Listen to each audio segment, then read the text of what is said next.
The video, cross-referenced with diagrams of the Epstein holding area, does not appear to support that finding at all. That becomes obvious in the first 10 minutes of the video. Epstein's cell was in the L block, accessible via a staircase from the special housing unit common area. When Epstein appears on camera, he is seen walking towards the stairs leading to his cell, but since the staircase is almost entirely out of view from the camera, he is never seen ascending the stairs.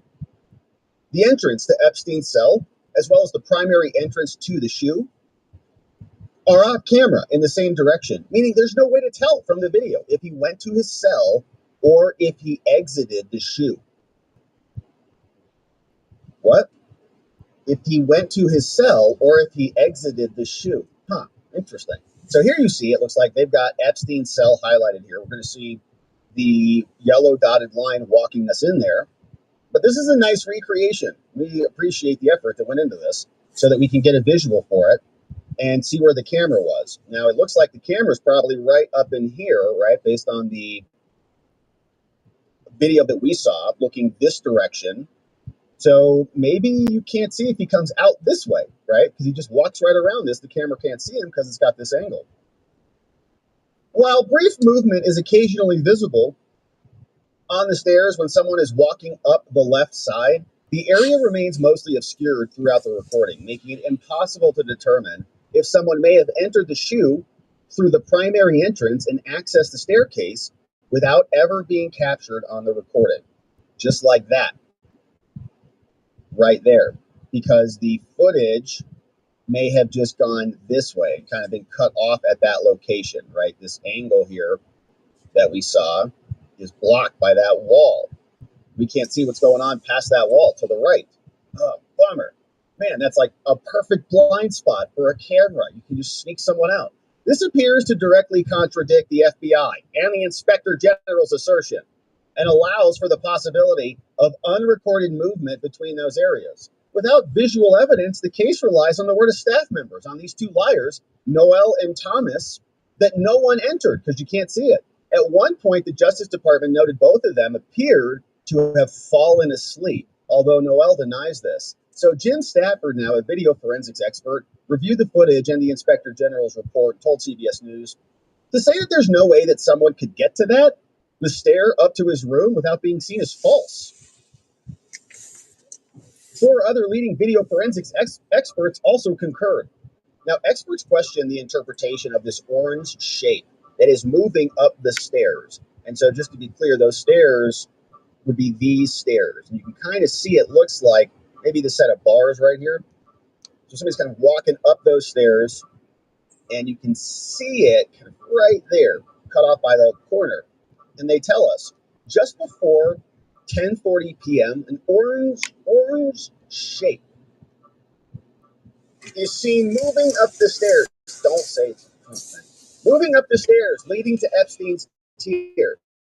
The report says through review and analysis of the shoe video footage, witness statements, and Bureau of Prison records, the Office of the Inspector General determined that at approximately 10:40 p.m., a corrections officer, believed to be Noel, carried linen or inmate clothing up to the L tier, which was the last time that any CO even approached the entrance to the shoe tier in which Epstein was housed. Now, video forensic experts who reviewed that footage at the request of CBS News were skeptical about that interpretation and said, well, the shape could be a person dressed in an orange prison jumpsuit climbing up the stairs, right? What is it? What is the orange outfit? Do prison guards wear orange, or do prisoners wear orange? Oh, so that person looks like starts climbing up the stairs. Now, Connor McCourt, a retired NYPD sergeant and forensic expert, told CBS News, based on the limited video, it's more likely it's a person in an orange uniform, whoever that might be. Now, a cursor and a menu appear on screen, and the video is sped up as well, which we noted when we first watched it. The Justice Department said the FBI seized the prison's digital recorder system, or the DVR, containing raw footage 5 days after Epstein's death, and then put most of it in the shredder. When federal officials released the jail video, they told us, because they think we're idiots, that it was raw footage. Then we saw the cursor and the click bar up there, so you can fast forward, fast forward a little bit. And they also had the camera jump because one video, the first half seems like it was a little bit smaller in the frame, and it kind of zoomed in a little bit. Like some basic editor just smashed it together after they were screen recording it.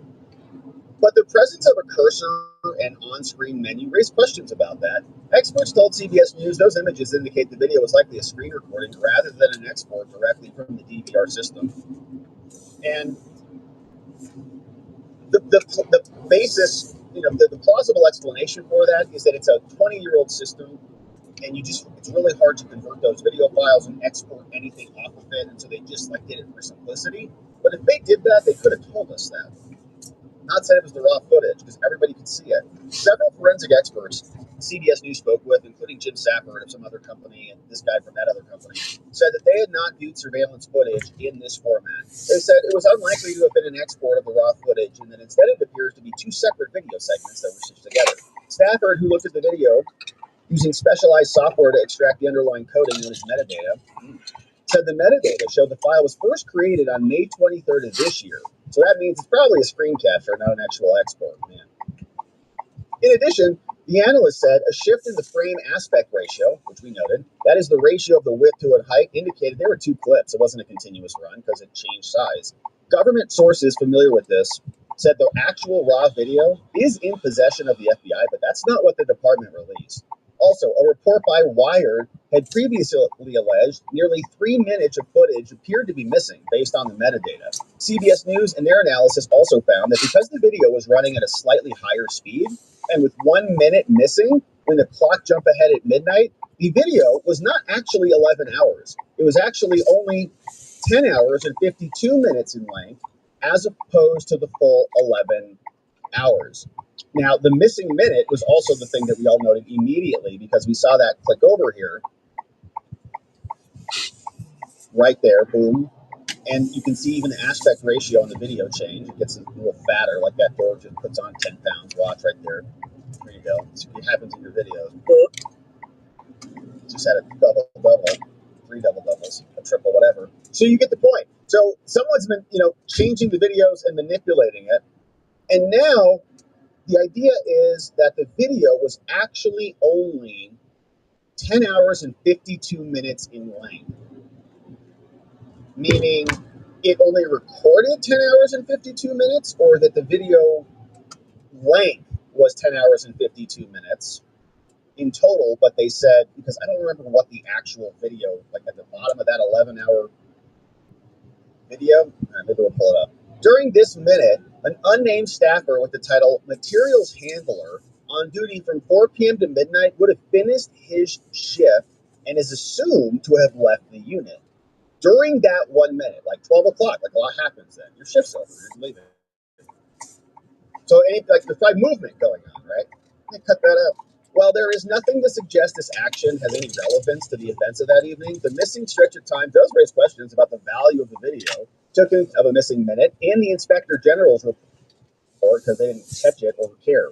A government source familiar with the investigation, or even look at it, tells CBS News that Pam Bondi was incorrect in her statement that the security team had a nightly reset, resulting in a lost minute every night. We'll just get a better system. There was a minute that was off that counter. Right. I'll be right back. It's probably going to cut out. Was every year, every night, they redo that video, Bondi said, which I don't even know what that means. Every year, every night. Trying to get through the question. Noting the system was old. Every night is reset, so every night should have that same missing minute. So we're looking for that video as well to show.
All right.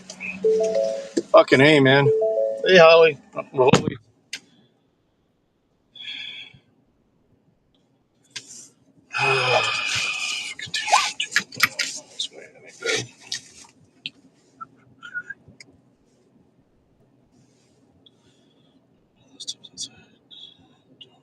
And don't knock. All right. We shall do that.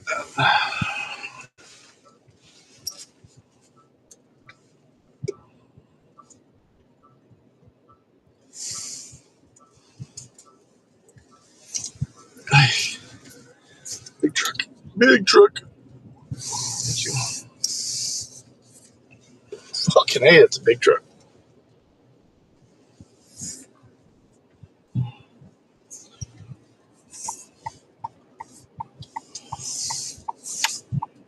Uh, 1930.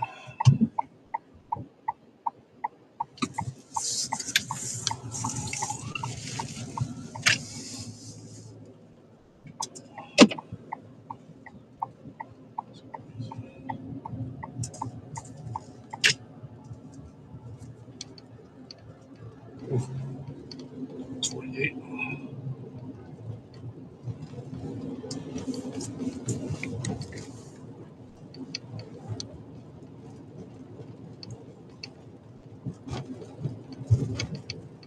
Let's try.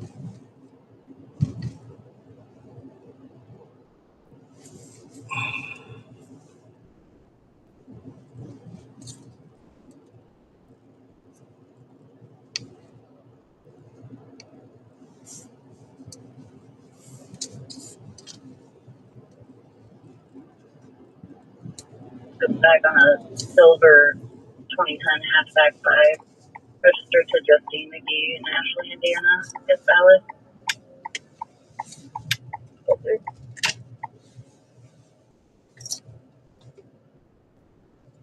No worries. I didn't ask you to.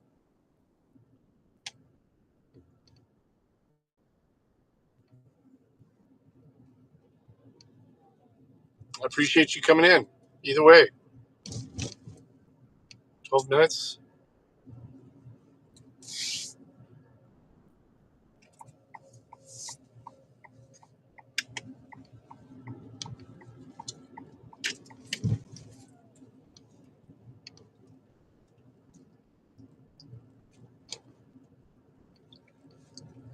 I appreciate you dropping in no matter what.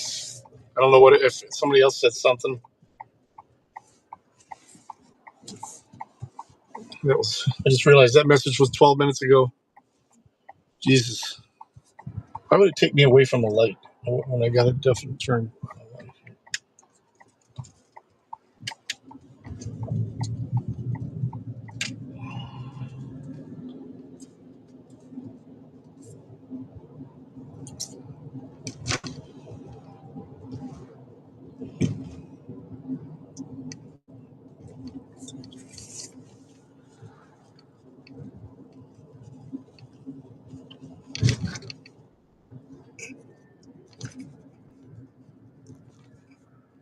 Hey, Brandon.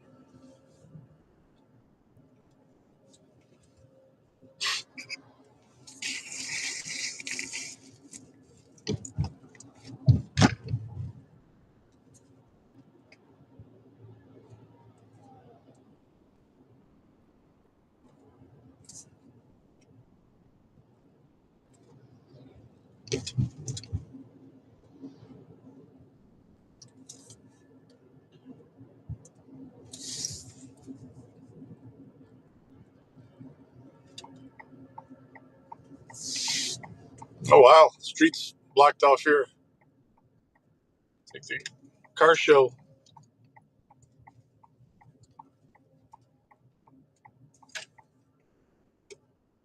Oh, the sheriff. He's going to turn.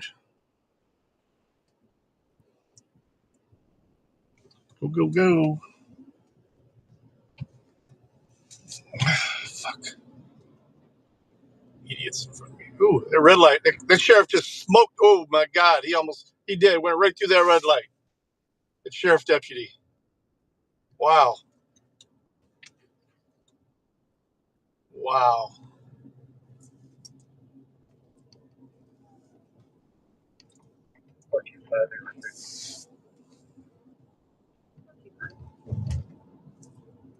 Zero 18, your milepost 16 times 20. Oh, there's a gas.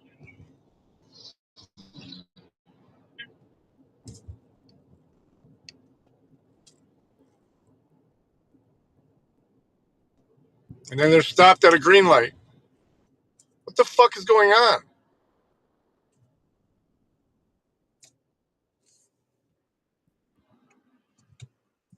Fucking playing around on his fucking laptop or something. Talk about distracted fucking driving.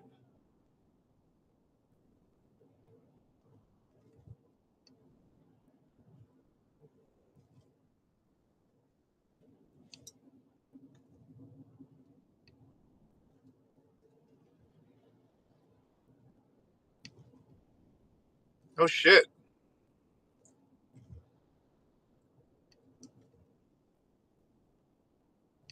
Fucking ran a red light and then he fucking sat there. I was gonna lay on my horn, but I'm trying to do a delivery and I didn't want them fucking improperly fucking beeping. Apparently they arrest people for that.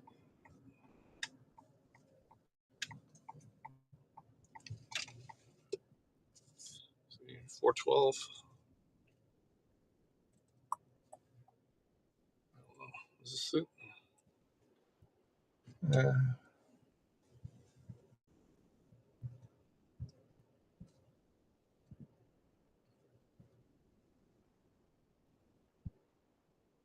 414. There's 412. All right, let's cross the street. I'm gonna run over there real quick. I'll be right back. Just do not knock. Leave it door.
Oh yeah, that sucks, man. Frank 289790.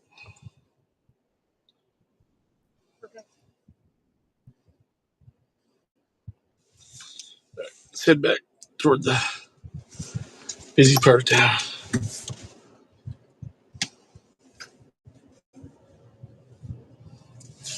Hey Brandon, it's the beginning of the month. Can I get a unique chat in Rumble, please?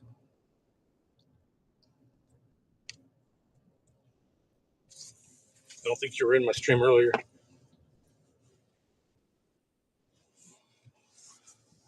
Always comes having some difficulty. Defiance County East. What's that mean?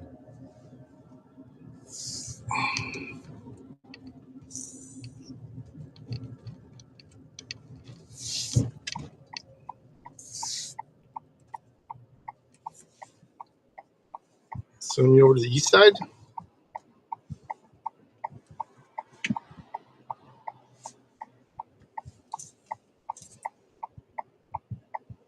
Just I gotta have 20 unique chatters, just 20 people saying hi in the Rumble chat per month, on top of the watch time. I know it's weird, but they started it last month. I just like to get it knocked out, so I'm not having to sweat it.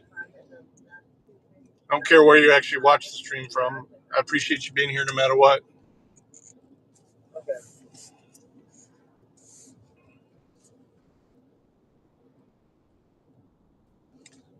I probably did whenever I got close enough, but I was paying more attention to my delivery, getting my delivery there on time. Anything.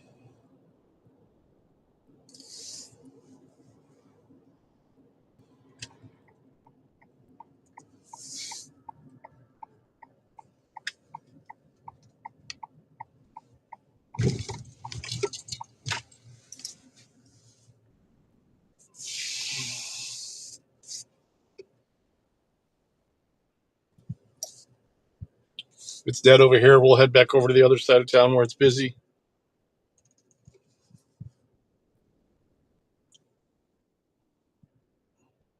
Yeah, we're going to head back that way.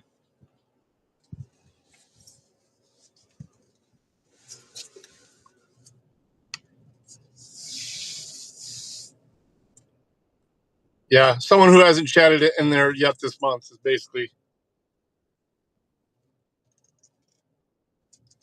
Welcome, Midwest. Midwest's already done it, so he's already taken his Rumble pill for the day.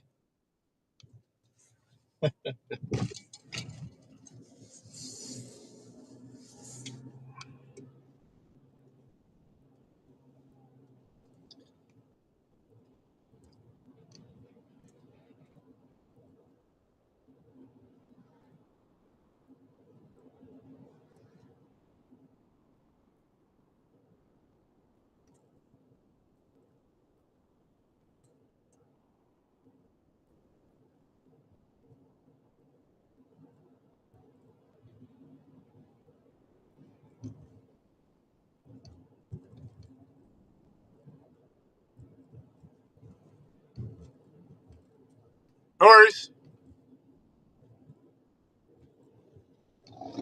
I'm not asking you to, Holly. I never, or Holy Skunk. I didn't ask you to. I was talking to Brandon. Like I said, I understand you got a lot going on. I'm not sweating you about it. Never once did. Hey, thanks a lot, Brandon. I appreciate it.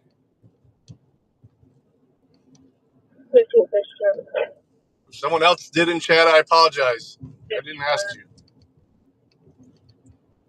Second Street Bridge, like third, no visible. Here's the Second Street Bridge.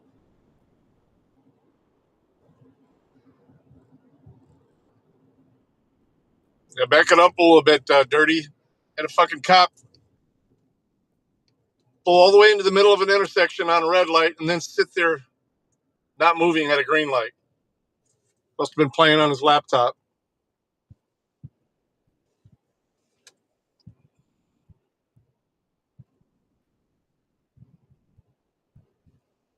It's a Mexican grocery store there. Huh, I'll have to remember that. And they have the restaurant attached to it.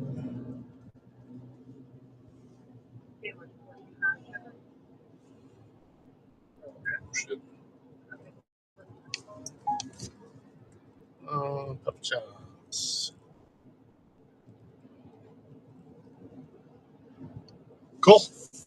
It's got a Papa John's order.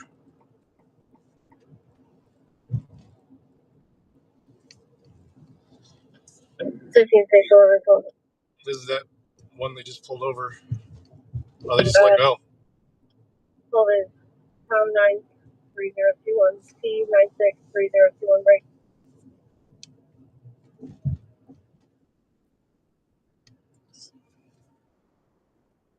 Lots of pizza orders today. Oh, there's Papa John's right there. Cranberry 324719. FM 324719.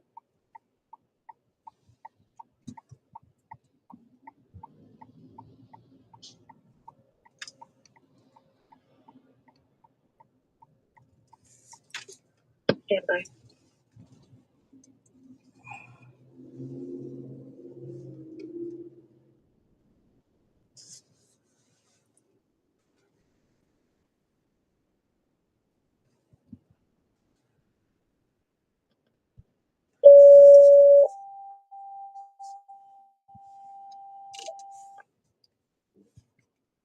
Attention to Bank 200. Respond for abdominal pain at 924 Carnes Avenue. 924 Carnes Avenue. Respond on tech 1. 5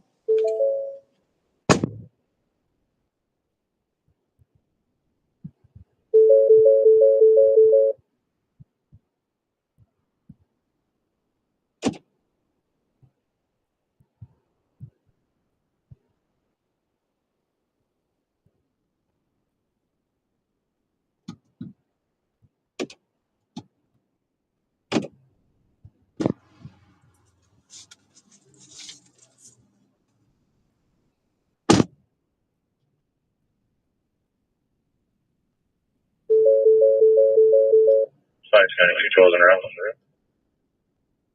212, you're clearing. Right.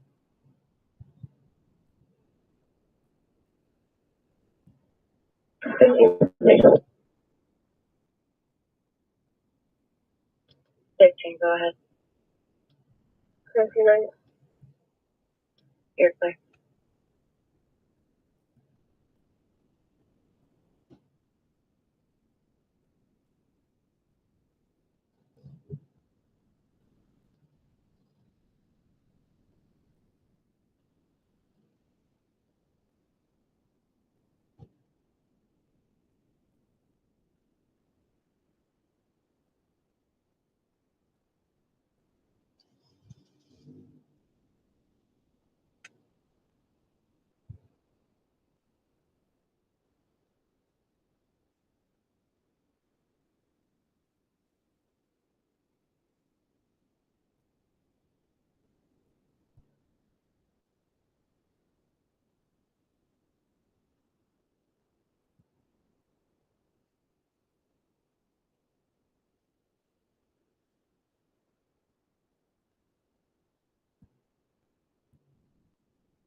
Two 12 Defiance County. Can you forward that run to our tablet?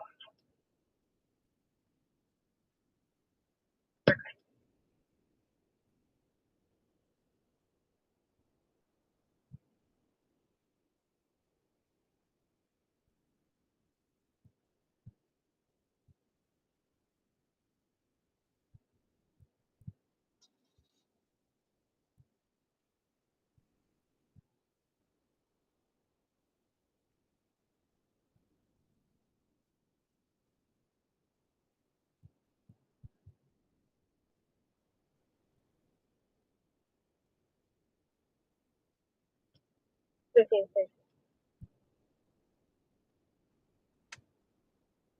Unit 15. I'm showing off the animal complaint. You're clear.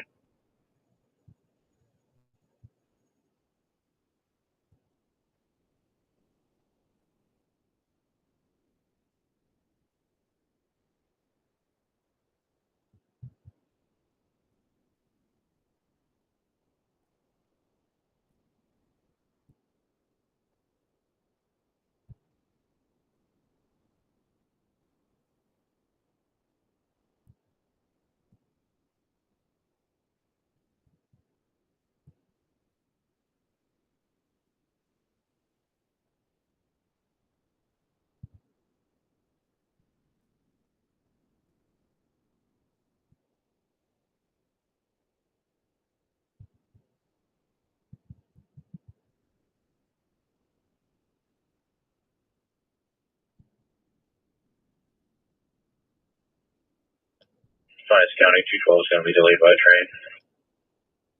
212, you're clear.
Defiance County, 212 is on scene.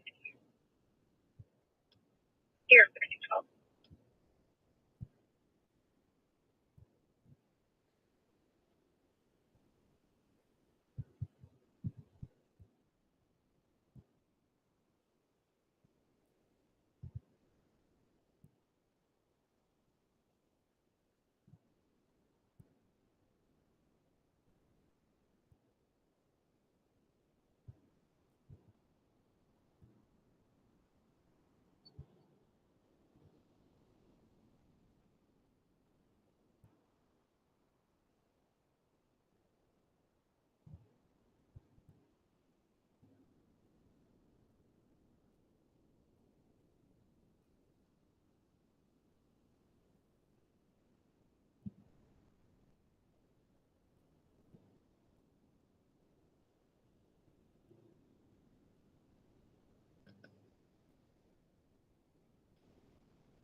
Station. 28. 5356. Here. This is station. Go ahead. Go on. Here, please.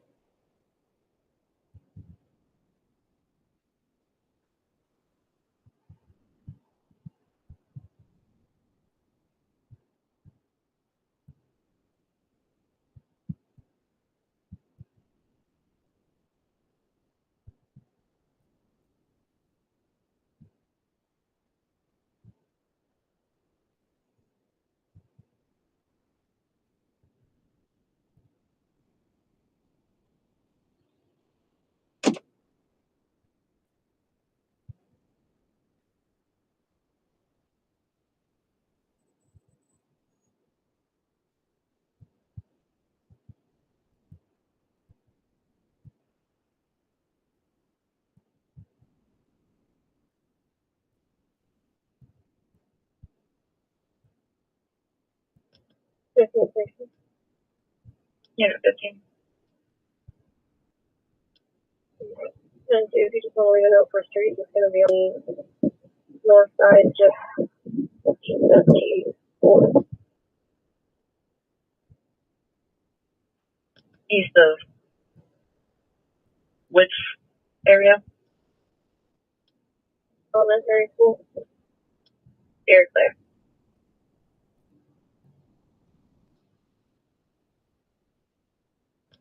What's your time?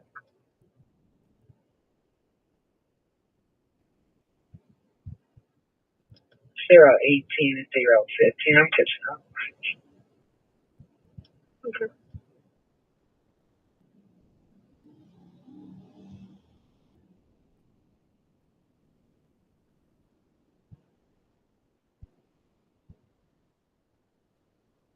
Four two five, and we're gonna be stopped close to that intersection here. Looks like it's gonna be a Michigan David Victor 5839 boy, David Victor 5839 boy. Okay.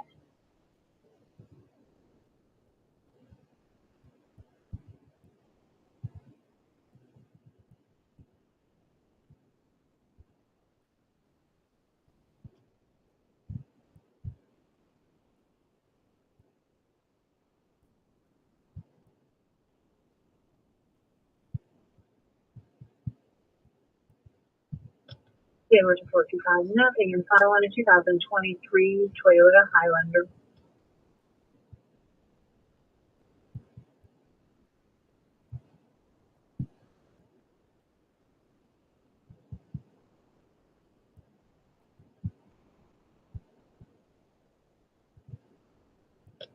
Station unit 23 at Kingsbury is.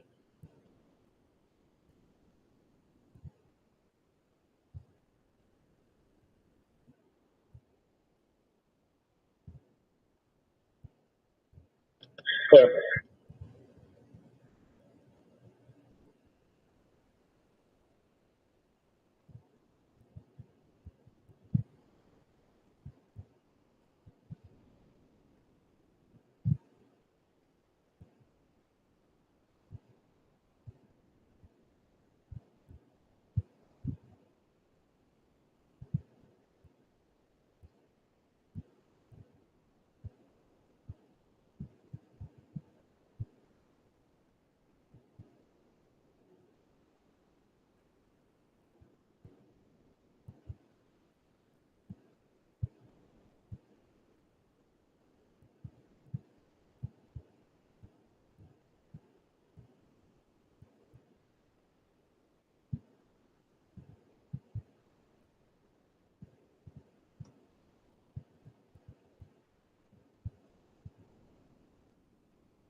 Defiance County, 212 will be an for America.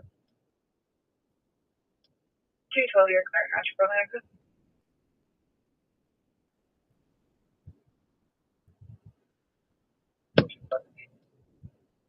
Okay.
All right. Fucking hey.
And so you 10-1.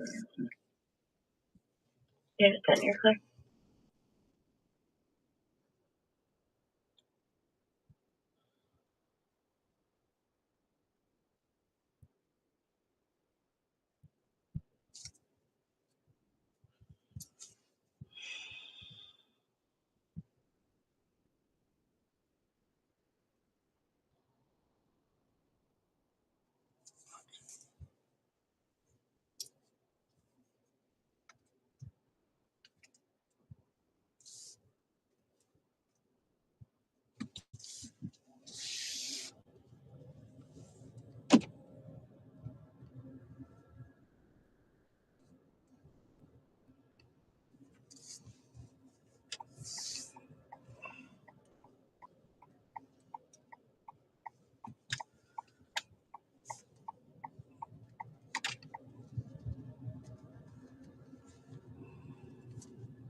No turn on red.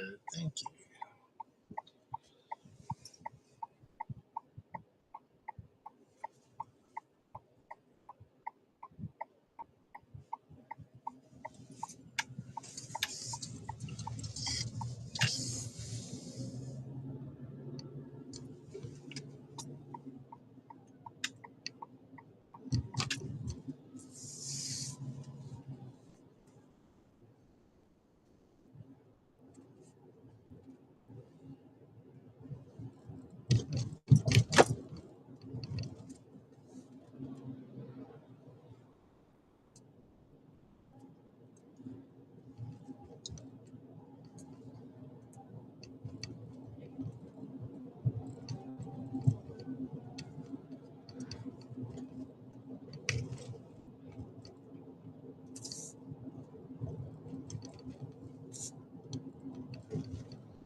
Say 10-2.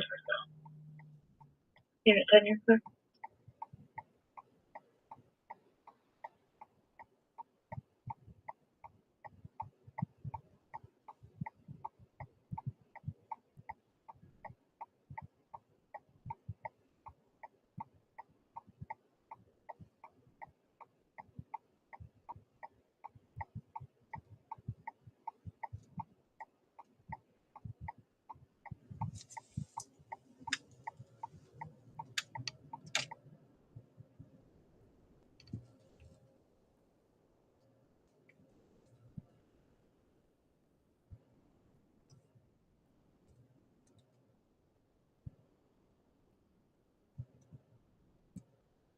Handed to recipient.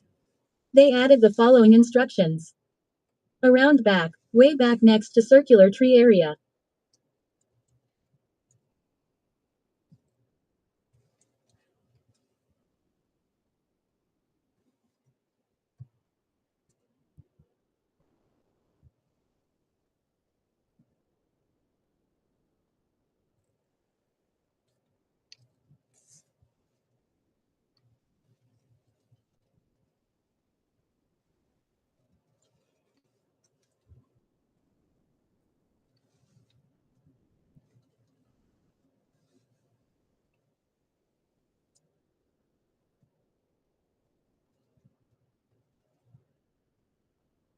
I don't see no circular tree area.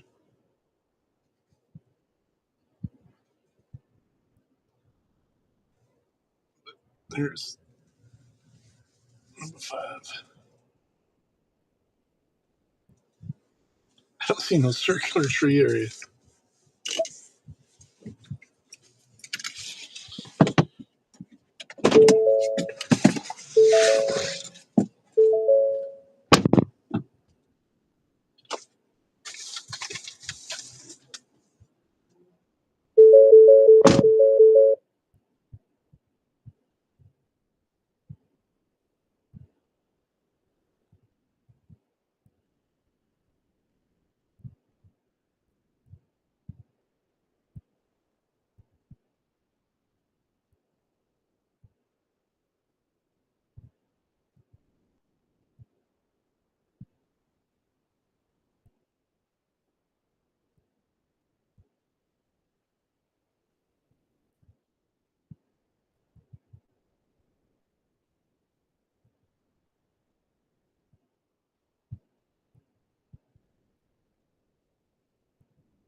Ten for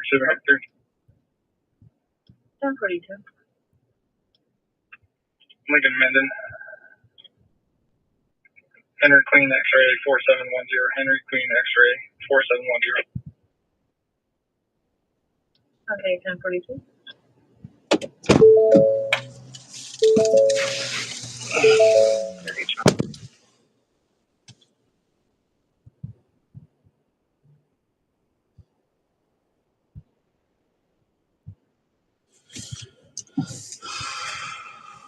San Marcos 1042. Signal 62 on a 2024 Chevy, black in color. The RO is valid.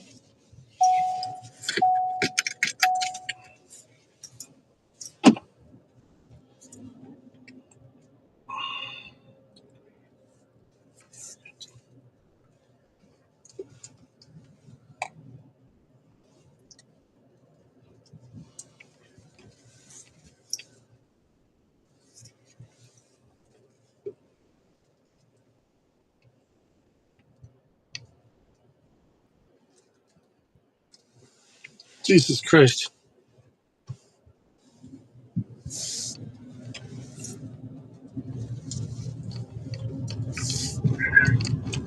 Okay.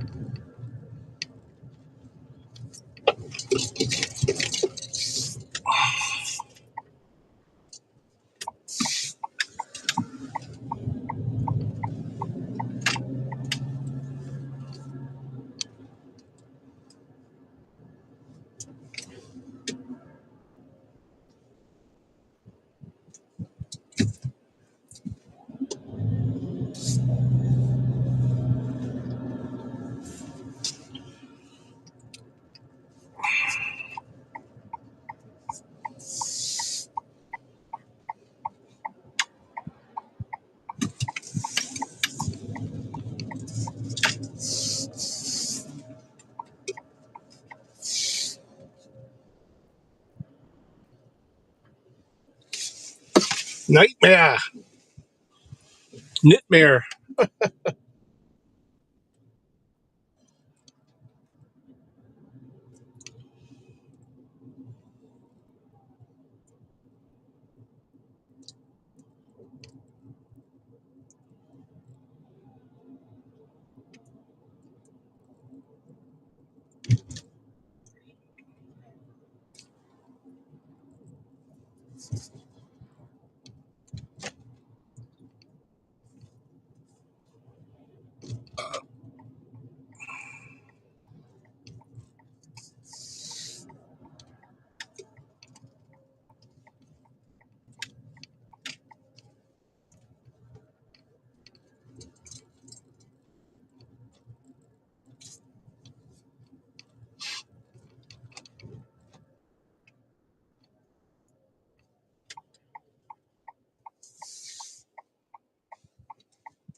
Hand it to recipient. They added the following instructions. Please knock or ring doorbell and hand it to the customer. Will do. Be right back. Hey, Eggsy.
All right.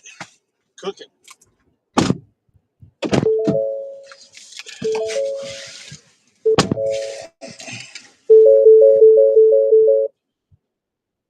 All right, man. We're killing it.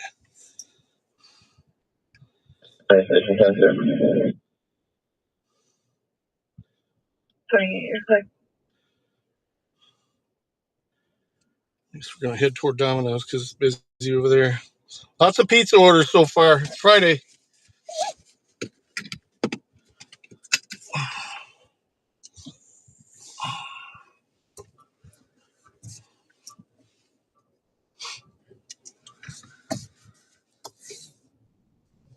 Three to 13 there. Fuck that. I'm not going to that spot. They're all this way. No.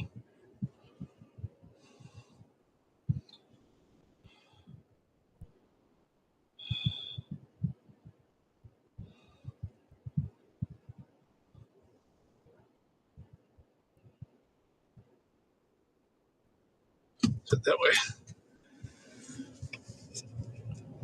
Let's see if we pick something up on the way there.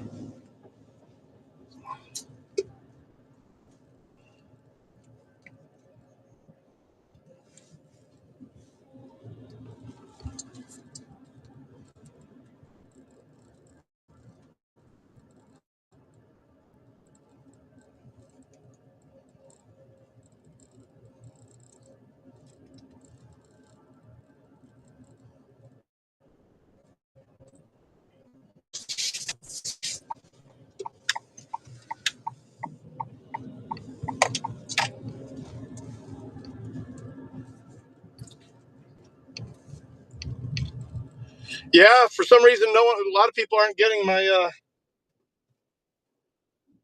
my Rumble notifications. I don't know if it's because I've been going live so many times, but that's been busy so far.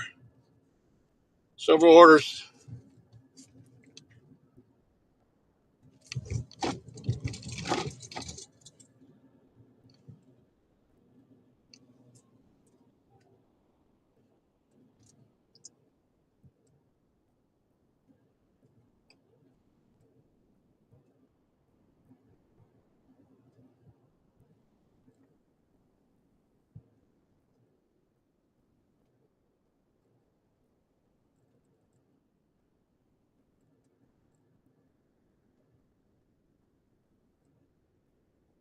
Uh, have I?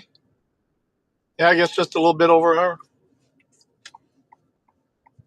and 10 minutes. A lot of wait time at these pizza places though, because they're so busy.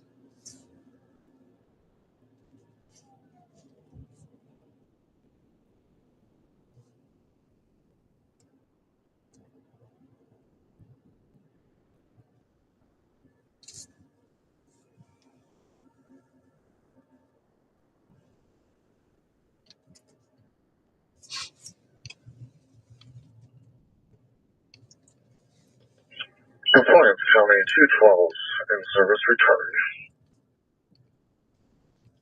Here.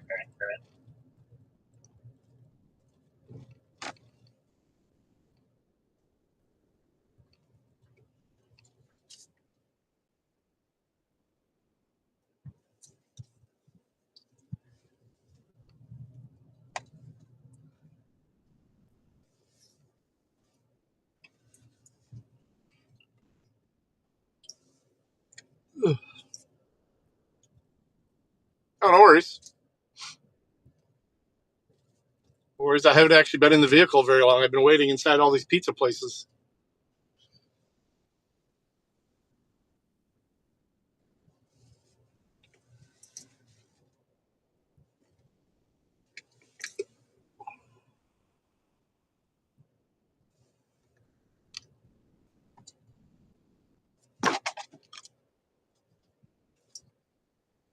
Trying to get it out of the sun here. Fucking face. Go ahead. You waiting at the window there? No? Checking your orders. Smart person. Check that order. They will fuck it up.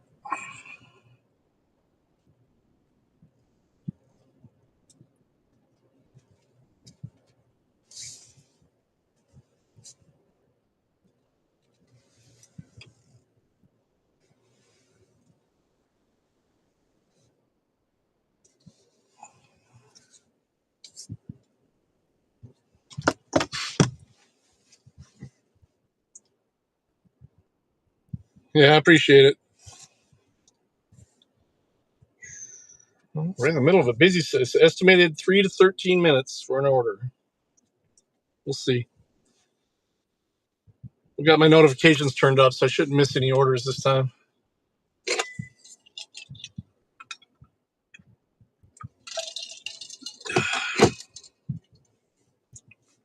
Got the scanner on.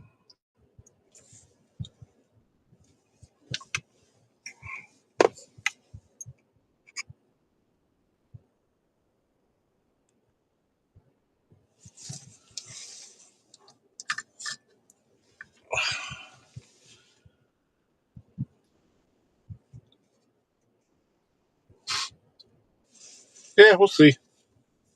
If it's too long of a wait, I'll just start heading back toward the house. Remember last time I did that, I picked up a bunch of stuff in Napoleon. It's Friday night, though. It's not going to stay quiet for long.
Yes, it was. Hide the pickle.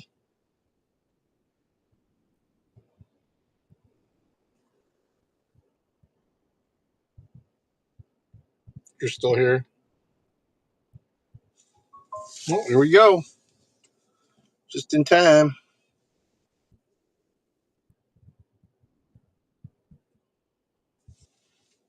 Panda Express. Here we go.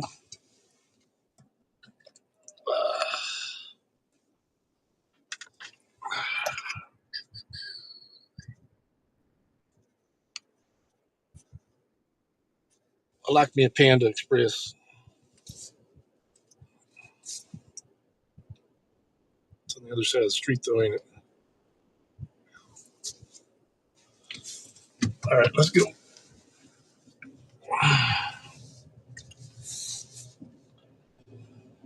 Oh, no, same side of the street. What could I enter from back here? Oh, well.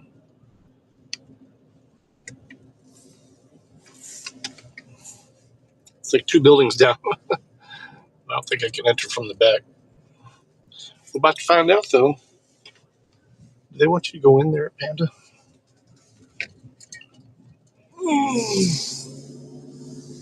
Pick up in lobby. Okay.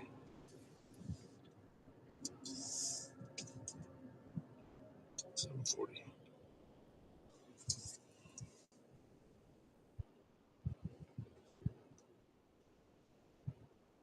One item. And station. It's a bowl, a rice bowl Yeah, done. with orange Send that chicken. found property back in there. Steer clear.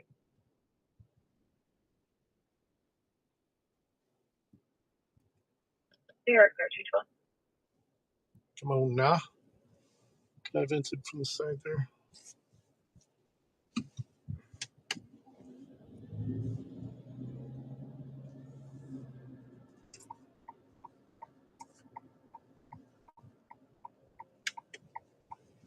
Oh, shit. I had to have entered from the side. Ah, son of a bitch. Go through the back here. Man, their fucking drive-thru is busy.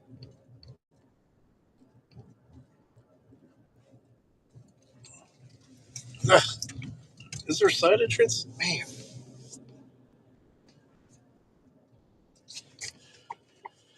I could have shot through the back. We'll still make it in time.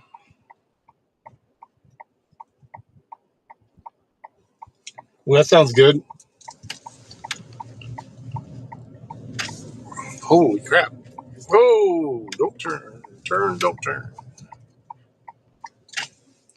You leaving? All right.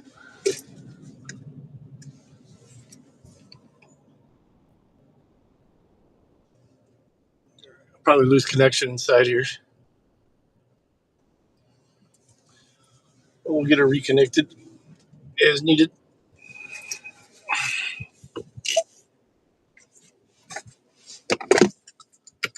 Make this one count. This customer tends to leave higher tips and ratings for great service.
Fucking ridiculous, man. Packed in there, and they didn't have no fucking fried rice. I'm sitting there waiting for fucking fried rice.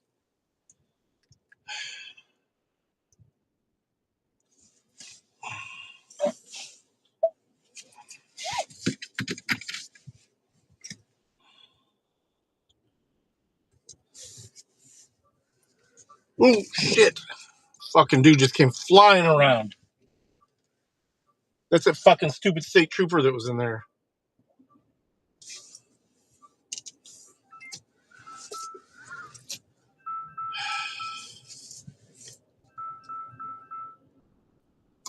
What's up, bud? Hey, can I leave him in the car? Or do you want him in the house? You can put him in your car. All right, I'm just gonna leave him in the glove box here. That's fine. All right, dude. That's all I wanted. Yep, I just didn't want him to blow up or nothing. That's good. Nah, those are actually kind of old, so. All right. Well, hey, fryer's working. I just Nice. got back from recommend there, Ted. They got they're kicking ass down at Danny's, but Red's is dead. Yeah. They need to have music. Yep. But all right, I'm going in and have another beer. I'm gonna actually start doing laundry. All right, brother. Have a good night. All right, take it easy. Yep. We'll talk to you soon. Yeah. Bye. Thanks for grabbing those. Oh, no problem. Thanks, man.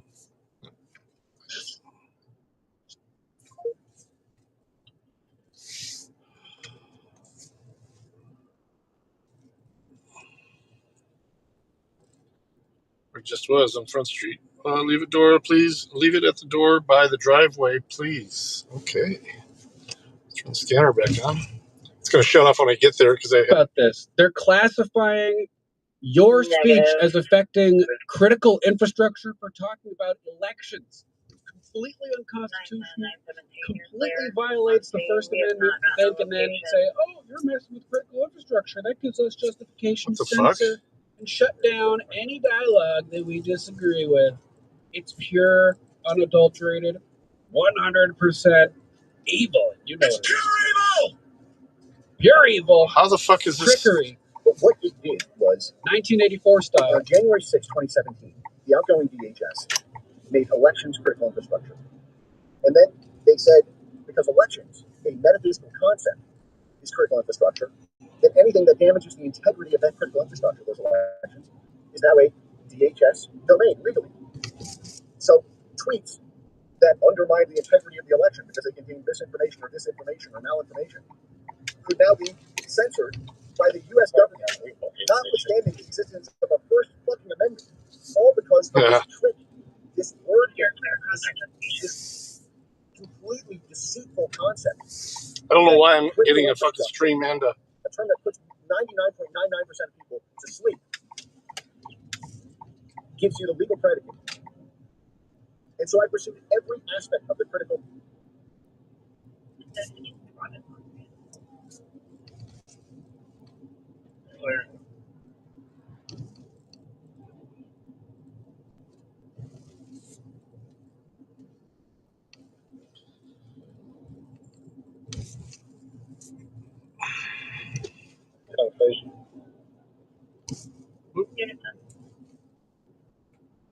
Yeah, 844 North Clinton, C43.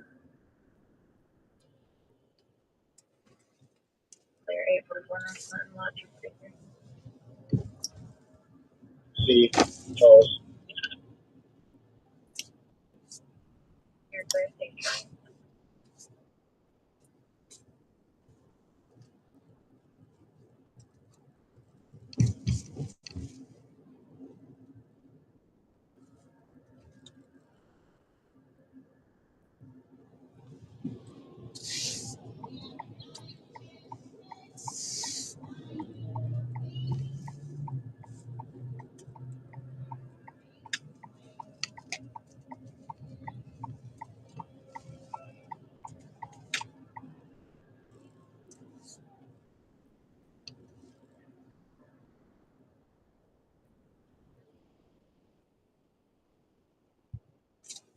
Yeah.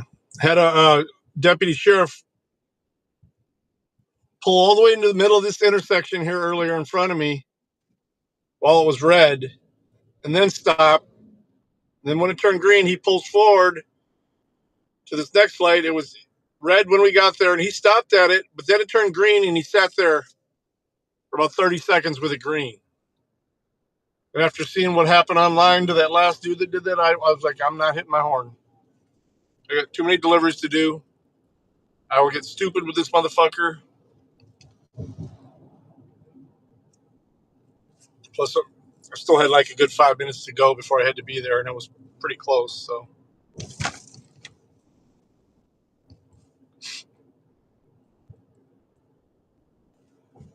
yeah, it's like a SUV, a sheriff deputy SUV.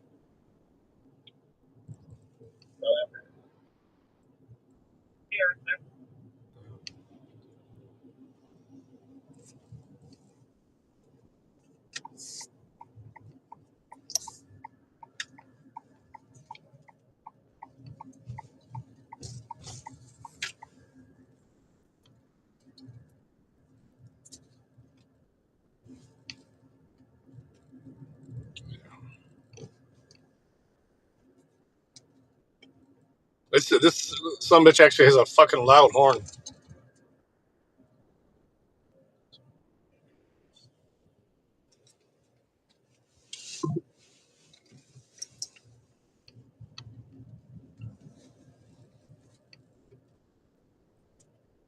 Thanks for the comment.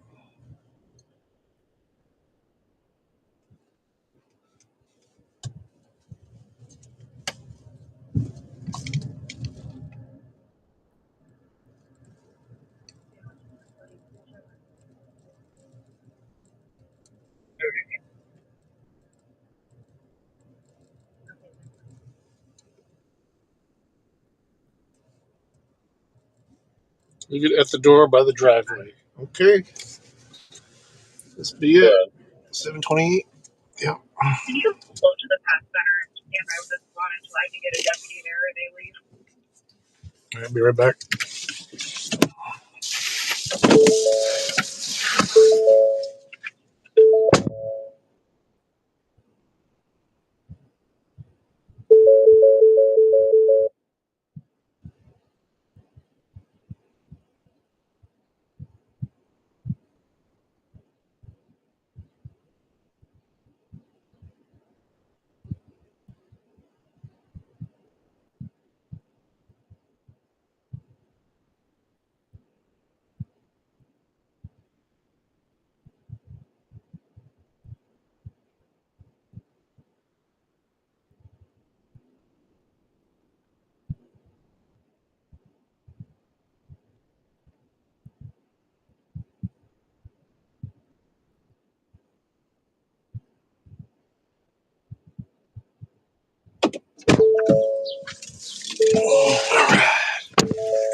All right.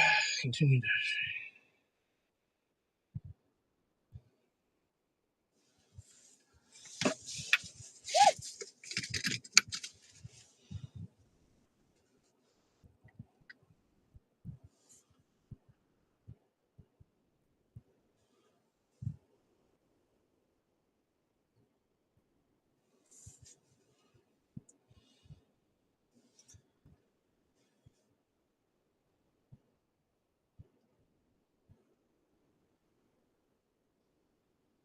2421 in custody. Ooh, I'm in custody. Here, clear when it comes to 1956. Head back over there by Panda. Oh, new delivery. Cancel. Fine, County 910 will be in service, no transport. Here, clear, no transport. Fucking bullshit, man. McDonald's. 2015.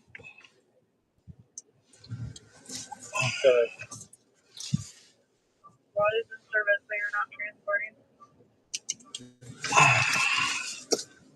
You're clear.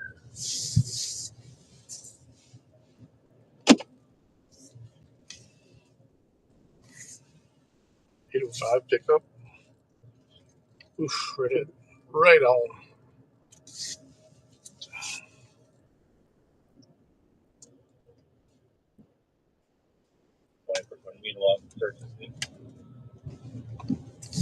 Clear log search vehicle 1957.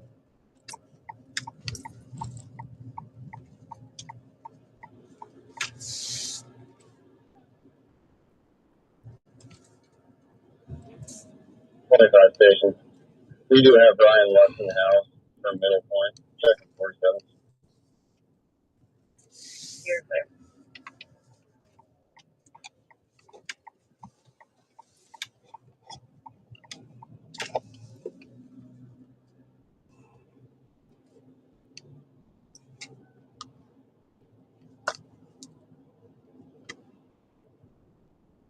Yeah.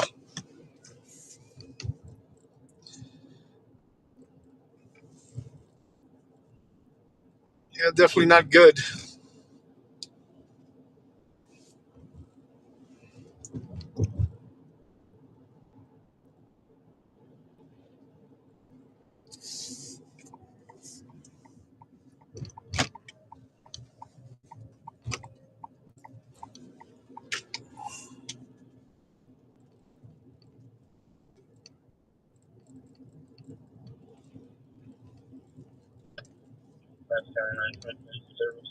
Oh, look at this. Somebody filling up a hot air balloon there. That's cool.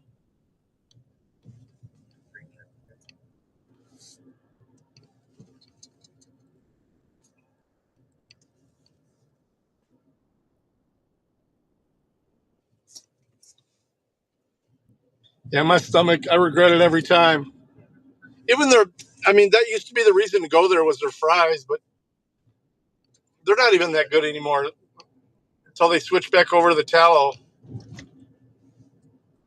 That vegetable oil just gets to my gut. They use gets my gut bubbling.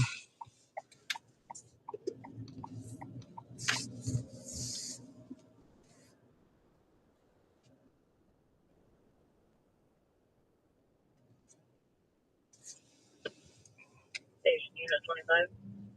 Really? Good. I believe 247. I used to like the McDLT when they had the cold side and the hot side. Yeah, right.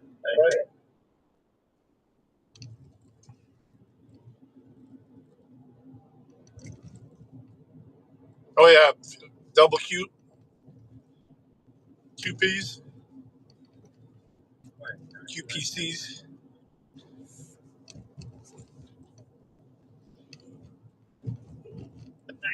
Yeah, I could bow on them too.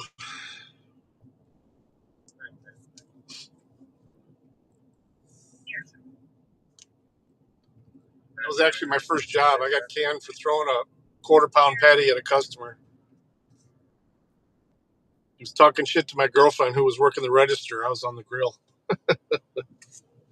Hit him right in the forehead with it. Frozen patty. Just like a hockey puck.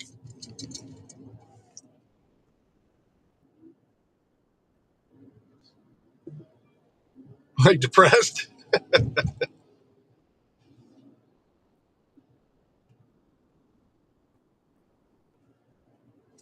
I'm not meaning to laugh.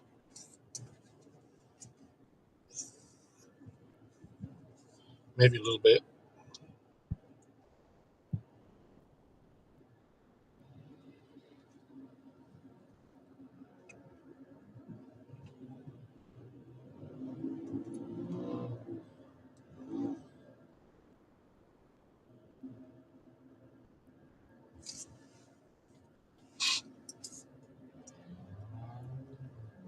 Oh,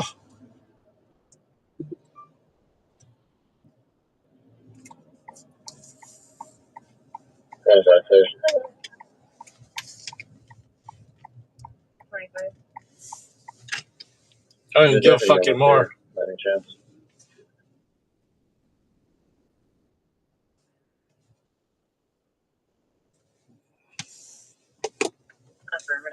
I'd be hitting handicap spots if there's no other spot anymore since I've been doing this.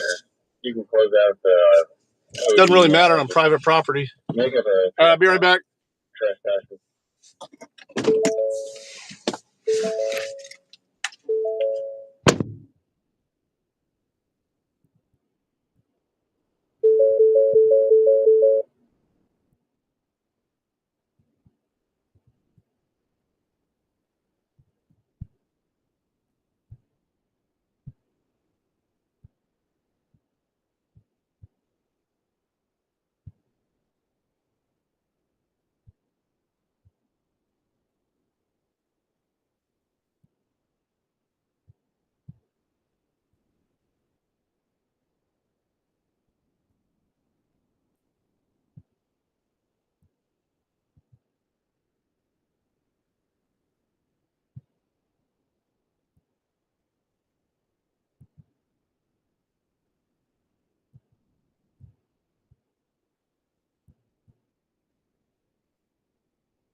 Hey, we were talking about double quarter pounder with cheese, and guess what?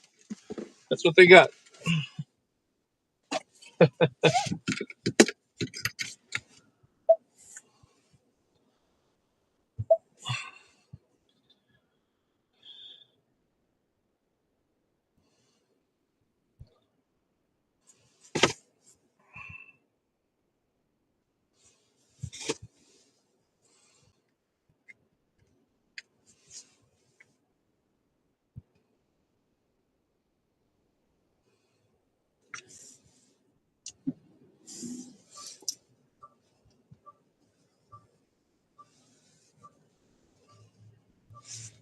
This motherfucker's flying around.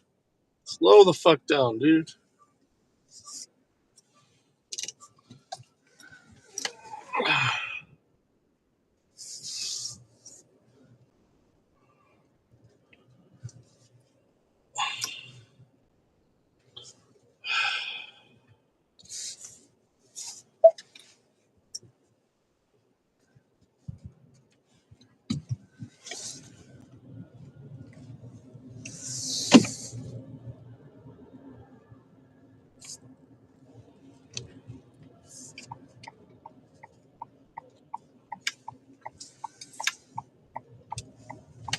China Garden.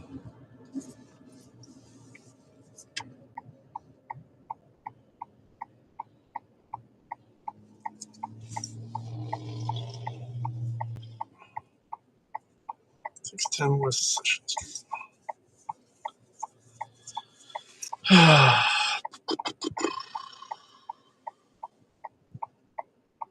Blue House. They did get like a pineapple mango smoothie or something like that. It does look good. I don't know why they put those drinks inside the bag though. It's literally gonna melt it. Then you got something that's cold radiating onto the burger.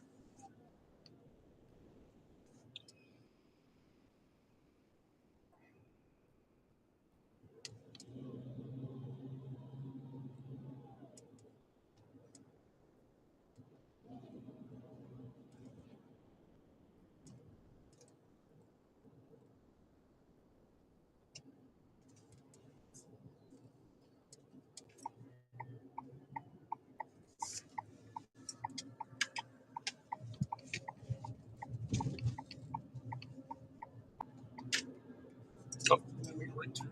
Okay. Should have stayed there.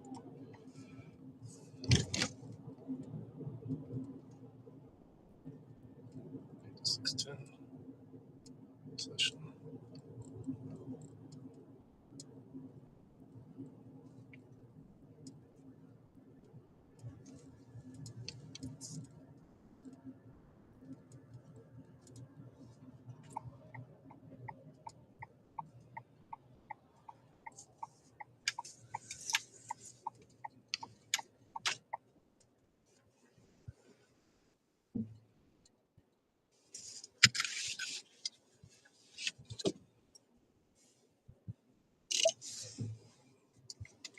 Right back.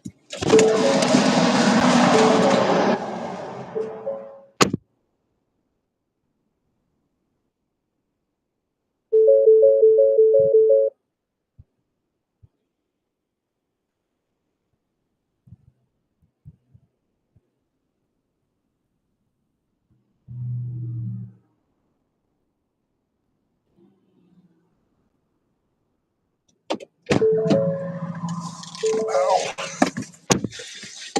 She was in a wheelchair.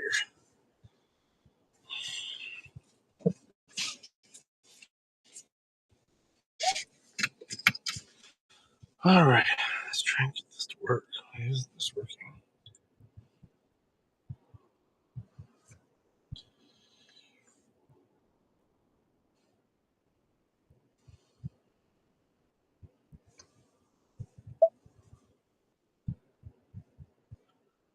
Oh, another one.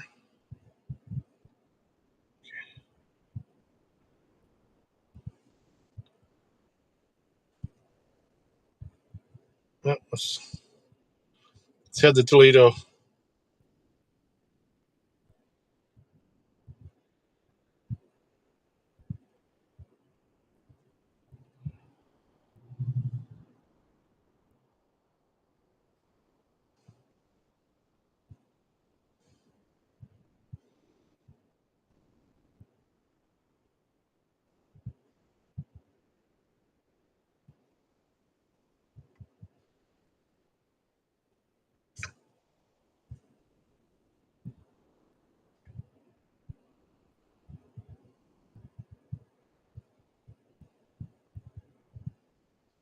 I don't know where the fuck I am. Oh, I know where I am.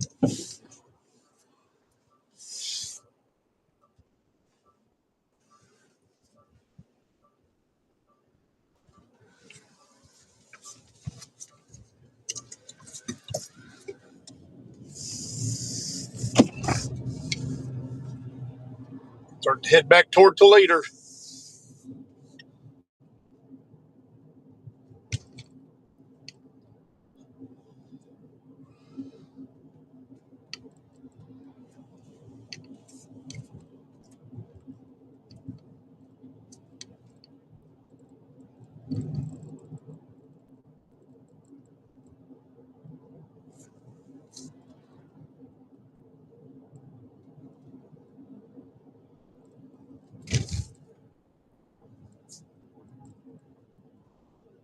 Just want to stay where it's busy. I don't want to be stuck out here too late. It'll be plenty busy near Toledo.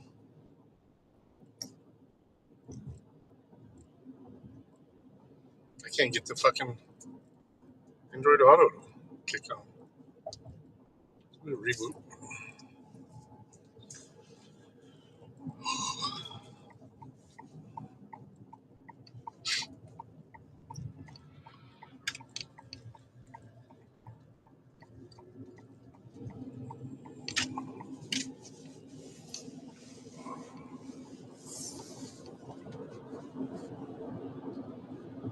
Turn this banner off.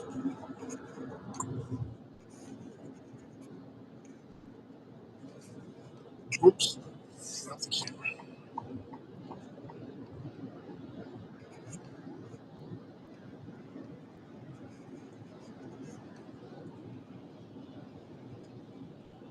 Yep.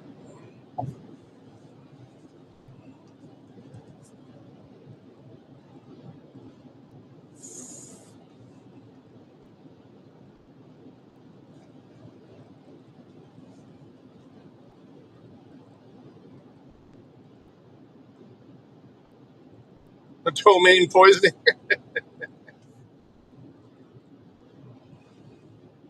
Yummy. All right, cool.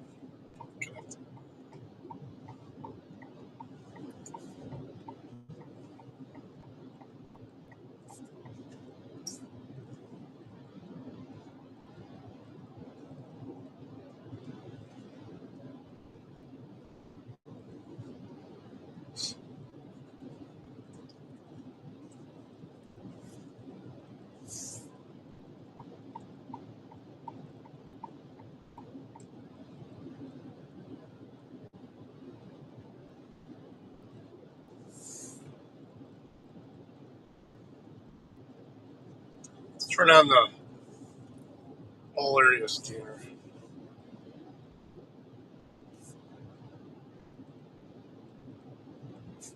What's the Lincoln?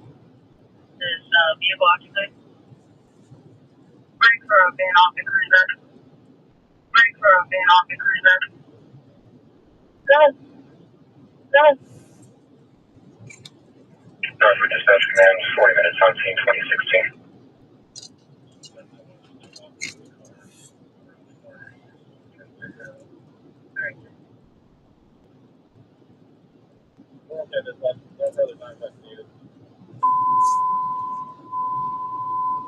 One, Mary, 5, King, 8, down, Cal, Logan, Paul, George, Boy, 129.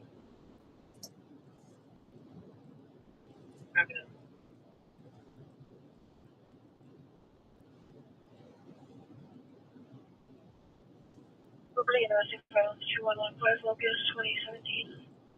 74, 2600. 311 Baker.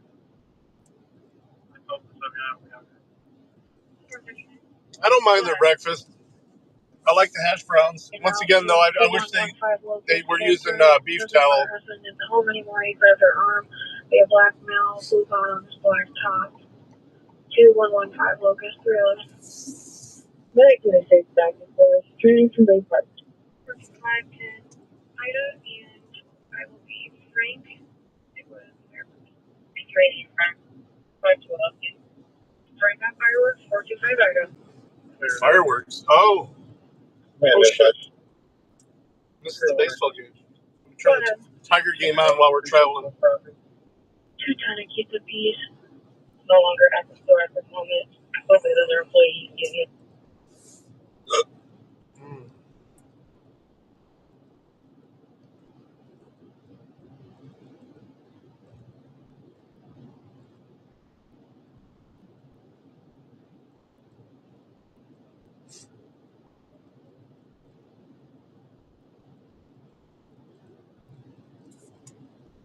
I like Hardee's. There's just not that many of them around here.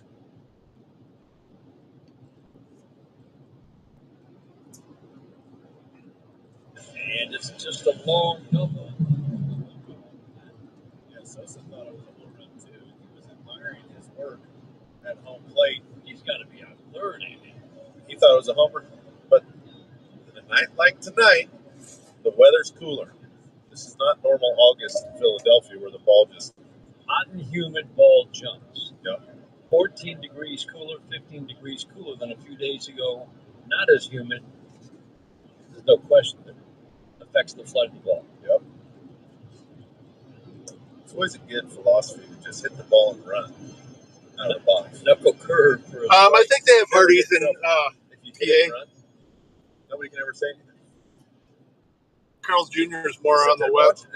You look like a dummy. Towards you. Be on second base. Or south. Slide her away. Because I don't know. Green was Never look for him when I'm out that way. He ran all the way to the left field corner. That's as far as you'll see him. Best thing I want is fast food when I'm out. In the city, I don't go to very often. At the time when he had to start running in to get that ball.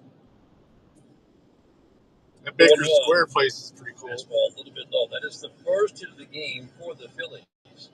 And Mundo Sosa, not exactly a power bat, just missed hitting a home run. It's a big at bat here. You got the 9-hole hitter, Bryson Stott, a 2-1 count. Most of the Hardee's around here are like off the turnpike and stuff. They don't really have a bunch of them, except for up in Michigan. They got them right off 23 there on the way to Ann Arbor. There's one at the truck stop.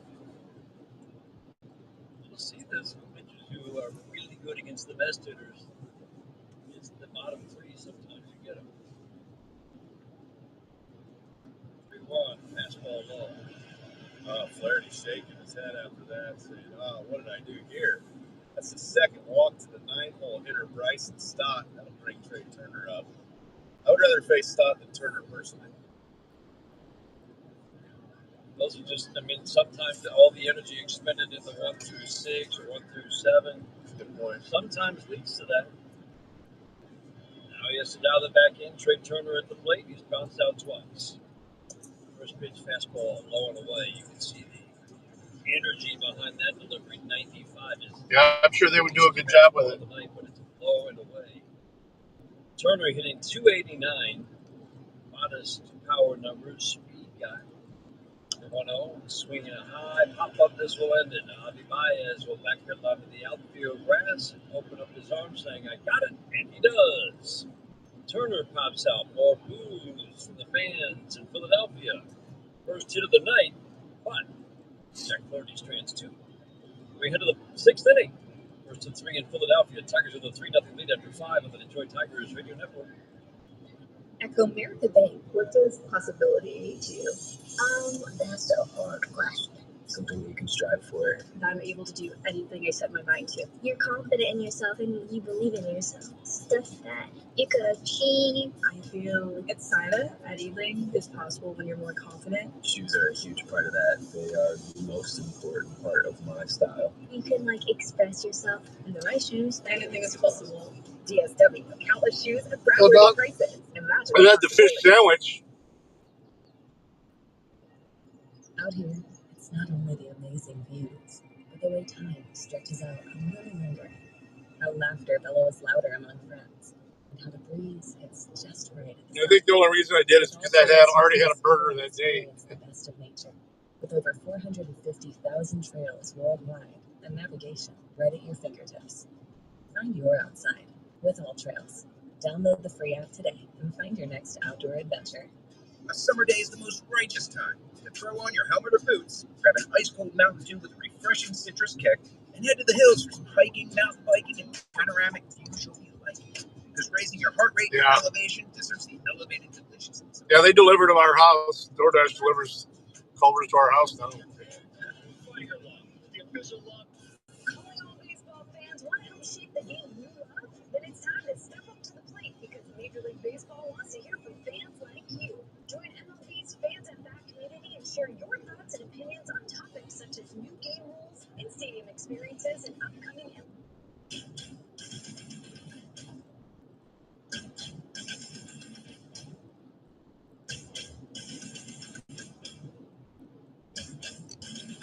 Torres has a big hit in the game, a 3-1 shot. Leads off in the 6th inning. It's going away. Running on first time up, 3-1 home run. It's from Major Suarez picking up 6 home runs and 160 at bats. A sinker for a strike before Torres hit his home run. Home run every 60 at bats. Man. The 1-1. I don't think I've had it from there. Bending curveball 71 floats away. Generally, he's been leaving that ball away. Yeah, 85% of his pitches are going to be away to righties. That's why the ball Glaber hit. That's a rare mistake from Suarez. They were stunned. 2-1, swinging a pop-up. Change up, middle of the plate, but that's a really good pitch. Torres pops it up to right field. Castellanos comes in, makes the catch. 6th inning today is watched by the Jack Denver Automotive Group. Going to discover the Denver difference. Check some scores from the 1-800 Coliseum Studios scoreboard. Tigers 9 games up. After their 4-game win streak, Cleveland at the 500 mark. KC a game below it. 9-game lead over Cleveland, 9.5 over Kansas City. Cleveland leading the, AAA Minnesota Twins now. 2-0 in the 5th inning. Ground ball to third. Sosa over to Harper. Ibanez grounds out. 2 up and 2 down. Minnesota traded anybody who, Anybody and everybody. Yeah. You walked in the clubhouse like, oh, that guy. Yeah, we can trade him. Yeah, why not? No, they unloaded in a big way. I need the stunner to be Duran and Jax. Both controllable for several more years. The only issue there was you knew they weren't going to give either of them to the Tigers. Right. That's what was frustrating. That's another part of the consideration. Takes a strike. Why didn't Scott Harris get Duran and Jackson? You could just about bet they were going to trade him to Detroit. You're not going to trade him to a division opponent. It's kind of a thing. Yeah, it is. I don't want to face him multiple times. Strike 1. Change up, misses down and in. Torque is grounded out and struck out tonight. 3-0 Tigers in the 6th.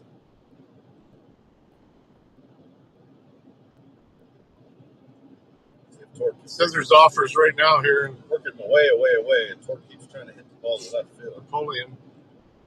1-1, ground ball, foul. So again, there's. Let's see if we can pick one up.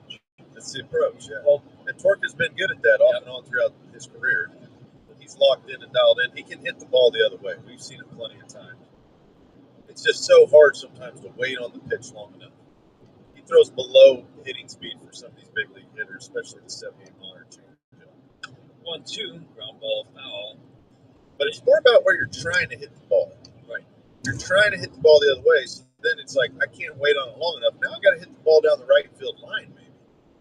Because that'll make you, if you think, I'm going to hit the ball down the right field line, you might hit it up the middle on some of these guys that throw soft. Line drive, foul, down the right field line. Yep, you can see him trying to make the adjustment, which is good. If you're the Tigers, that's what you want to see. Yeah, because he's not conceding. If he's trying to hit the fastball to left out here, and that's a changeup, he's going to strike out in a hurry. The 1-2 away. We've talked about that sometimes, and Bobby's talked about that sometimes. The correction is. It says I've reached platinum level. Yeah, usually it is because of my ratings. Okay, there. Now I can go up the middle or right center.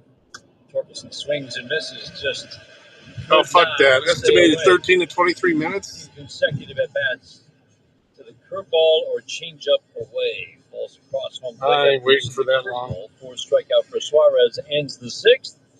Tigers with the lead. We go to the bottom of the 6th inning. 3-0 Tigers in Philadelphia. This is the home of it. Are you prepared for an emergency or disaster? Because it's not a matter of if, but when. Don't find yourself saying, when the storm rolls in, my time to find a pet-friendly evacuation center will have run out. The scorching heat wave will leave me powerless. Yeah, we're gonna jump right back on the freeway. Fuck Face this. a hurricane without nets.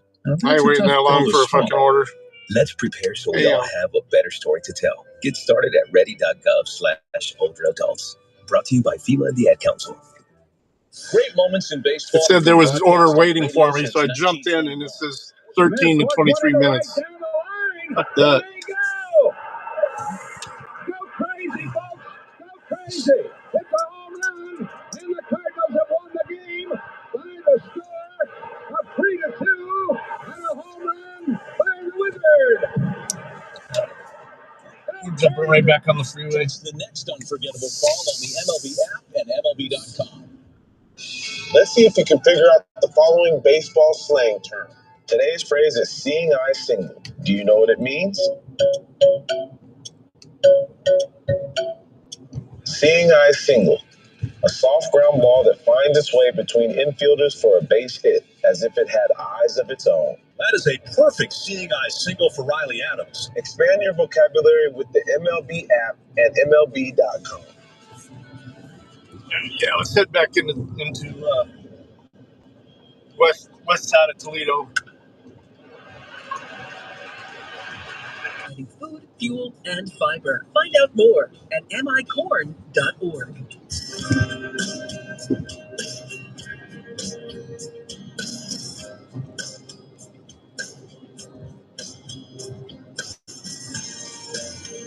Kyle Schwarber leads off, half cut, slider, first pitch.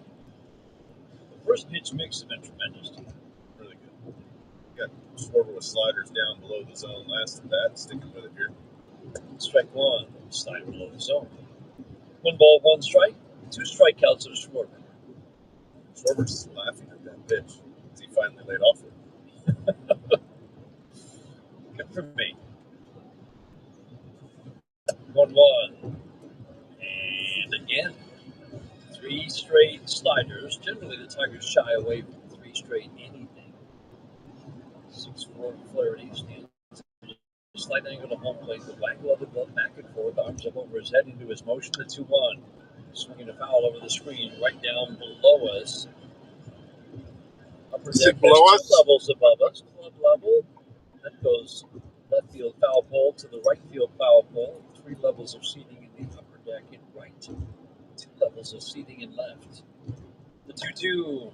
Ground ball right back to the mound, fielded by Flaherty in the midsection.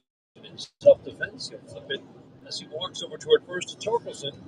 1 up and 1 down. What a great job against Schwarber. Again, he hits righties, he hits lefties, and it's been strikeout. I don't think he gave 1 fastball. Not one. He gave him a fastball away. And that's when he fouled off. Fouled it off, but the location was right. Yeah, that would be cool. Against Schwarber. Left side of the infield shifts to the right against Bryce Harper. Swinging a little soft tap foul. Starts off with a knuckle curve. This is one of the best starts we've seen from Flaherty in terms of this. I would say comparable to the start against the Blue Jays. In terms of the consistency of the spin, the location of the fastball. Fastball up and away, 94 misses. 1 ball, 1 strike. Harper is grounded out and walked. What a career this guy's having. My goodness. 1-1. Fastball high and away. I think of the hype Harper had. That's the thing I think about. When he was 16, he was supposed to be the next Ken Griffey or Right. And he's done it. And he's done it. Just great consistency year after year. The 2-1. Slider misses low. Jack not really interested in giving him anything. Either of his last 2 at-bats, he went to 3-1, walked him last time. Now after 1-1, he's going to 3-1. 1 hit, 3 walks. That's the Philly offense tonight. 3-1 pitch. On the back door, called strike. Bryce Harper was putting his bat down to take the shin guard off, ready to trot down to first. He's got to put it back on. Get ready to dig back in. Full house. balls at Citizen Bank Park. Game one of this three-game series, Tigers and Phillies. The Tigers have a 3-0 lead. The 3-2 swing and a miss. He got it on the slider down. What a job by Flaherty to get back into the at-bat. Had a 3-1 count, Bryce Harper. Threw him a backdoor slider, perfect for a called strike. And then he dumps a down and in slider. Looked like a fastball middle in. Harper went to hit the ball over the right field fence and it just disappeared under the barrel, didn't it? Man. Good sequence by Jack to come back. Fly ball, center field. On the run, Beerling track again. He'll make the catch. JT Realmuto jumped on the first pitch from Jack Flaherty. Hit it hard to center field. Beerling hauls it in. Jack Flaherty has shut out the Phillies on one hit with 7 strikeouts through 6. We got to the 7th inning in Philadelphia, 3-0 Tigers. This is the home of Detroit. A summer evening is the ideal time to throw on your helmet or boots, grab an ice-cold Mountain Dew with a refreshing citrus kick, and head to the hills for some hiking, mountain biking, and panoramic views you'll be liking. Because raising your heart rate and your elevation deserves the elevated deliciousness of cold refreshment. Give me a river, give me a dew. Something simple and true. Give me the sunshine, give me the dew. Do the dew. Let's see if we can figure out the following baseball slang. Today's phrase is Oppo Taco. Do you know what it means? Yeah, we'll switch it back to the scanner when we get near Toledo. A home run. See if we can catch something. Austin Hayes with an Oppo Taco. His 13th, and it's a 1-run game. Expand your vocabulary by listening to every game on the MLB app at MLB.com. It's time to step up to the plate and see if you can guess which baseball player or manager said the following. I want to thank the many living legends sitting behind me. I'm humbled and honored to be standing in front of you and now to be part of this fraternity alongside you. That's Fred McGriff during his Hall of Fame induction speech. Hear moments like this and more on the MLB app and MLB.com.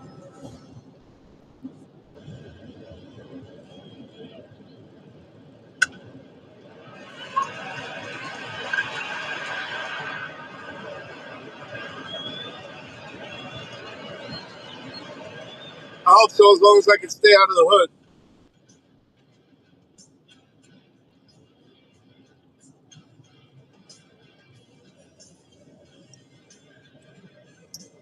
Fun night at Citizen Bank Ballpark. If the Tigers have a 3-0 lead, it wouldn't be as fun if it was 3-0 Philadelphia.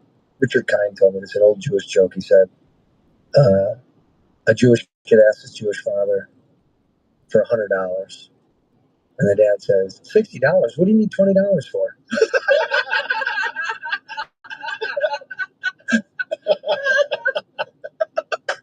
Richard Kind told me this, an old Jew.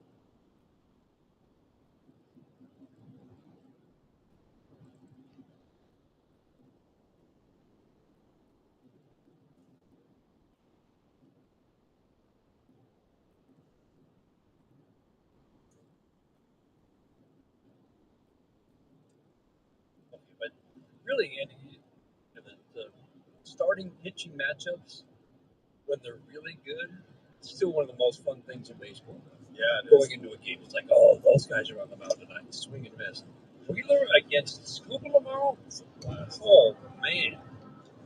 That's why these runs, it's tough to come by runs. It's similar to the postseason. You got to figure out ways to manufacture it. We did it.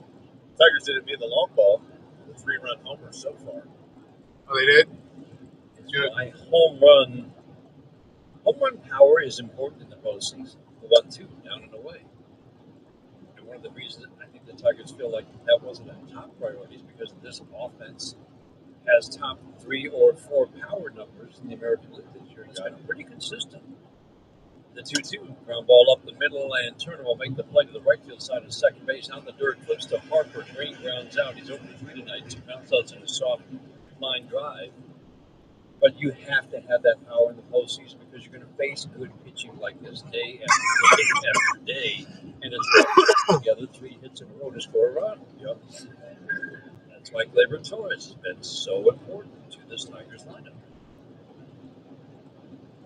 power threat in the 2-hole, consistency of his at-bats. This is an important bat right here to add a little bit of the power department. I think he'll get it going. Matt Fearling at the plate, takes strike one. 15 home runs last year. Still getting that swing where he wants it to be. Strike one curveball on the back door for a called strike. I was very worried about how the Tigers would score runs against Rangers Suarez tonight.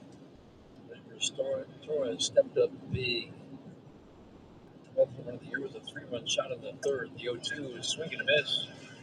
That vexing 80-mile-an-hour changeup, low and away.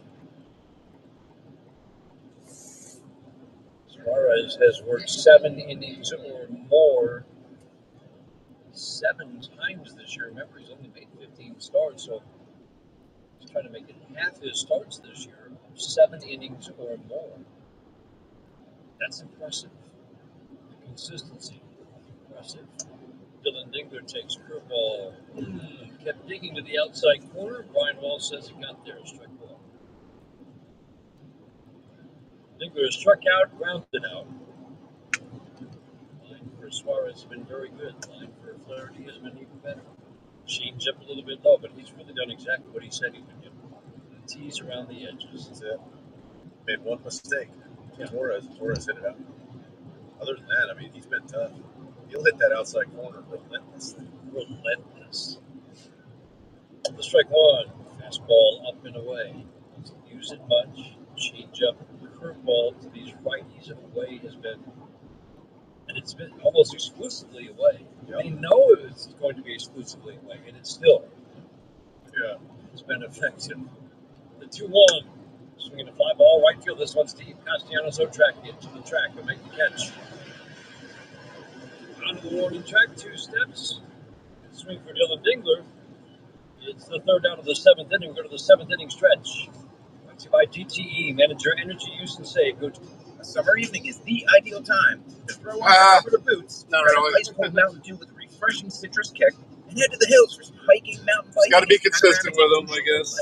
Because raising your heart rate and your elevation deserves the elevated delicious. The good thing is he drinks so much water that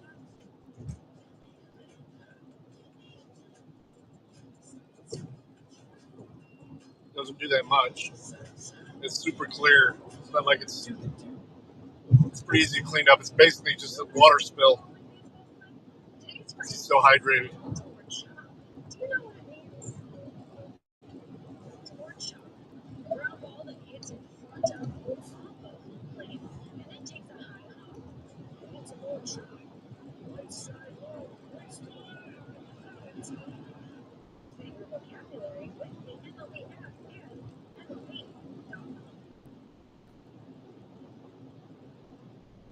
Let's see what the picker of the following baseball slang. Let's raise Sambo Taco. Do you know what it means?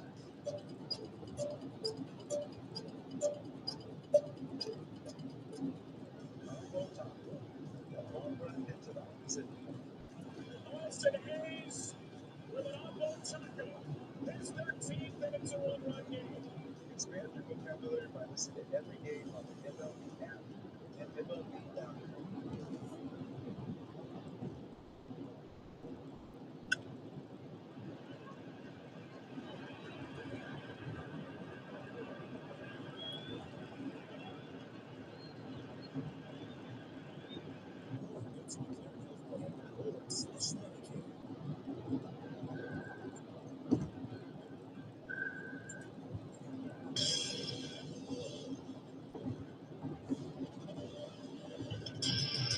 Seventh inning is brought to you by Verizon, the #1 network in Detroit. Pitch counts are brought to you every game at Rocket Mortgage. Own the dream.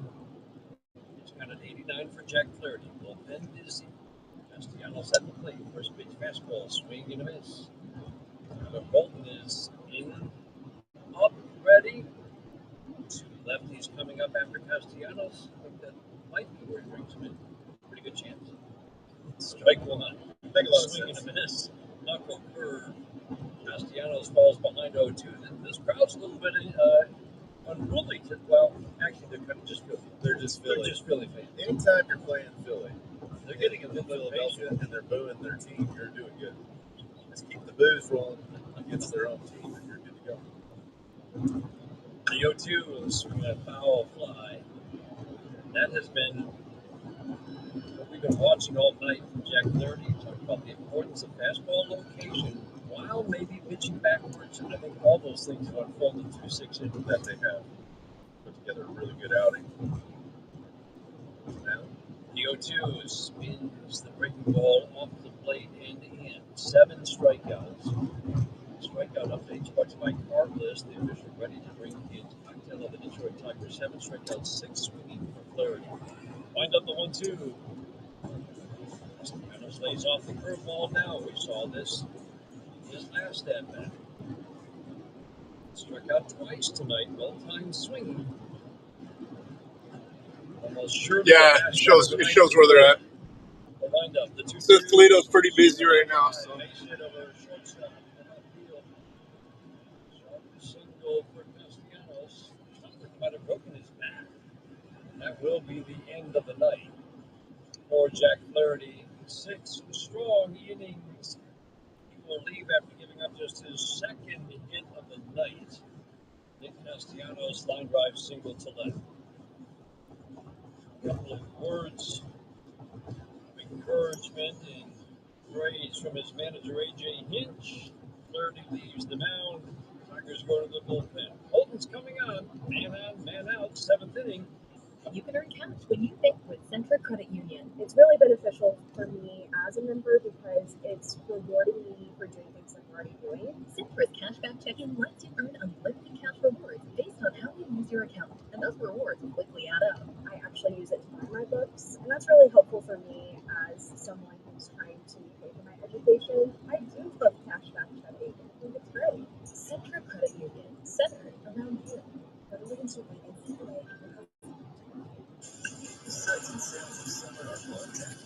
Yeah, you don't get a lot of dashes out of those spots, though.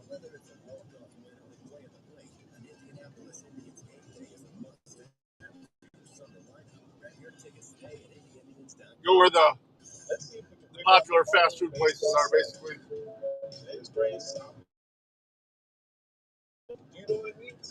My car just suggested that I may be tired.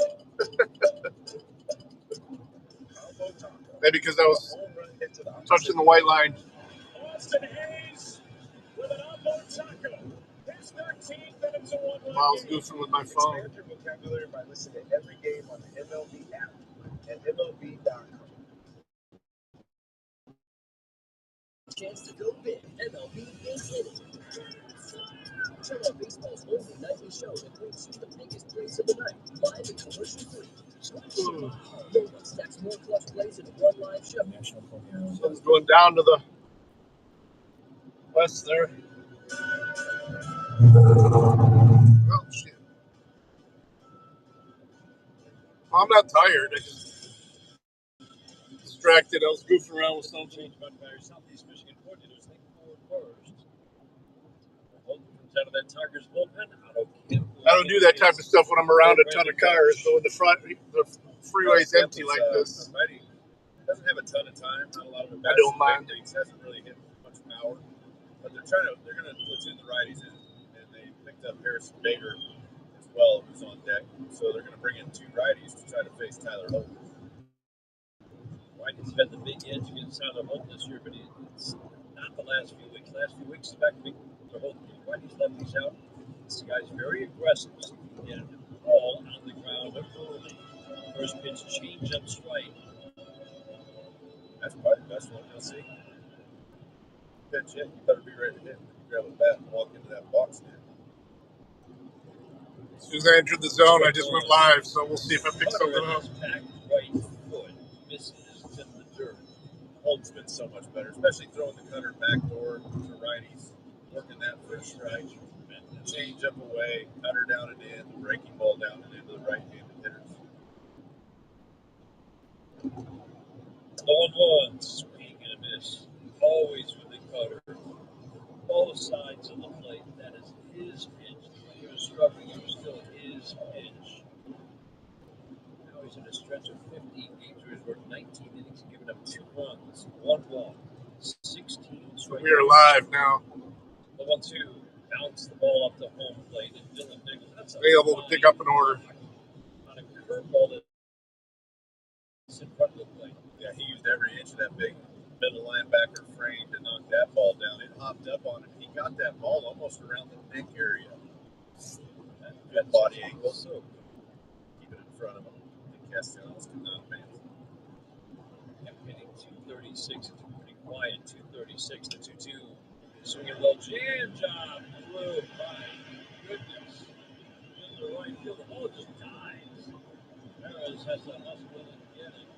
Castellanos easily over to third. Oh, Kept completely jammed. A bloop single. And now the potential tying run strides to the lead in the newest Philly, Harrison Bader.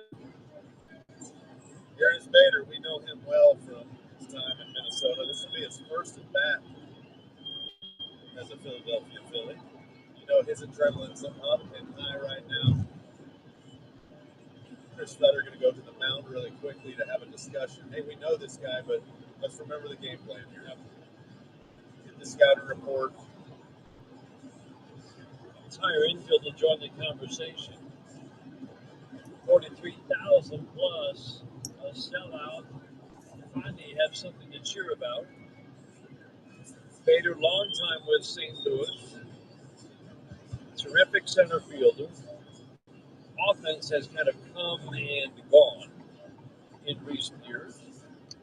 This is his best year since 2021 with St. Louis.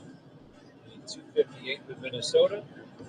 Extra base, occasional home run power. And every other year he hits lefties. This year he's hitting lefties. That's why the Phillies got him. They're taking a chance. They need some production from the outfield position offensively, and they're hoping Harrison Bader can be just that. Yeah, Holton gets a lot of ground balls. Going to get one right here. Tough guy to double up. First pitch change up, blown away. Now we're starting to feel a little bit of that Philadelphia Phillies energy in the crowd. This place gets loud. Disciplined hitter with some swing and miss in this bat. The 1-0 in the dirt. Bounce to change-ups. Very unlike Tyler Holton, especially with the way he's been pitching of late. 7th inning today brought to you by Verizon, the #1 network in Detroit. 3-0 Tigers. well, they're not doing good now. 12 home runs this year. About to load the bases with no outs. They're only up 3-0. The 2-0. Fastball missed. In.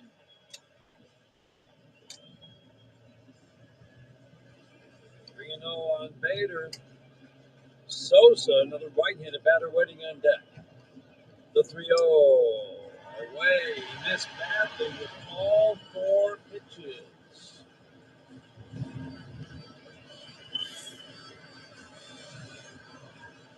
Now they got to zone him back up here, Dan. That'll load the bases up.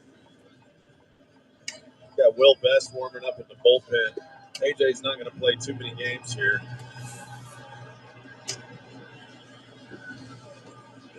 Everybody getting on their feet here in Philadelphia. Sosa's had mighty struggles against righties this year. Had a single against Flaherty, a double against Flaherty, swinging a foul to the screen. Cutter, foul to the screen. He's got big numbers against lefties.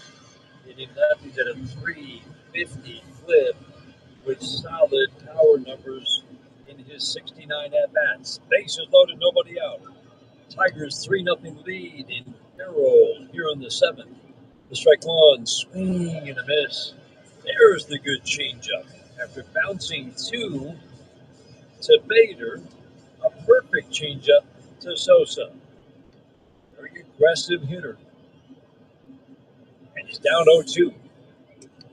Spreads out that right-handed batter's box. The 0-2 line drive right to Ibanez.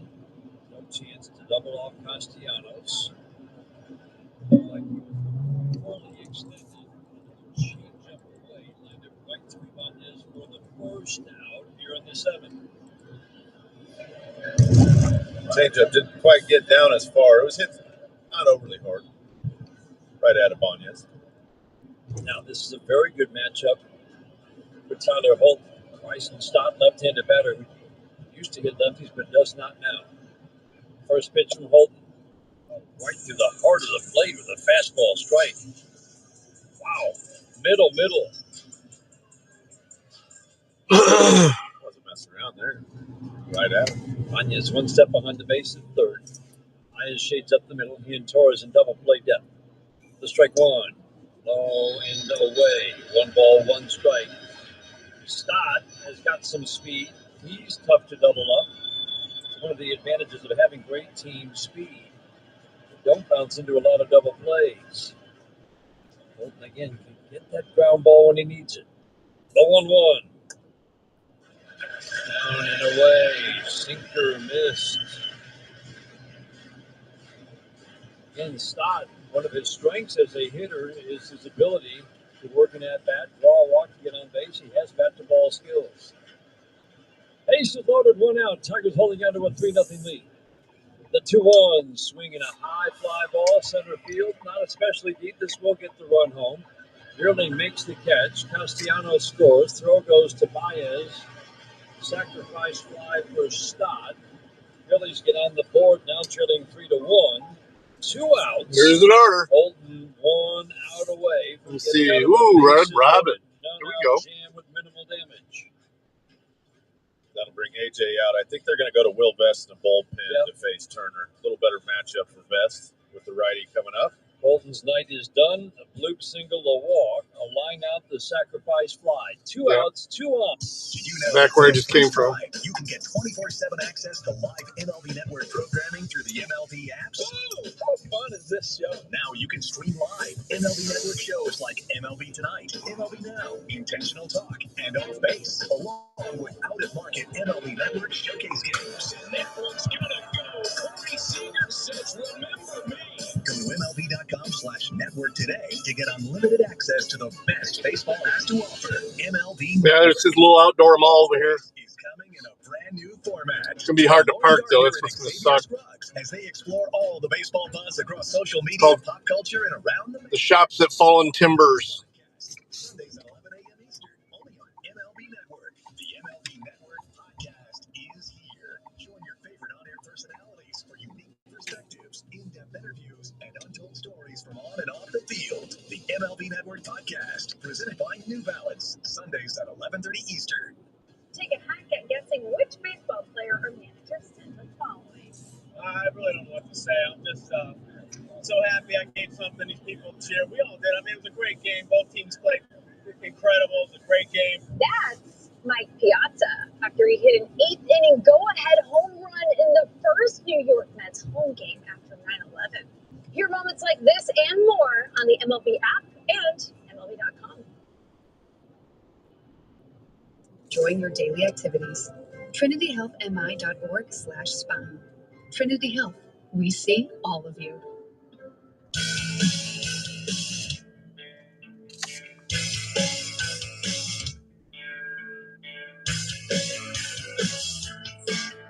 Didn't change much by your Southeast Michigan Ford dealers. Why does Olin Mills sound familiar? Will Vest takes over on the mound. 2 on, 2 outs. Trey Turner at the plate, and the Tigers leading 3-1.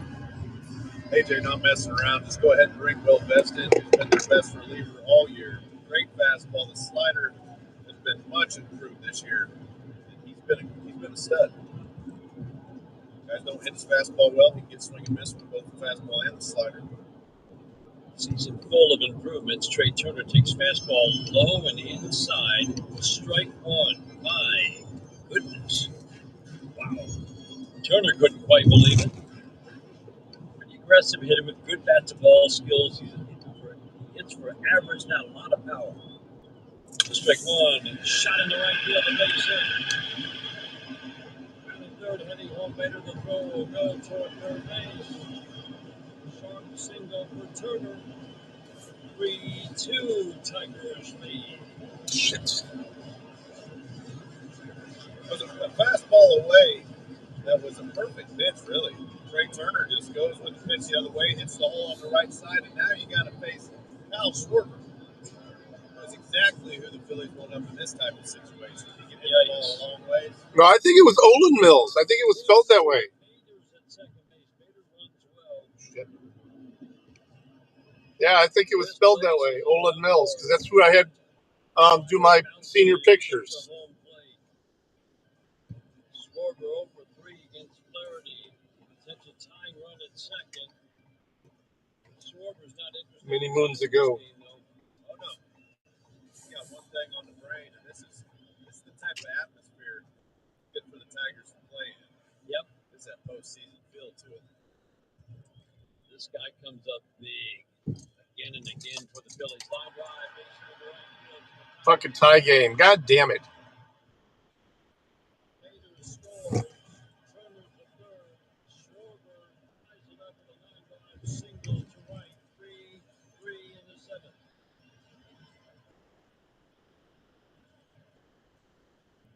Yeah, I think you may have it reversed.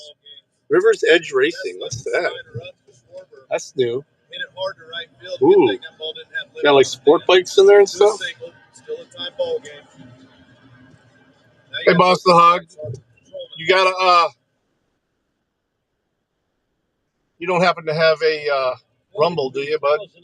I need a unique chatter in Rumble for my monetization. First pitch, fastball, middle, strike one. To go only parking. Be right back, guys. 3:30 with Powers last 16 games. It's gonna disconnect. The strike one. Fastball, strike two. Two generous calls for Will Vest. One against Turner. That one against Harper. That fastball high and tight. All right, be right back. That's a ball. Take it.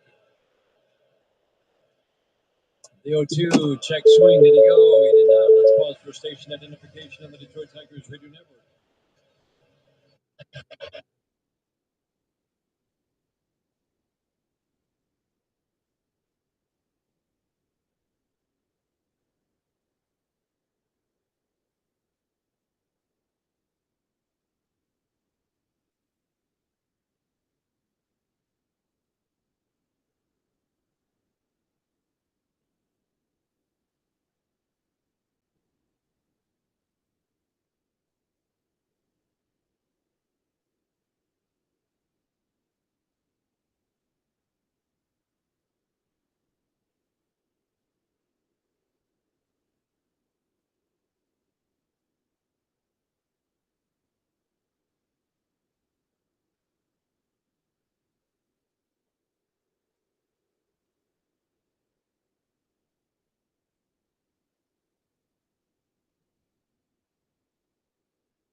Yeah. Well, they get out of the inning, but they ended up tying them.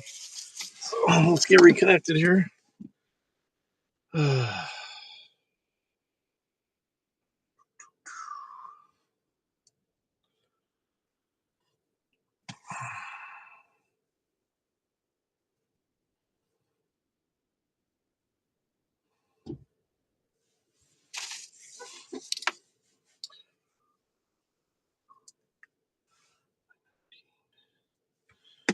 Right. Maybe if we don't listen, they'll have better luck. Oh, cars are flying.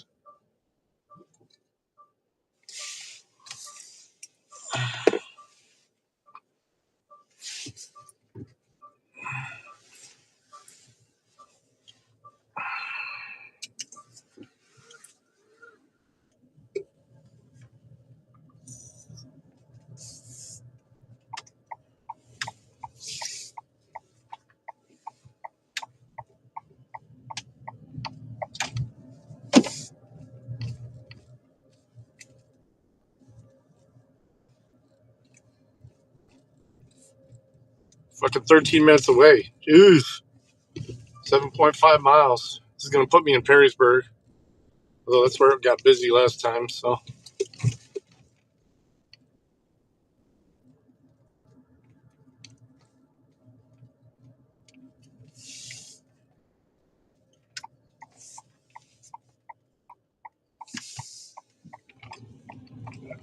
Just gonna sit there.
What was they marking at?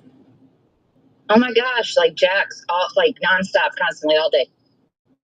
The road guys.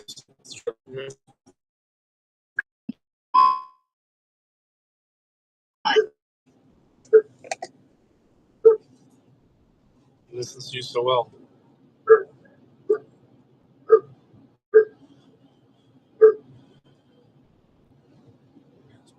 Skunk over here. Weed. Just got a lot. I just picked up the Red Robin there in Fallen Timbers. Oh yeah. 2 chicken tender salads. Looks pretty good.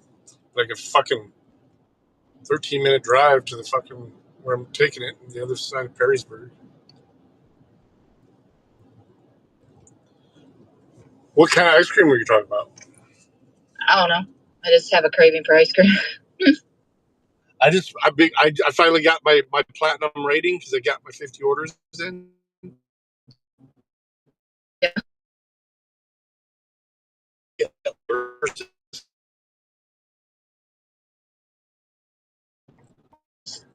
Because I'm such high rank. So there's that. Nice. As soon as I got done there, it kind of kept on taking me. They're doing some kind of thing in downtown Defiance, and of course it was having to go around the main strip. There's Clinton Street.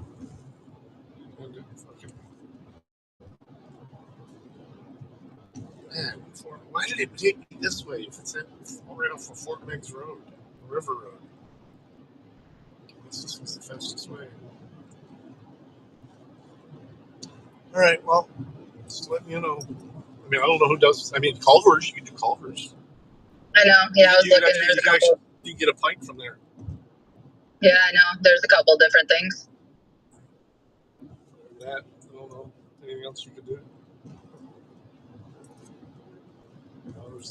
I don't know if I was even get in the area, if I'd be guaranteed to get it. Although being platinum means you are priority if an order pops up when there hasn't been one. Whatever area you go active in, you are priority to pick up the order. That's cool. What time is that thing tomorrow? 2:00? Yeah. You getting her anything? I don't know.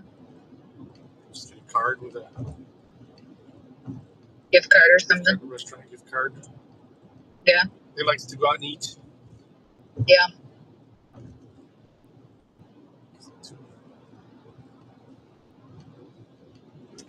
All right, well, I'm about to exit here, so I'm going to need to pull this thing back up and see if there's any other directions. Okay? All right. All right, loves you. Loves you. Bye. Oh, Eggsy says hi. Oh, hello. All right, bye. Love you. All right, bye. Love you.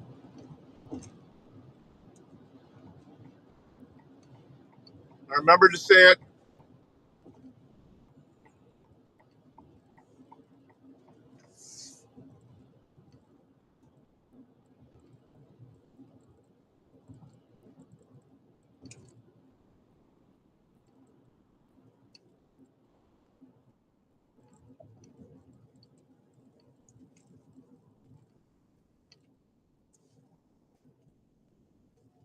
Did Boss of the Hog take off? Or did he chat?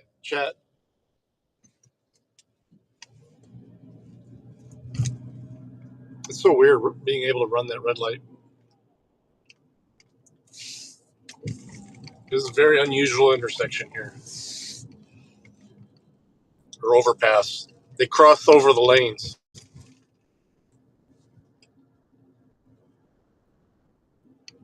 And they cross back when you get to the other side of the overpass. Apparently, it's safer. You still on YouTube? Okay. Probably, well, wonder if is Toe and AJ doing the, well, it's not usually not till 9:30. Usually they do the Friday night rants or whatever it is that he does. Ooh, Tiger scored a run. Here. Turn the audio back on.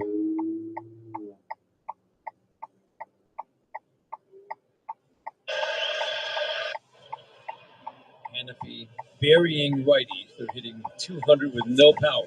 The 0-2. Safer way, as you suggested. Make it away. Yeah. You just don't want it to leak back over the middle of the plate. If you start the ball far enough away, then you don't have to worry about it coming back over and being hittable. The 1-2. Slider down. 2 balls, 2 strikes. We've seen several of these at-bats for Castellanos tonight. Yeah, 9:30 Eastern. Is that what he's doing? What it is? Righties have hit 200. They've had 499 on base plus like 499. This below 600, you're doing well. The 2-2. Fastball low. Lefties have hit .400 with an OPS over 1,000.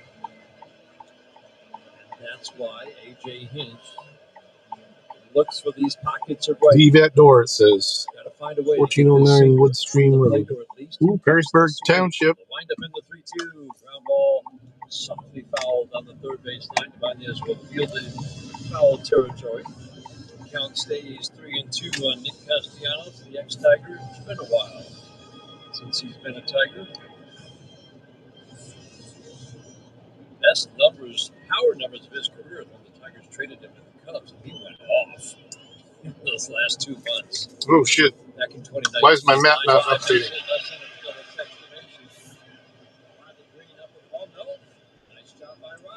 Ugh.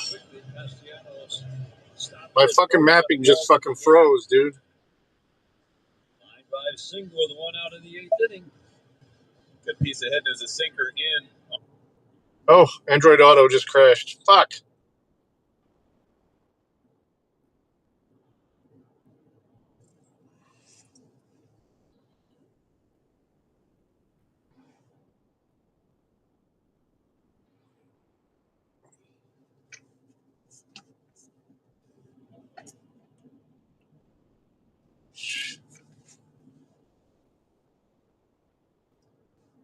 I wonder why I did that.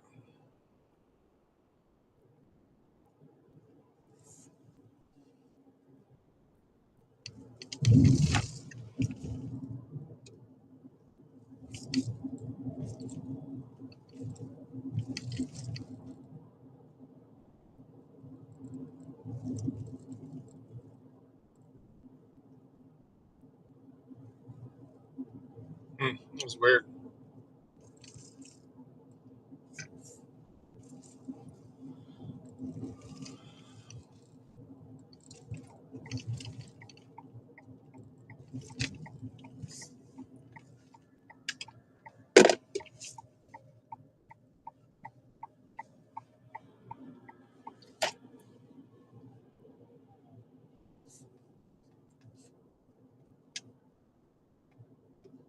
Oh, no, I got it. I just had to reset it. I just looked down and I noticed the map wasn't updating. I was like, oh, shit. What's going on?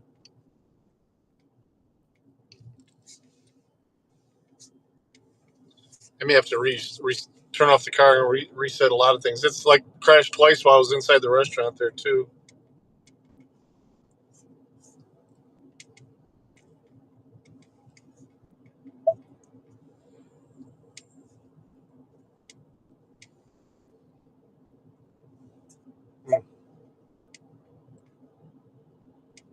There we go. Weird.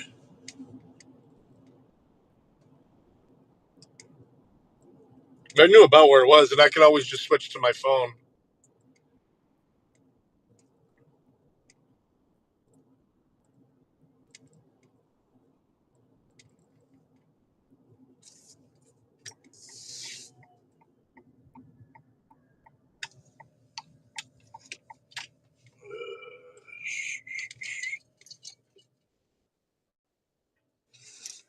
$14.09. This is it.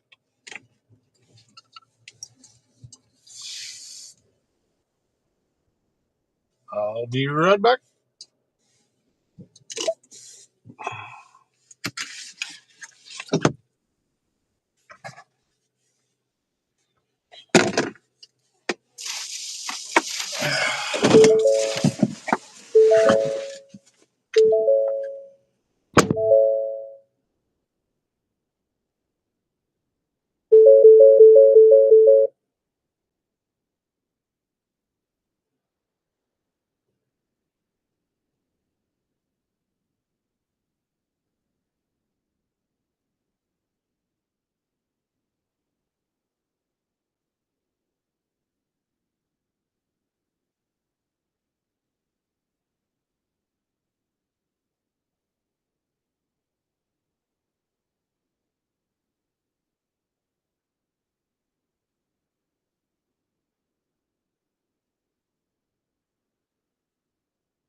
Of course, it disconnected.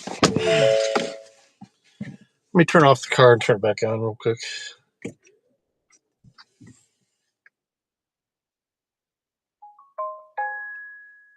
McDonald's.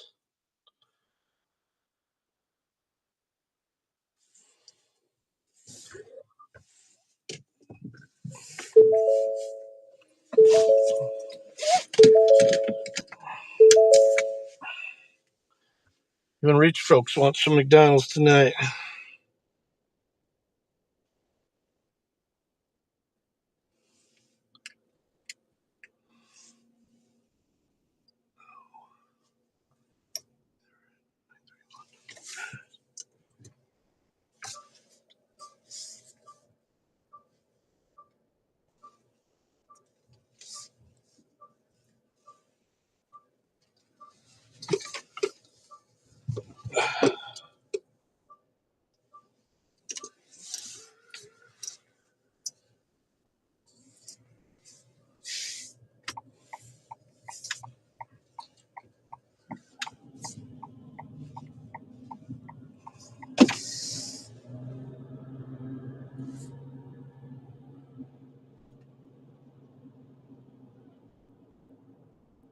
Now it's tied again. Fuck me, man.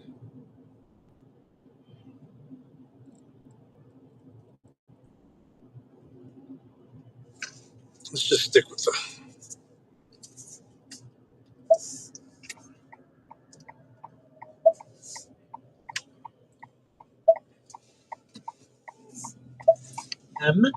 Welcome to the program, John.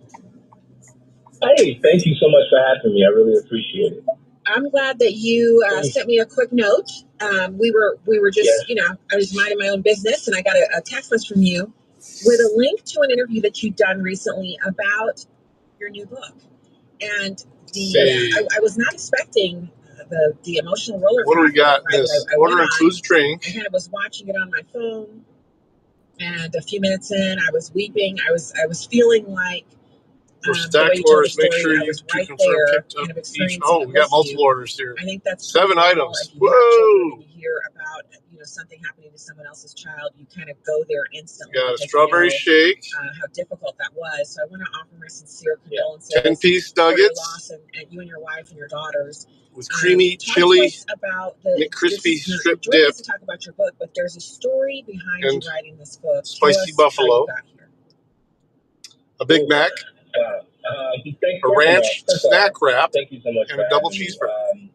Yeah, there's a lot of a story. That's actually the book I was working on before. That's one of the orders, I think. One night I was asleep and I think this is multiple orders. Say, wake me up and say, write the book because we need a rescue mission. And we need a rescue mission for so many people that are taking their lives by way of suicide. And I said, huh? Because I'm telling you, Casey, I'm still not over the grief. My son, back in November of 2021, my son decided to leave his earth by suicide. He shot himself in the head. And I'm telling you, my entire world has been rocked from it. I have 6 kids, and as you stated, 5 girls, and the loss of him. And one of the things Twisty treat. I'll tell you, COVID really did a number on our kids. My son was the life of the party. He's talked so many people out of suicide. Anybody that was depressed and feeling down, my son brought so many. I mean, when we had his funeral or his homegoing, I had so many of his friends and people that barely knew him, but the message that they all conveyed was, "Your son, he saved my life so many times." And when COVID hit, he was on the basketball team. He was making a lot of money doing the video games. And when COVID hit and he wasn't able to go out and hang out with his friends, play basketball, we saw the shift. But as you know, I didn't think this would happen. And it just breaks my heart, And what I hope this book becomes is not just a rescue mission, but also a book that people can pick up and pass and share to other people to say, who are going through this moment or who've had people in their own lives who committed suicide, that this will be a guide because, I write letters. Super early, so. A a word of advice or a word of, and then I offer scripture and a prayer in this book. I wanted this to be a book that people pick up and they find hope in. If that makes any sense. It does. It does. And I have often shared on the program about, during COVID, when they first, it was in March, when they said 2 weeks to slow the spread. And so, they shut down all the schools. And it was only supposed to be for 2 weeks. And at the end of the 2 weeks, we have our youngest is a daughter, and she never, I wouldn't say she's the life of the party, but she's a very bright and upbeat person. Someone who really, seems down. Someone who, honestly, she hates to hear anybody arguing or having a disagreement. And she's always kind of the one to kind of interject, a compliment or kind of a boost up into any conversation. And I remember, I'll never forget it because I'd never seen her like that before. I came downstairs and she was already logged in and doing class we have a little breakfast nook in the kitchen, and she was set up down there. And every day she was doing class from there. We're at the end of the 2 weeks, and it's a Friday. And I said, "Hey, how's it going?" And she turned to me and she said, "We're not coming back to school on Monday." And I said, "Oh, no." Oh. And she said, "Mom, I can't keep doing this." She's like, I hate this. I can't keep doing this. And I said, "Well, what options do we have?" She said, I need to transfer to another school if this is going to be the way it is in the fall." I never heard her say anything like that. Never so clear. She just looked me right in the eyes, and she just looked so dejected, defeated, just lowered. Everything about her affect. Mm-hmm. And I said, "I didn't realize this was hitting you that hard." She said, "Mom, it's only been 2 weeks and I can't stand it." She said, "I'm just sitting here by myself staring at a laptop all day." And, and I said, "Well, let's get some people together this weekend," which they actually ended up banning that. Like, if you were attending the school and they heard that you had people over on the weekend, you could literally get, taken into the office and counseled, taken to the nursing council, and then they said put a note in your student file for gathering during COVID if they found out about it. Yeah, because they had a couple of kids catch COVID from each other, hanging out at each other's houses, but the kids needed to be in their friend groups. It wasn't enough that all 5 of us were working from home at different parts of the house. It just wasn't enough. So I think your warning, it's really instructive now while we're in the calm, because there will be another pandemic. There will be another attempt to lock us down, and people need to know why. So tell us a little bit about the evening in question, because when you were sharing that on the other program, I was thinking, this is all of us, pretty much every night of the week, if you have kids at home, the way you guys were as a family, just going through the regular routine of an evening. Yeah, well, before I go there, I remember when one of my cousins had the chicken pox and measles. They always put us together so that we could get it. Me too. That's how I caught it. Our neighbor had it. Yeah, she invited her over. My mom said, "Get over here and bring their younger sister." Got my younger sister, me and my sister immediately caught chicken pox. All right. Exactly. Looking sleazy. But, no, I had just come back from our radio station does an event every year called the Freedom Summit, and I just come back from there. And my blood pressure was just so high because it was a very long weekend. So when I get home, we were going to take my daughter back to her college. And as we drove off, my pressure was just, I said, I can't do it. I got to go back home because I didn't get any rest. And my son was there. We think he was going to do it then while we were all out of the house. And so I come back, and then next thing you know, my son has to go with him. So he has to drive. So he drives. He was very upset about it too. And so we get back home, and so it's about 8 o'clock. When they get back home, it's about 8 o'clock at night. Everybody's saying that they're hungry. So, he had the best attitude ever. He was so joyful, so happy. And he said, "I'll go." And so he went and got all of us food. So we all ate. And then we lay down. And am I done yet? No. My daughter comes No, it's been into the busy. room at about 9:30. I don't see the point in getting done if I'm making monies. And she said, "What was that sound?" I said, "Well, it's because we have this painting in our room that falls down every now and again." And I said, "It's probably the painting down there that fell." So she goes back to sleep. And then about 1 o'clock in the morning, there's a pounding on my door and the ringing. As a parent, to hear that sound, my heart immediately dropped. So I go down. I go down the stairs, and they're saying it's Joliet police. And so I'm like, okay. So I open the door. He goes, we're looking for John Anthony. I said, well, I'm John Anthony. He goes, nah, you too old. I said, well, thank you. He says, no, his girlfriend has called us and she's saying that she doesn't like the way he sounds. So I yell up to the room. By this time, my wife and my then daughter, she was 14, I believe, went in. And as I yelled his name, they turn on the lights. And Stacey, you know the movie screams and how they just go, and they just wind it up, and it's just the loudest, most ear-piercing scream that you could ever hear. Cuts through your body. That was just feel like it's cutting through you. Yeah, that was the scream that both my wife and my 14-year-old daughter let out. And I immediately turned. And I'm a former cop. I immediately turned. And I run up. Me and the cop, we're running up. He pushes me out the way as we get to the top of the landing. I fall down. I get back up. By the time I get back there, he flashes his light. And I see the hole in his head and the brain matter still leaking out. And Stacey, I screamed and I just fell. I don't remember much after that. I really don't. I just knew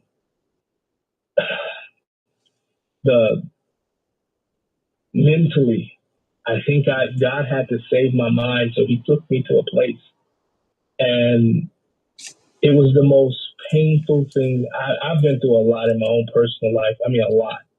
And this was the hardest thing. This was the hardest thing. This has been the hardest thing that I've ever walked through in my life. And I've come up through Chicago. I've been homeless.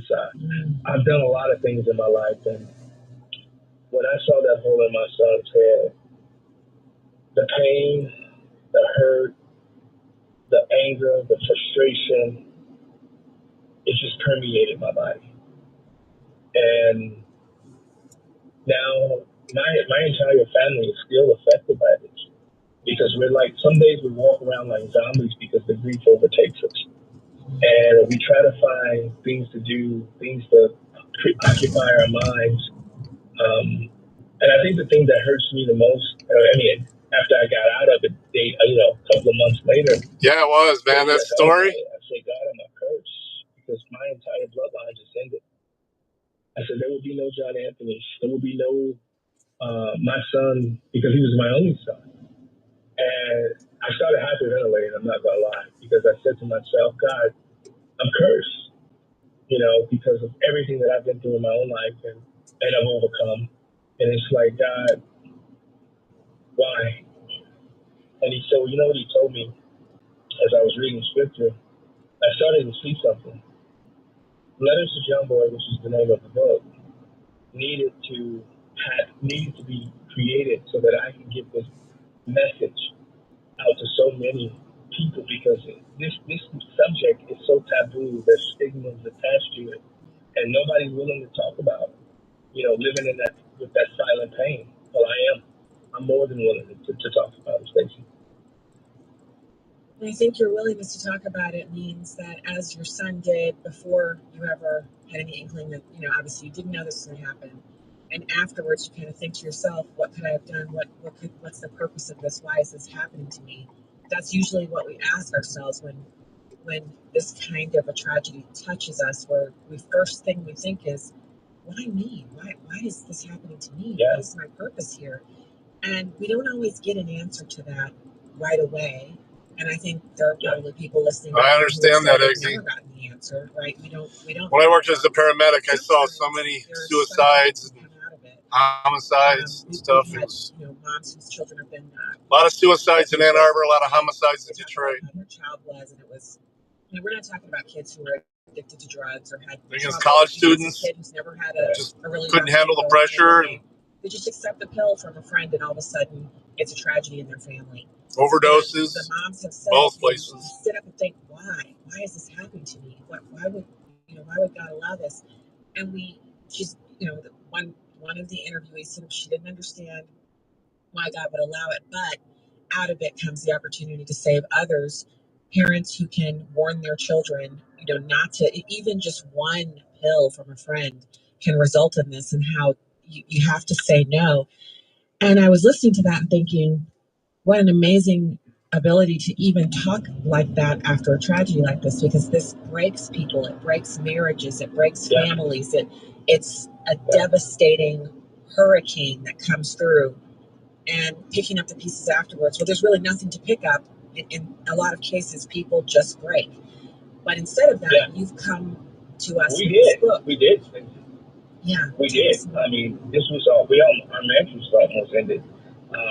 I was out of the house for 9 months. My wife didn't want to see me. She didn't want to have anything to do with me because I reminded her of my son, and she was living in so much pain and grief. We were both looking for divorce lawyers. The thing about me, Stacey, I try to live such an authentic. Yeah, I got out of the business when God uses those types. It hurts. I get tired of seeing kids hurt. You know, I would never want both any of my friends or even from injuries and from to have to burns, because I was working as a firefighter too. So I was like, truthfully, in order to save others from just got tired of it. You have to be able and willing to just tell it all and not hold back.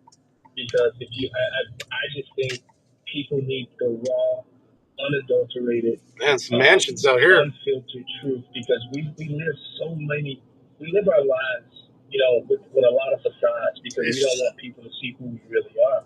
Well, I've not been that person for at least the last 10 years because I said, God, I realize I'm a vessel for you. I don't have to go through anything else no more. you can back off. I don't want to have to go through anything else. But if you permit me, I would love to read a part of the book if that's okay with you. I do. So when I watched it, the first thing that rose up in me, I have to be frank with you, John, is I thought, I'm sitting here crying. I don't know if I can hear this story again. And I immediately felt a little rebuke of, how could you not share this? How could he's reaching out and saying, I need to tell this story because there's someone north to south, east to west, all over North America. There's someone else out there who has a child who is in a struggle, and they need to hear this so that they don't go through what you went through. Nice job of leaving the porch light on, guys. Someone else say, wow, I didn't know you felt this way, and come around their child and prevent them from feeling like this is the only way out. It might be a spouse, it might be a friend. Leave it at the door. It might be someone else's child where you just look at them and think, why do I feel this strong inclination? They hear the interview and they realize, putting two and two together. And I immediately knew we had to do this right away. And I messaged you back right after seeing the interview. I go through this little epiphany for a couple minutes, and then I sent it over to my producer, and I'm like, let's do this. I feel like that's a part of why we do what we do, because you're a radio host as well. Yes. Shying away from difficult topics doesn't help. It's actually why we're here. It's why we do the radio. It's a deeply personal medium. It's much more personal than hosting a television show where you have, a lot of what you're talking about is scripted. Sometimes they have personal moments on there, of course, but the majority of it is news reporting, and it's at the surface level. This is so much deeper than that. So, of course, I would appreciate you sharing some of the book with us. Yeah, thanks. Well, I actually do radio 6 days a week. I do the morning drive in Detroit too. I get no rest. Stacey. But I want to read the part, letter 24, because I think this is the part that people who are contemplating suicide or have suicidal ideations, they don't think about. They don't think about the aftermath. That's the title of this letter, The Aftermath. And I said, dear John Boy, there are some things a father should never have to do. One of them is to outlive his son. Another is to bury him with his own hands, knowing there will be no one left to carry the name forward. I used to think the moment of your death was the hardest thing I would ever experience, but I was wrong. The hardest part is what came after. The silence. The way the room stayed frozen in time. Shoes where you left them. Bed still holding the weight of what happened. Air still heavy with absence. The way I'd walk down the hallway and forget for just a second and then remember the ache of waking up and realizing the nightmare is my reality. The noise. The screams that still echo from that night. Your mother's voice. Town, 10 miles back in. Kirsten's terror. My cry was a sound I didn't know to come Well, it's just weird. This driveway is way over here, and the door is way This all these garages. I don't know if there was a house behind them, but the house is practically next door.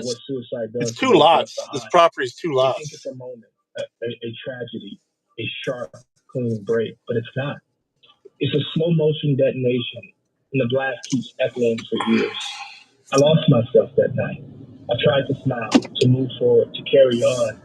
Yeah, it went well. With this gaping wound, this hollow space where your laugh used to live. John, I was supposed to teach you how to be a man. I was supposed to hand down my faith, my name, my faith, my fire. Now I live with the weight that my name, our name, dies with you. There will be no Anthony boys running around with our eyes. No father son Saturdays watching the Bears. No dad, you were right. Moments after years of arguing over life, women. That took me outside of a border. Well, the pickup border. And every time I'm about to be right back into it. Did I fail you? I don't want this to have to send me down to feel like there was no other Bowling Green. Because God helped me, son. I would have crawled into your skin and carried the pain myself if I had known how deep your pain ran. People ask, how am I doing? I lie. I say I'm okay. I say I'm moving forward. But the truth is, I wanted to give up more times than I can count. I looked at that same weapon, sat in the same silence. I felt the same darkness creep in like fog under a door. But I'm still here. Maybe, just maybe, that matters. John, your death didn't just break my heart. It fractured our family. It pierced your sister's souls. It left your mother gasping for breath in rooms you used to laugh in. I wish you had known what would be left in your wake. The emptiness, the guilt, the questions, the torment, and the fierce, relentless love that refused to stop even when you did. But I forgive you. There's more, but for the sake of time, oh yeah, I give to the one reading this is still left behind. You are not weak. What's his name? Did he say what his name was? You are not alone. You are what's left, and that means you are still the light. In the scripture is, the Lord is close to the brokenhearted and save those who are crushed in spirit.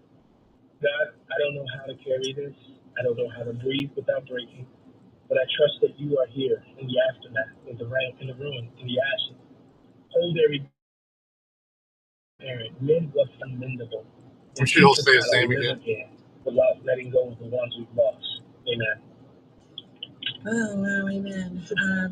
I got to tell you, that's the crux of the work that you're doing now, is sharing these difficult moments that are still fresh for you. The pain of losing a child doesn't dull with time. You just learn how to live with it.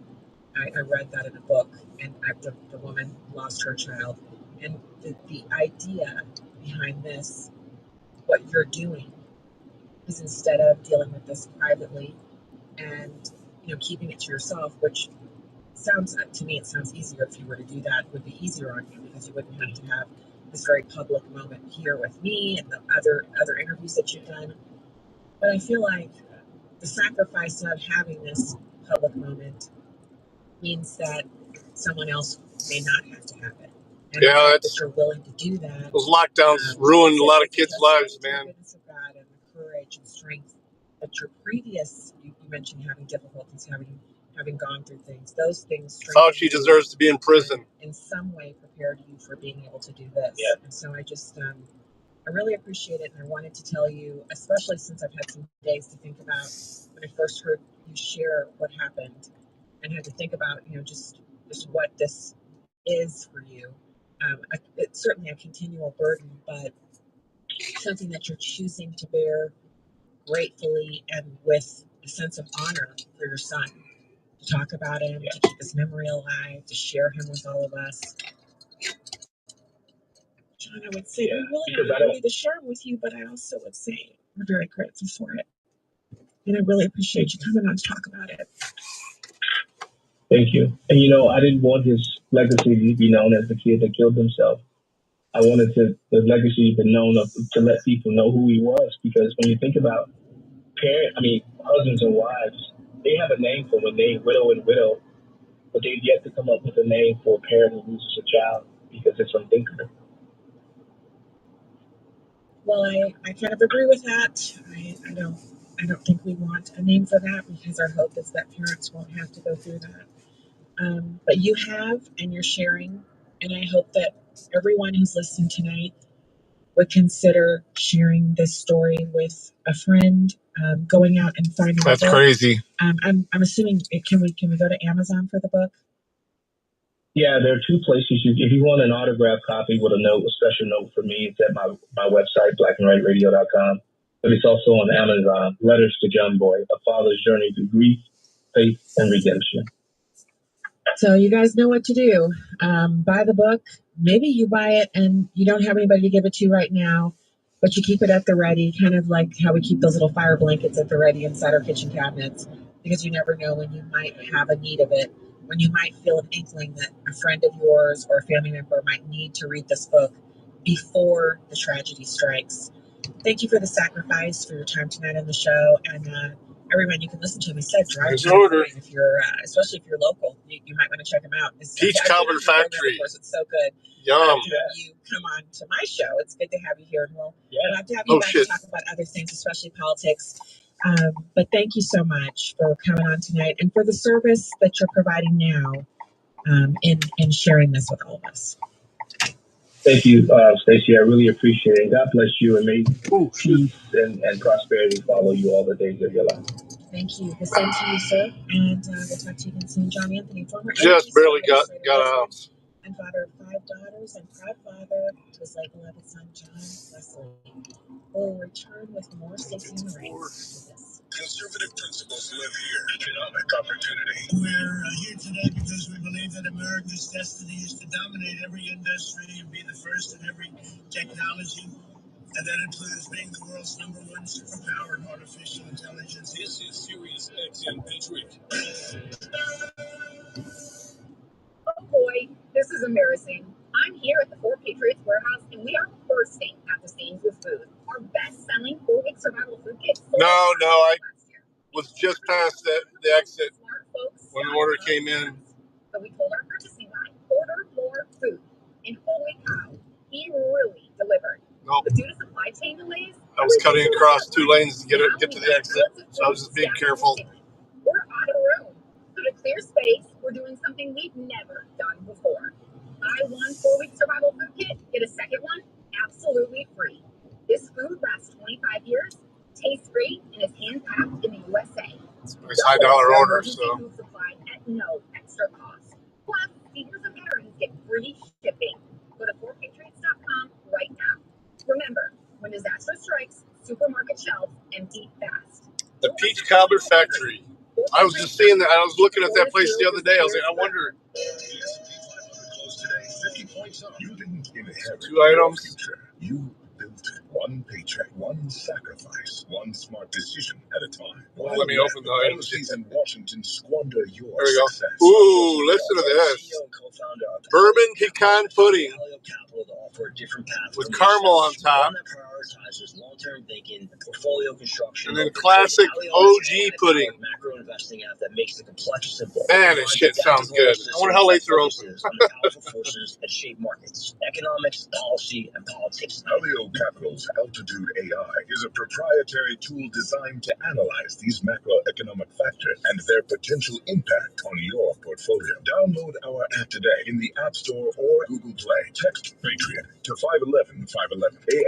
ALLIO Capital. Text Patriot. You got to be over here, I think. I don't know. I should Investing involves risk, including the potential loss of principal. Past performance does not guarantee results. See terms and conditions. Tax fees may apply. Navigating life stages, Caring Transitions offers support for every step of the way. For seniors relocating or downsizing, we offer a compassionate, individualized approach that provides comprehensive solutions. Estate sales, our experts will list your items on our exclusive online platform, CT Bids, preserving memories and keeping your family's best interests at heart. And for those tough cleanouts, we're here to help. Visit CaringTransitions.com. Caring Transitions, embracing new beginnings with confidence. The right to bear arms. Religious freedom. Yeah, there's Bob Evans all over the place here, man.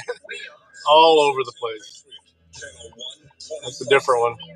Ooh, Tennessee plate. This is Stacey on the right with Stacey Washington. I don't think I've seen that color Tennessee plate before. A blue one like that? I thought it was Michigan up first. Yeah, it's me again. Sometimes known as Bossy McBossy Pants. Yeah. For those who are hating me but still listening in, thank you for being here. I'm everyone else. I appreciate your time, and especially you being a part of the SiriusXM Nation. We have so much more program for you tonight. Let's just dive right in here. It's a bourbon pecan pudding with caramel. Dude, Somebody I wonder what the having a OG rough pudding time. is. I'm going to have to ask them when I'm in there. Booker. He was on the Senate floor raging against the machine. I mean, no, I don't think it's a government plate. I'm confused by my colleague because she knows I don't object to her two bills. It's got a county sticker on it. It doesn't say, oh, there's Perrysburg Township Piggy right next to me. Confusion is there. I object to the bills that are putting resources. Skip the line, grab your order off the back shelf on the right of the checkout counter with the online order sign above it. Okay. My colleague confuses me. I want to talk to the people here. I had my chance. Well, actually, I didn't. The regularly scheduled Judiciary Committee hearing wrapped up, and then a hastily one was put back together. I had no notice of that, no ability to plan for it, and had a conflict.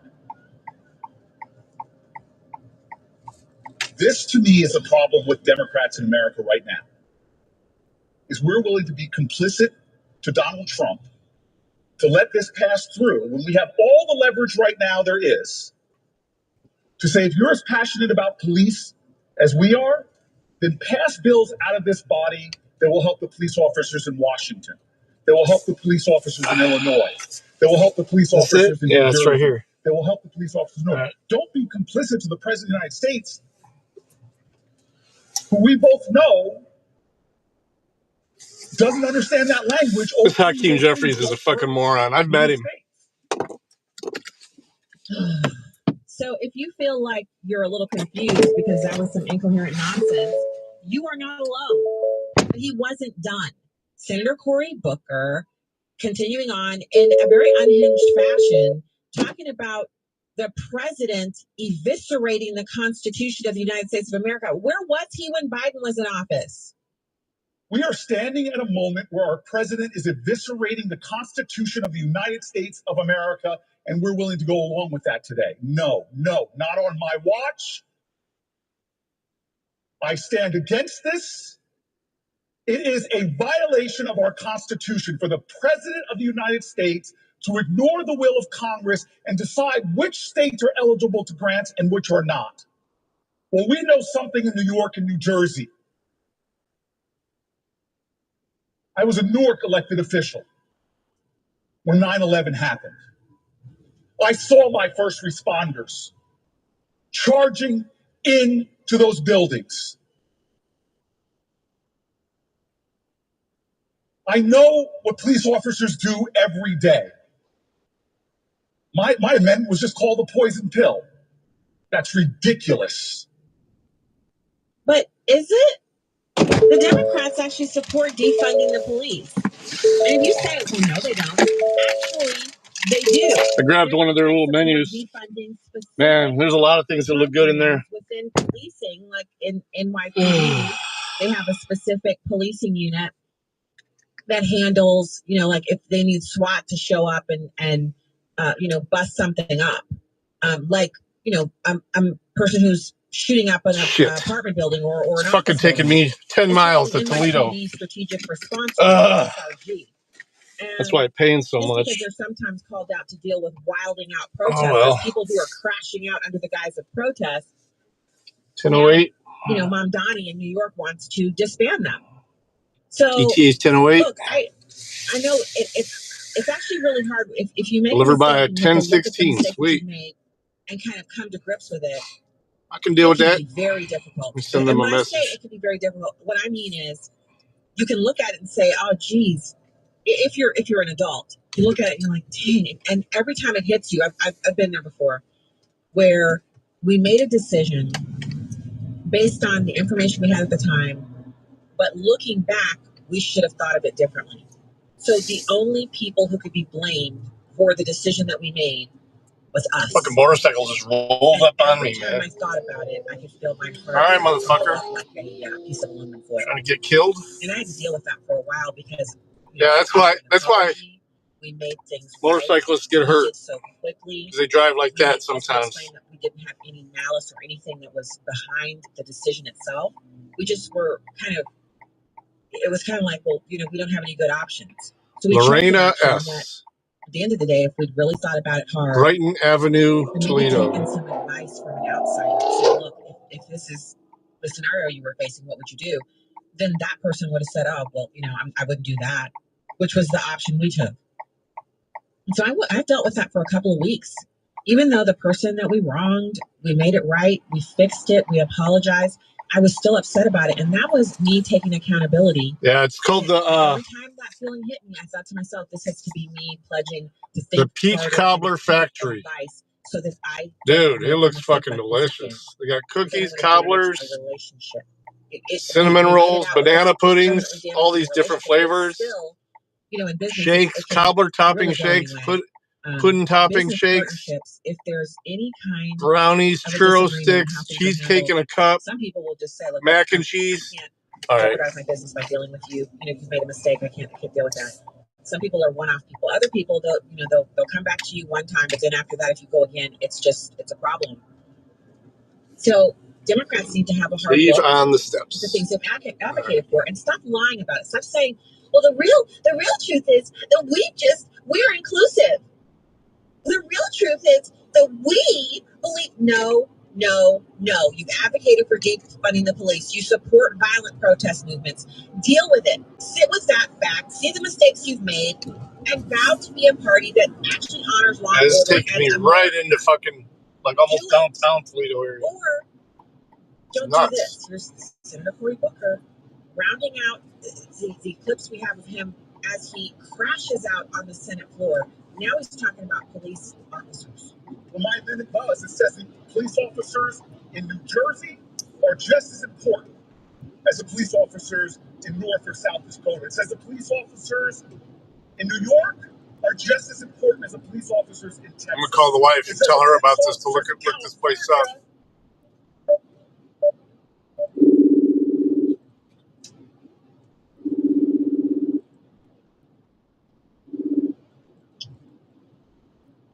Hey, what'd you get? I got a concrete mixer, some cheese curds, and pretzel bites. Nice. Because if you spent $15, you got $3 off. Yeah, and then you got free delivery because you still have the Dash Pass, right? Yeah. Work tomorrow since we're gonna be out that way. I just picked this up from the Peach Cobbler Factory. You ever heard of it? I almost ordered from there. Oh, you could have it delivered out there? Yeah. Yeah, they closed at 10 though. I literally barely made it in there before they closed. Yeah, I looked at that. Almost ordered from there. I'm delivering this all the way to Toledo. from Perrysburg. I'm heading all the way up to Toledo. Brighton Avenue. I don't even know where that's at. Yeah, apparently. But it's a decent paying delivery. So. Yeah, they're getting the bourbon pecan pudding with caramel on top, and the OG pudding. Of course, they were in the back cleaning, and it was just on the shelf, bagged and receipted already. So I was just like, I was going to ask them, but what's the OG pudding? Yeah, you can look it up when you get home. They got I grabbed a menu. Pudding, I grabbed a menu. They got all kinds of shit. They even got mac and cheese. Yeah, I was looking at the menu. I almost pulled the trigger on them. I'd have probably gotten the order because I just picked up from there. Yeah. Right before they closed in 2 minutes. But yeah, probably won't take any more orders. Well, Sonic took their last order at 9:30, and I think got my order in at 9:25. They were probably pissed. Sonic? Sorry, I mean Culver's. Oh. Yeah, still 10 minutes away from this delivery. Yeah, from Perrysburg all the way up to Toledo. Across the river, Toledo. Getting off in, it's going to be a good area. Collingwood? Fuck. All right, well, let me pull the map back up. I just wanted to tell you about this place. It's funny that you had already looked at it. So they do deliver out to our house then, huh? Yeah, but we're going to be heading that way anyway tomorrow, you know? Yeah. I think it's like a $2.99 fee though, but because it's like out of area or some shit. Yeah, which is weird. But the thing is, we're gonna be in that area anyway. Yeah. We just stop there on the way back. Yeah. Yeah, for sure. Are we taking Balder with us? I don't know, because I don't know. You have to stay outside with them. I don't think you can bring them in that place. Yeah, that's true. Community center. Yeah. I get fucking fiddle all over. It's all carpeted there too, isn't it?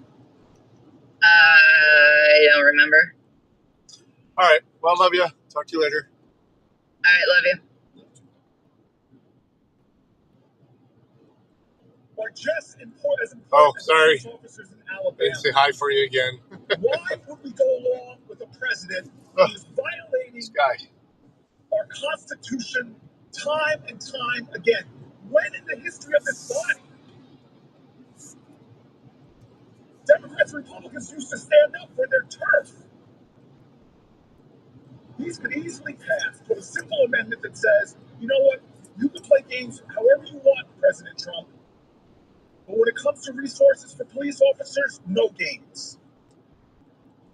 Today, I stand and fight for the Constitution. I stand and fight against this. What is he even talking about? Yeah, I'm going to stand and fight for the police officers from the great state of New Jersey.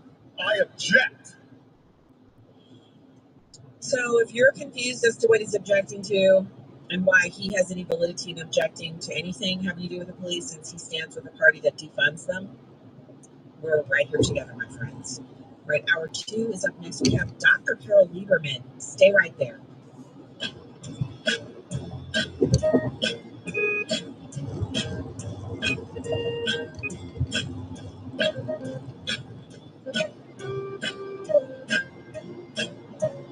This is over by my buddy's house.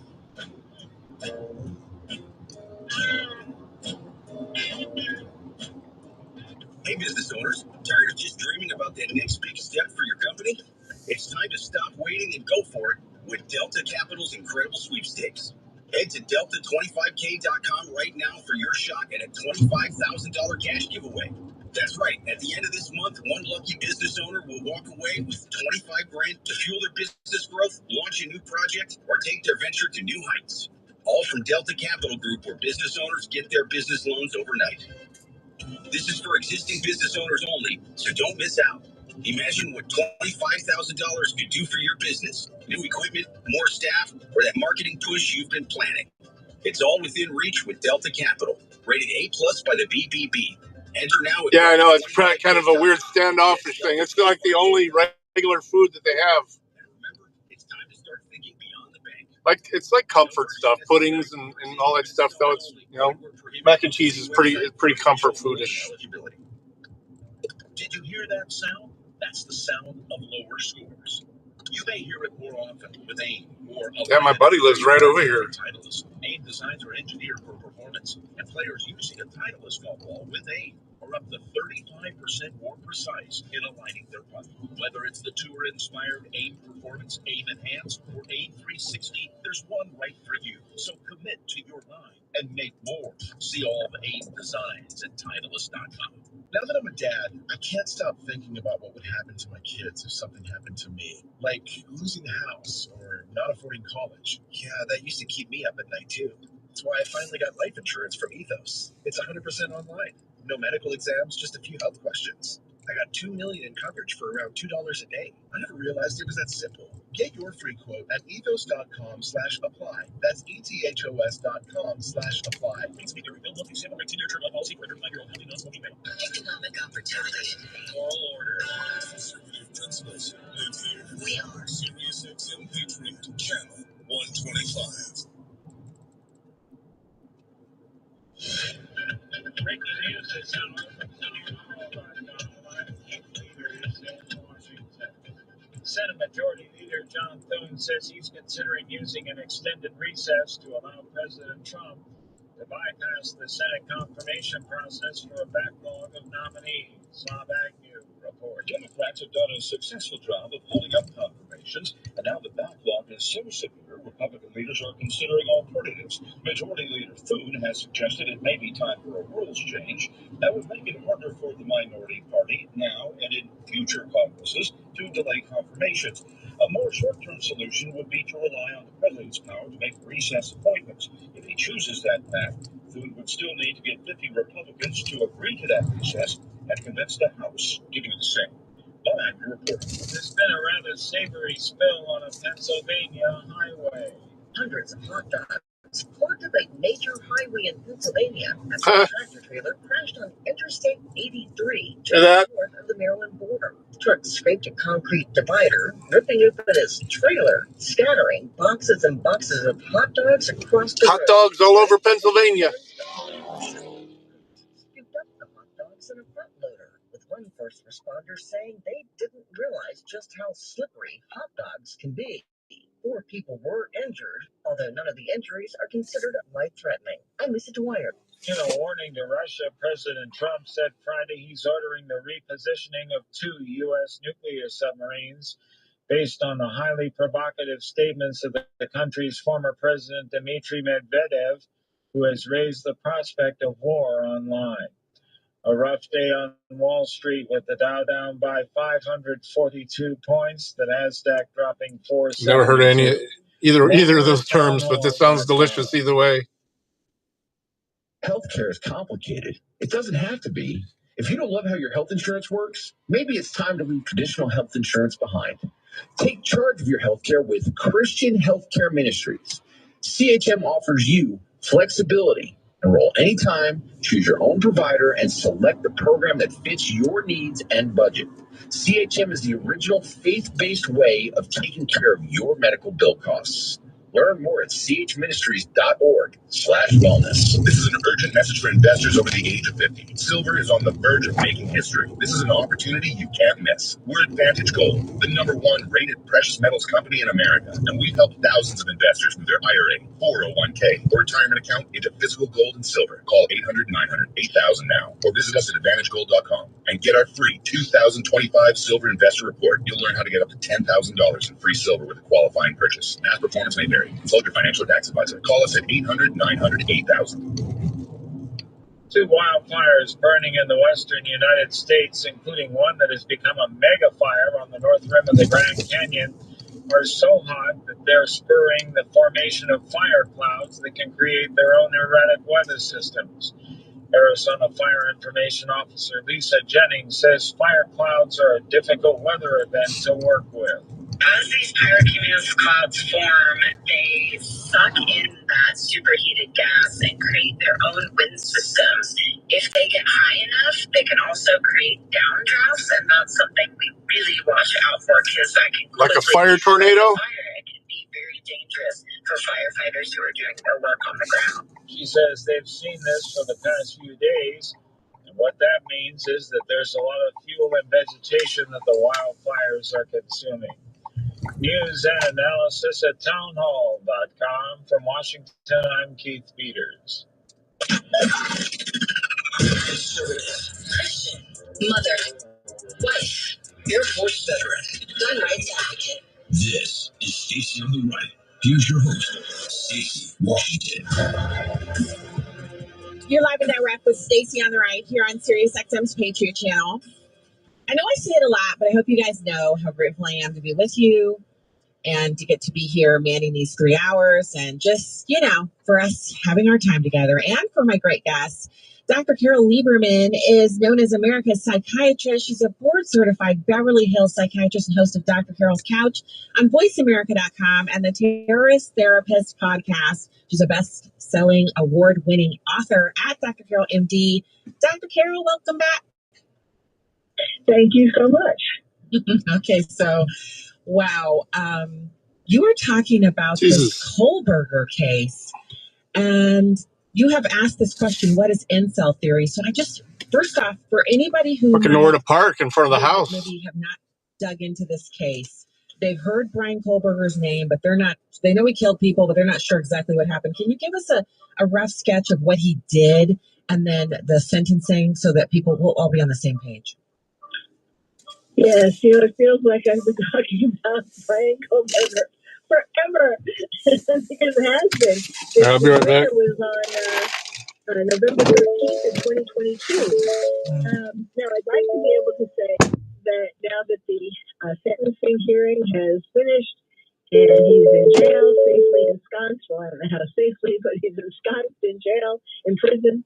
I'd like to say that that'll be the end of what we of hearing about him, but I can tell you it will not be, because he has plans, I am certain, to write a book, and preferably with his former professor, Dr. Ramsland, who has written books about famous killers, many, many books.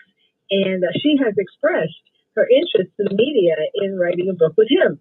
So I think those two will go off into the sunset somewhere and start writing the book. But for me, how it started was when the murders happened. And so before they arrested Kohberger, before they even knew that they were going to arrest Kohberger, because I could tell from what we knew so far that the killer was an incel. Now, an incel stands for involuntarily celibate. So it's guys who can't get women to be their girlfriend, to have sex with them, to want to marry them, anything, to love them. And how did I know that? Well, because busy. Double pickup now. The first was how bloody the crime scene was, and the fact that the perpetrator used a knife, which is a very personal way of killing someone compared to, for example, a gun from far away. All right. The other thing that we knew at the beginning was the identity of the victim. And so who were these four victims? They were beautiful people. The girls were very attractive, and the guy was the boyfriend of one of these girls. Now, incels call girls like this really pretty girls who have their life all together, not just pretty, but popular and having lots of fun. And the in girls, they call them Stacy. And the guys who get to be with these girls, get to date these girls, are called Chads. And Wait, so, I'm sorry. Hold on a second. I've heard of the Chads. yes, that's right. I've heard of the Chads, but did you say they're called what now? They were called what? Yes, the girls, the pretty girls, popular girls who these incels want to date are called Stacy. Where'd they get that from? Where did I get that from? No, where did they get that from? Not you. I know you're right. Yeah. What? Why did they? What? Well, I maybe it came from about fucking incels. Brick Road here. They are a growing population. Look at this shit. There are chat rooms all over the internet for incels where they gather together and talk about how horrible women are and their latest experience. I have no idea where I'm at right now. And what they'd like to do to this woman. And this has been going on for a number of years, but there are more of them now. And one of the incels before Brian Kohberger, the most famous one item was Elliot Rodger. Meal for two. And he is the one who committed that mass killing of mostly women in Santa Barbara. And this was in, I forget what year, but it was like less than 10 years ago. By 1019. Jesus. Like Papa Rodger, he's been Do they want me? sort of the most famous. Pick up in the lobby, it says. So I don't know who first started using Stacy and Chad, but it was someone who. And I got a Marco's Pizza. Brian Kohberger, and somehow somehow I ended up in the hood.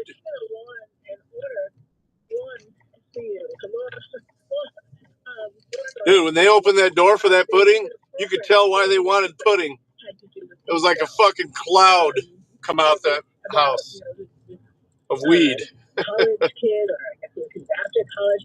Anyway, there was this girl who he liked, and there was a whole story about why he killed her, and he got these friends. He had this arrangement with his friends. Anyway, it was a whole plot. So I mean, I don't been, it's gone around these different chat rooms. So, okay, so then, as I was trying to say, so then they identified. Oh, it reset. And we had used them up for last month. I was trying to get Kilted to do it, and it wouldn't let him do it because we had hit our 100. But please don't hesitate to use that as much as you want. You're the one that's here all the time. You have the right.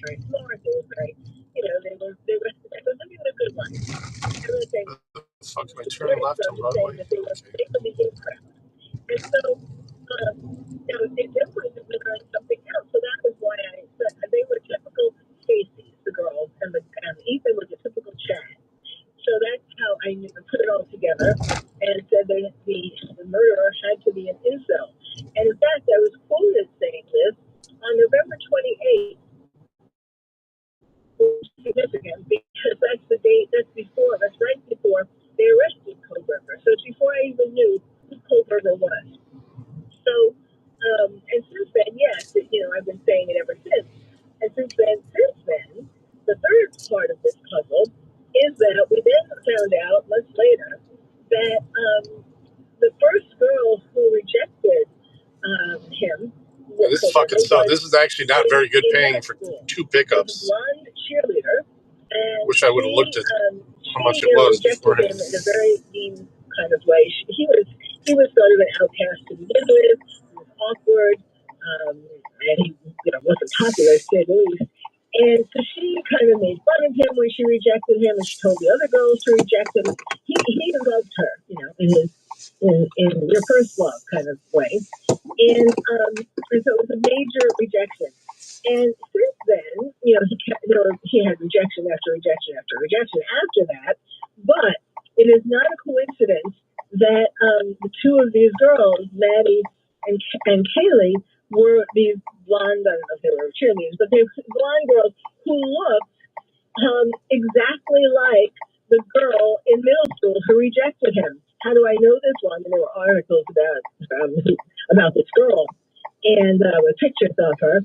And then in an article that I was just quoted in a couple of weeks ago in the Daily Mail, the reporter, when he was listening to my theory of all this, he put a picture up with the story that showed Kaylee and Patty and this girl from middle school. And wow, they were like triplets. Okay, so incels aren't just people who have been rejected by all the women they've ever liked, but it's basically a mental health category. Oh my god, dude, are you fucking kidding me? Looking around to see if their sons identify they just as ruined themselves this because their sons could be future murderers or what? Well, they should. In other words, I should turn in that other one.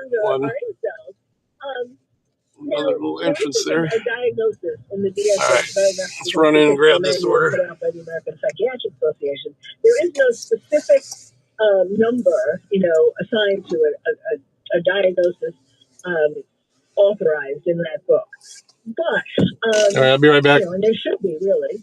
But the thing is that Kohlberger's parents, they weren't like obviously the best parents in the world, but they did some things to try to help him. But they sort of missed the boat. They didn't realize just how sick he was.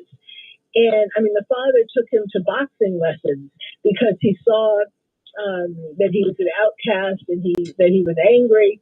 But they didn't realize how deep his rage went. Like he has been gathering up the rage at least since middle school, and with every rejection, his rage would grow and grow. And that was why it was so bloody, because he took out all his rage that he had stored up for all these years, and he was expressing it, with each stab to these poor victims.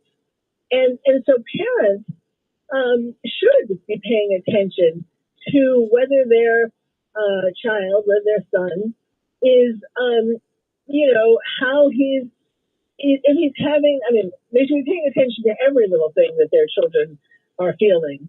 But they should also be on the lookout, in case they didn't know about this before, they should be on the lookout for how he is getting along. Does he have girlfriends? How does he get along with girls? How does he get along with guys, for that matter? As far as like, is he an outcast? And so parents should be aware that if this kid is going, Now we got to go pick up a pizza. Nobody wants to go out with him when he's a teenager, whenever it is that he starts to want to go out. They do need to pay attention to that and see how this is making him feel, and see whether he's online in these incel communities. So teach parents how to find out if their child is in an incel community. How do they go about locating it or checking to see if their son's inside?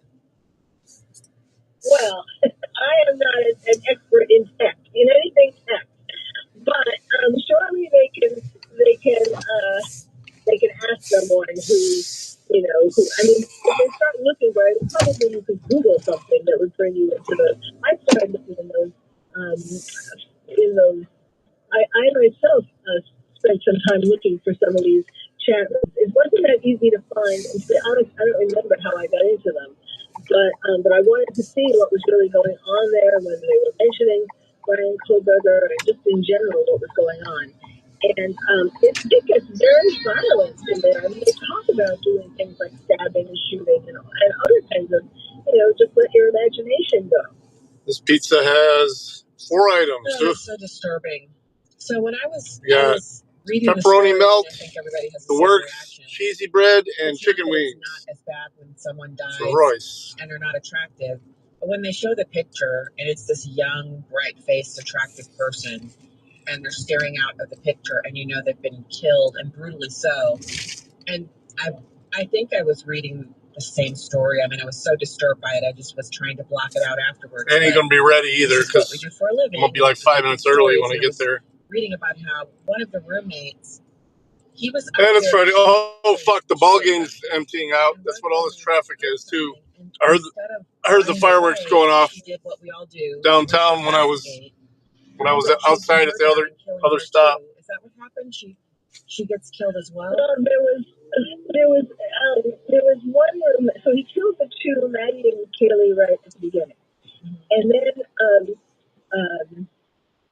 Diana, she had ordered food from a delivery place, that delivers food, and she was out there getting her food. She went down to the door to answer the door to get her food, and that is how he, realized who she was, or well, she probably knew who she was before, because he had been watching the house for a long time. He made several trips to the house, watching them. But that's how she got into. She got to talk about being in the wrong place at the wrong time, and then he follows her into her bedroom, and that's where her boyfriend was. That's where Ethan was. You got no lights on there. That Jeep that just pulled out. Survived. It's a tricky. It's a fine, the delicate area, because Please use ID instead of customer name. Well, did you see any of the sentencing? I didn't. I didn't. Do you even go in here? No. Or do you have to use the drive-thru? It doesn't tell you whether to use the drive-thru or not. And so one of them, the two. Let me go see. There was. Be right back. One of the survivors was Anthony Funk, and she wasn't able to bring herself to be there to face him to read her impact statement. So she had a friend to read it for her. But then Dylan Mortensen, she came and she read her own impact statement. And clearly she was in such pain. It was so difficult. And even the friend of Bethany wrote the impact statement. So just what each of them described, they're both going through such PTSD now. Of course, pickup window. When you're in the hood, they don't want you walking in. But and plus, people have been hounding them. They've been getting like nasty on social media. They've been getting nasty comments and so on. Because people are angry that they didn't do more to try to call the police. Even if they didn't go, perhaps they would be afraid to go up and investigate. But then fine, but why didn't you call the police? Now, one of them, I think Dylan, said that if she had called the police, if the police had been outside the door, or she had called the police right away, and the police were outside their door, and they would have come in right away, that they couldn't have saved their four friends. Now, that's probably true, but it is hard to not find some, I'm not comfortable with how they dealt with the whole situation. I don't want to blame them per se, but it just seems like they could have done more. And yeah, they're suffering, and yeah. Can you explain for people who didn't read the story, like a brief sketch of the timeline, the reason why people feel they should have called the police and they didn't? Well, first of all, part of it is that they were talking to each other, texting each other. And one of them, let's see, it was Dylan who, let's see, it was Dylan who, trying to remember, who went, she was the one who went out. Royce B. She was in the hall. Royce B. I think it was Dylan who was in the hall, and she was kind of like different things. It was Diana who went to get the food, but it was Dylan, I believe, who was in the hall. Thanks, man. When she heard like, the noises, and then Kohlberger passed her by and didn't kill her, which was like amazing. Now that's the part I read, and then I stopped right there. Reading it is a nightmare to me. That's right. She literally heard something going on and kind of froze, and she saw him pass by. Of course, he's covered in blood, like he's been killing people, and she didn't scream out or anything like that, because if she had, she wouldn't be part of the story. She'd be dead. He would have killed her too. Wow. He wouldn't have left her alive if she saw his face. So yes, well, and I'm looking at my notes. I took taking notes. It was Dylan who saw him, and she was the one who was going to testify. What she had said to the police was that the man had bushy eyebrows, and she was going to testify about that at trial if there had been a trial. And it's hard to explain why he didn't kill her. Because now granted he was wearing a mask, but still, perhaps he was tired after killing four Try people. door first. I don't know. I'll tell Nope. you. Fuck that. Get shot going through a door in this neighborhood. I don't want to. She did not look like a Stacy. Let me put it that way. And she looked like, well, of course it's hard to tell because this was like 3 years later. But I think he perhaps saw her as more vulnerable than the other girl. That she wasn't quite as popular, or she didn't have blonde hair. That he saw her sort of in a different way.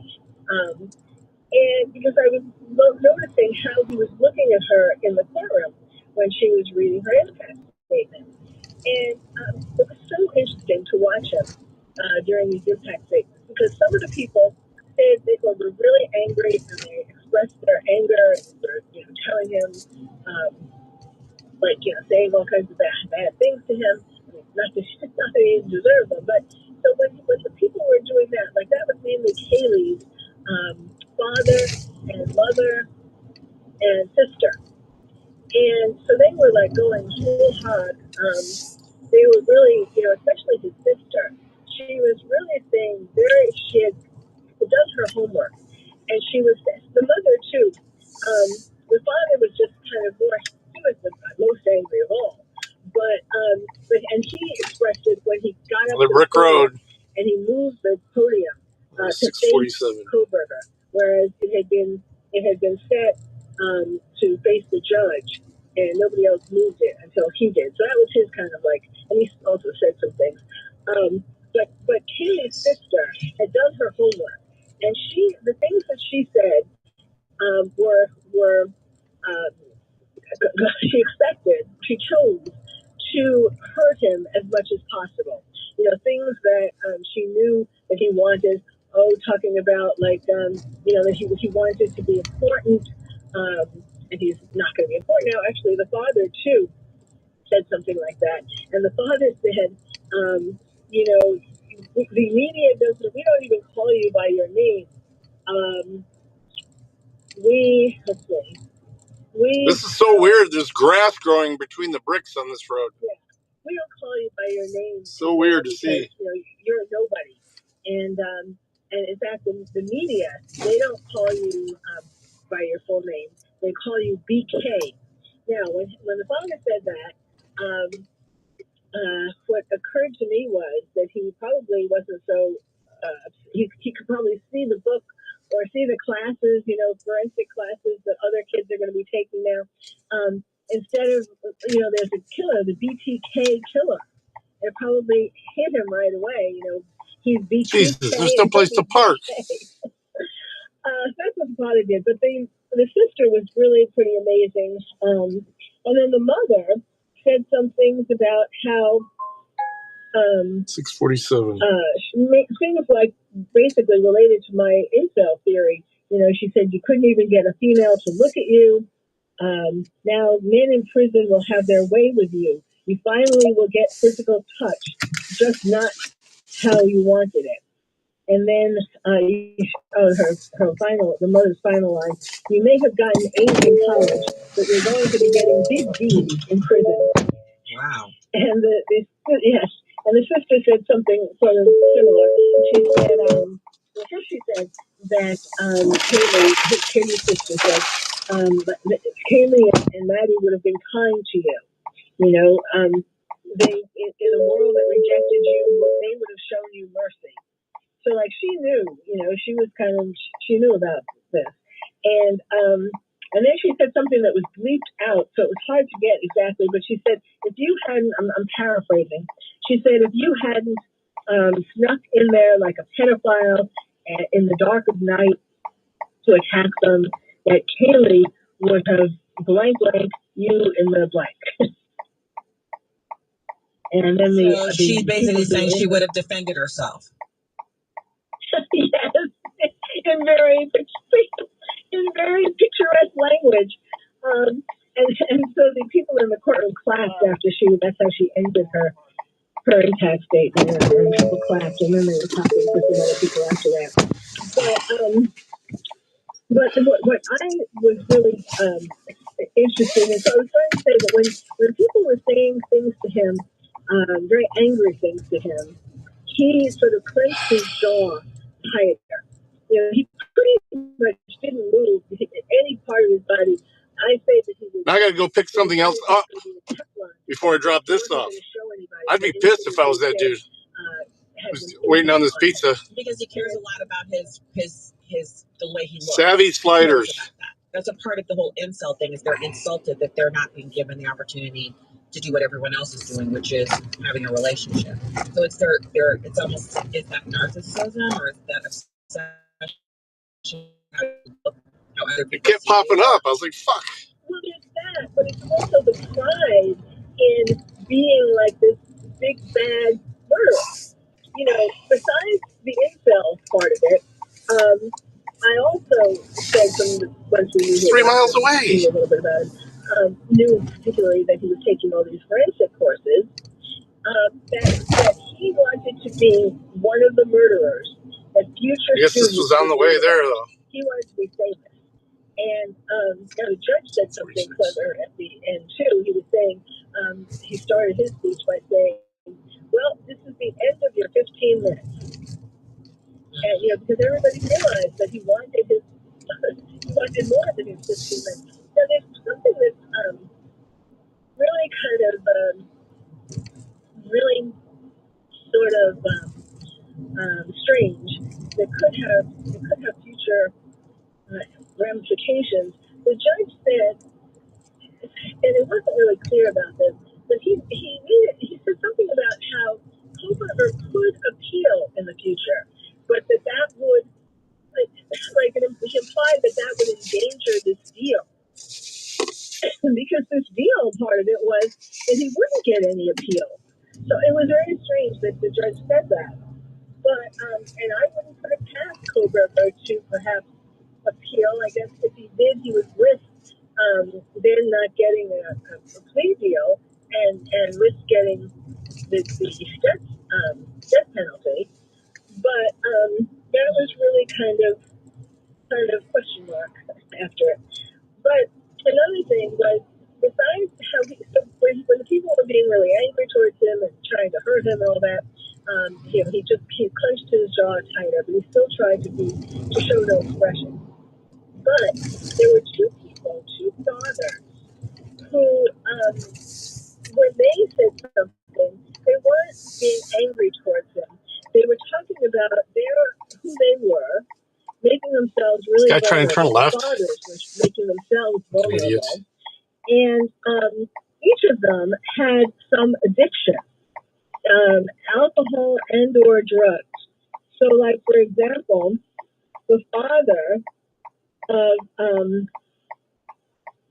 Ben Logan, the father of Maddie, he started by saying, and he looked very unhealthy. He looked like he had lost a ton of weight. His arms were shaking. It was, probably related to his addictions. He said, Maddie was my only child, the only great thing I ever did, the only thing I was ever proud of. And so then Koberger was seemed surprised at this, and he was licking his lips, and he almost looked sympathetic. He was probably relating to his addiction to heroin. And then he talked about a Father's Day card that he got from his daughter, where she said, I can't wait until we can hang out again. Maybe we can go see a concert. I'm proud of how far you've come, presumably getting over to some degree his addiction. Right. And then he said, I went through addictions, substance abuse when I was not wanting to live anymore. She kept me alive. And then he talked about his favorite memory of her, how they used to go. So even though he and her mother had divorced, and so she had a stepfather, and he also gave an impact statement. But her biological father stayed in her life to some extent. They used to go to concerts together. So yeah, that dude is a motherfucker, dude. I don't understand why they even allowed him to do a plea deal. There's no way he should survive this. She had wanted to get tickets for her favorite artist, musician, and they were all sold out. They were coming to a town near them, and she wanted to go see this musician, and the tickets were all sold out. But he heard something on the radio. A radio station was giving away tickets, and he did whatever it is that he had to do, and he won the tickets. And he got 4 tickets, meet and greet. I literally just stopped in the middle of the road there and put on my 4-ways to deliver that Taco Bell. Amazing. It was really, I get chills just talking about it. There's no place to park. The father of Xana had a similar story. Did you look him up? Talked about, I've never heard of him. How he was 7 minutes away. He lived 7 minutes away from the house where Brian was killing everybody. Are they like gourmet sliders or something? I regret not going, but Savvy sliders, they're called. Drink and drive. I think it's the old McDonald's here, or it's in the strip mall, one of the two. But was he supposed to be there that night, or what? Yeah, I think it's the old McDonald's. Well, she had called him earlier in the night before Koberger came. She called, she seemed a little unhappy or something, so he was going to go there to cheer her up. And then he didn't. Because I know when he said to Brian Koberger, he said, if I would have been there, you would have had to deal with me. Each impact statement was unique and just could bring you to tears. Wow. And so now, because of the plea deal, which I'm still trying to figure out, and I know So there's a thing that the prosecutors have to do when it's a heinous crime like this. You can't be the prosecutor who tries a guy like this and then he gets off, right? And he goes out, maybe kills again or something like that. So if you don't know you have a slam dunk, if there's anything missing, then they'll try to do a plea deal. The plea deal also spares the family members from having to listen to the testimony. It spares the witnesses from having to testify against the brutal murderer.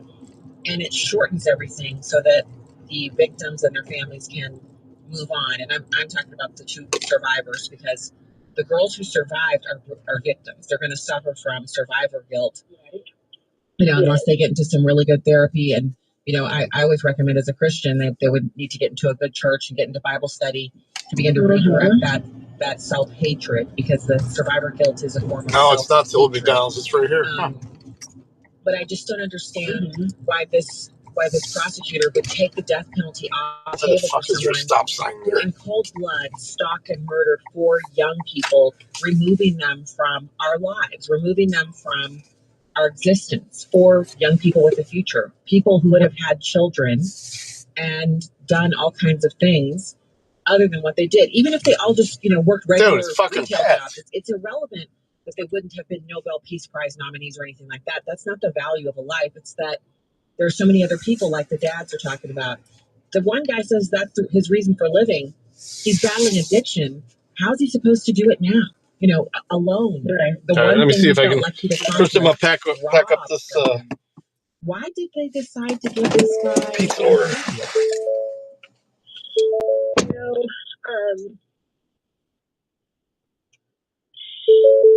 Well, it turns out that somewhere, I don't remember where I read or heard this, but I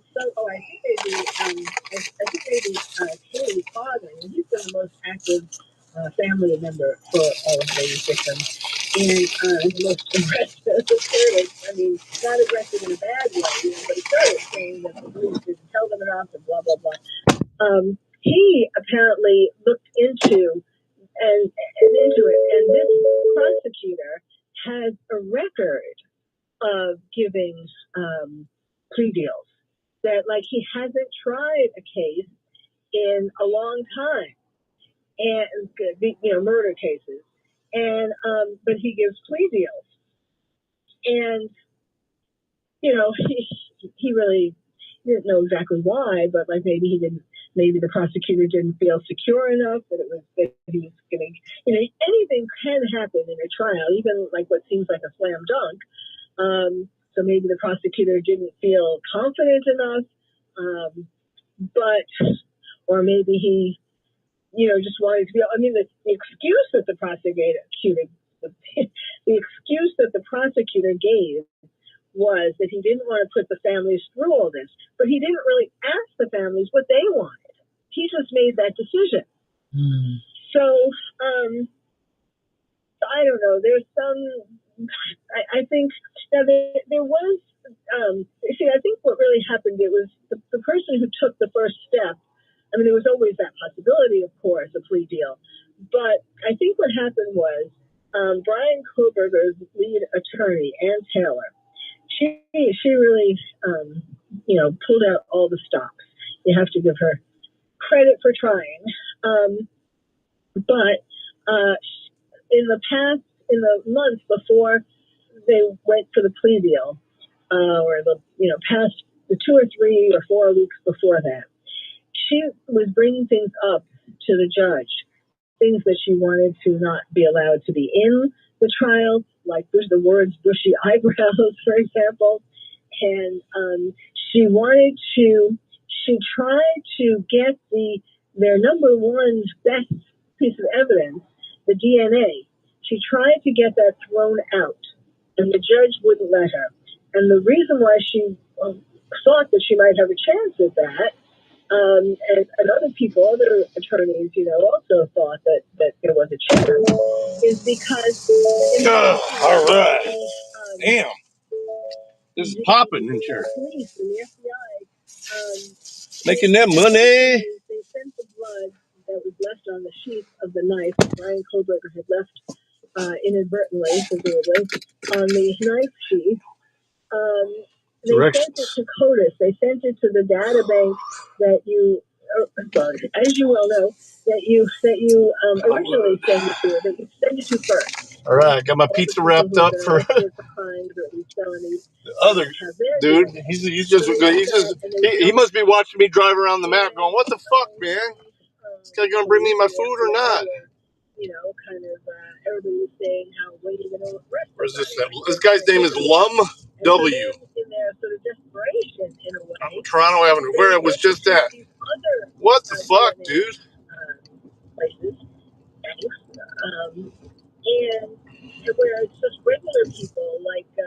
I'm gonna start climbing some orders, man. And those things, the people don't have to check a box that says I give permission for my DNA to be looked at by the public or by the police or. This guy better take off. Fucking long ass trailer. It's taking him a minute to get going. So the argument could have been, I'm sure she tried to make this argument that this is not where you go. This is illegal. Go. This is not where you can go. That fucking truck get in front of us. He's turning anyway. Not give permission for their blood to be or their DNA to be looked at. So that was her. She made that argument, and it was denied by the judge. So I think what happened was after several weeks of not being able to get certain things that she had hoped to get, that his lawyer had hoped to get, I think she was perhaps disheartened and was thinking that maybe there's a chance of the death penalty. And he didn't want the death penalty because, as I was saying before, I think his secondary goal besides himself was to be a famous murderer who was going to have a book. Yeah, I still don't understand how we don't have a law in America that you can't write a book after you kill people. You're going to be a millionaire. You're going to write a book about killing people. First, you go out and kill them with the express intent of writing a book about it afterwards. You can be a millionaire. That should not be allowed. Well, some states don't allow it. I don't know what Idaho's rule is exactly on that, but even if they don't allow him to make any money, leave it at door. Concerned with the notoriety. Then I deliver my pizza wherever the fuck that is. I'm saying to be able to write a book at all, to be able to write anything about any of the people because he would, if I had my way, the law would say, you're writing that place was thumping, man. You can't make money off of it, but in the book, you can't mention or discuss what you were convicted of. So if you're convicted or took a plea deal for murdering people, then you can write a book about crochet or, jailhouse recipes, but you can't write a book about murder. The whole topic is off limits for you because you killed people and you can't profit from that, even if the profit is only notoriety. I think it would really change the way these killers behave because they wouldn't be able to write a book. This they guy wouldn't be able to over. Be famous. It couldn't Where the fuck you going, man? If they made a movie about them, it couldn't be anything that they had to do with. It's such a depressing thing because when I was reading it and I saw that he basically met one of the girls in a restaurant and she was just too popular. And I just caution people against thinking about people that way because the fact is, pretty people, rich people, people who are at the top of their field, people automatically assume because they're rich or at the top of their field or, they're good looking, but they don't have problems. And that is such an immature way of viewing other people. The other day on Facebook, I came across this post and of course I had to steal it. And I had to because I felt like it was so accurate because there have been some times where I've been the lowest of the low, but professionally it looks like I'm just killing it. And so I'll have people, they used to comment, I don't get this so much anymore because I've been doing this for a while, but they would comment, that things just come so easy for you. Or if I said, we have to try to work harder to be better in our country about X. Well, it's easy for you to say. Look how easy. I'm gonna try and pass this dude. And I remember getting a comment like that one time, and our son was in the hospital. This is crazy. On the air, how difficult it was for him. He was. What is falafel? And I had to get on the radio at night, and sometimes a friend would call me. That falafel's good. She would say, "I know you're going it's to like the in 5 minutes. Don't say breaded anything." chickpea thing. And I'd be sitting there listening to her. I would you can get them with lamb inside or beef inside. And by the end of it, she'd say, I love them. "Now wash your face." Fried falafels. And I'm like, dip them in some garlic sauce. I'd hang up, go to the bathroom, and wash my face with bathroom soap. There's a road rage thing going on in front of me here. Look at this. Look at this. So I just say, whoa. People don't really understand how it looks. Dude's in a hurry. Of course it looks like, the person that, maybe it's the person you hate, the person you love. Damn, he almost rear-ended that one too. Whatever it is, you don't know the half of what they're doing. I got a road rage. Maybe they have a great life right now, but you don't know what's around the corner. You don't know what they've come out of. The little meme I shared says, why you should be kind to people. It has a circle, and the line goes vertically through the circle, and it basically cuts. They're all one ways. I got to go down one, cut across, come back up the other one. It says someone's problem. And the literally right back on the street I was just at. 10% of the circle says what you know about it. So we all think, that person has it so easy. And then if you get to know that person, you'll find, of course, everyone has flaws. Everyone has things they're struggling with. A lot of the most famous individuals that you'll ever meet, they don't actually feel adequate. They're suffering from imposter syndrome, but they don't know what that is, right? Because a lot of people don't even know what imposter syndrome is or believe in it. Maybe they know what it is, they don't believe in it. So, before you go out and hold somebody accountable for what you see as their perfect life or the ease of their life, just know that there's so much going on behind the scenes. It's too bad that this guy was so evil and that these families have to live now without their loved ones because he just, he didn't even work hard on getting himself together. There's all these accounts on Instagram where you can go, if you have a face that's a little too round or childlike, there's facial exercises you can do to build out your jaw. I mean, I just went on there. People were saying it's the manscaping trend. Young men that's literally the road I was just on. Incels are lifting weights so their arms are bigger. They're doing jaw exercises to strengthen their jaw so they don't have a round double chin. They have a strong defined jaw. And they have the before and after pictures. And the guys look normal before, but afterwards they're kind of devastatingly handsome. Right. They get a haircut. Some of them they shave off their beard, manscape their chin. So I'm just saying, work on yourself and maybe know obsessions. And obviously this guy's an outlier. I'm so appreciative of your perspective here, especially what you are sharing with us tonight, especially because you watched the case and you watched the sentencing. Dr. Pearl Lieberman, as usual, amazing to talk with you. Thank you so much for being willing to take all of this in and then give us the analysis from a medical physician, a psychiatrist. Thank you for being with us. Yeah. You're very welcome. Thank you.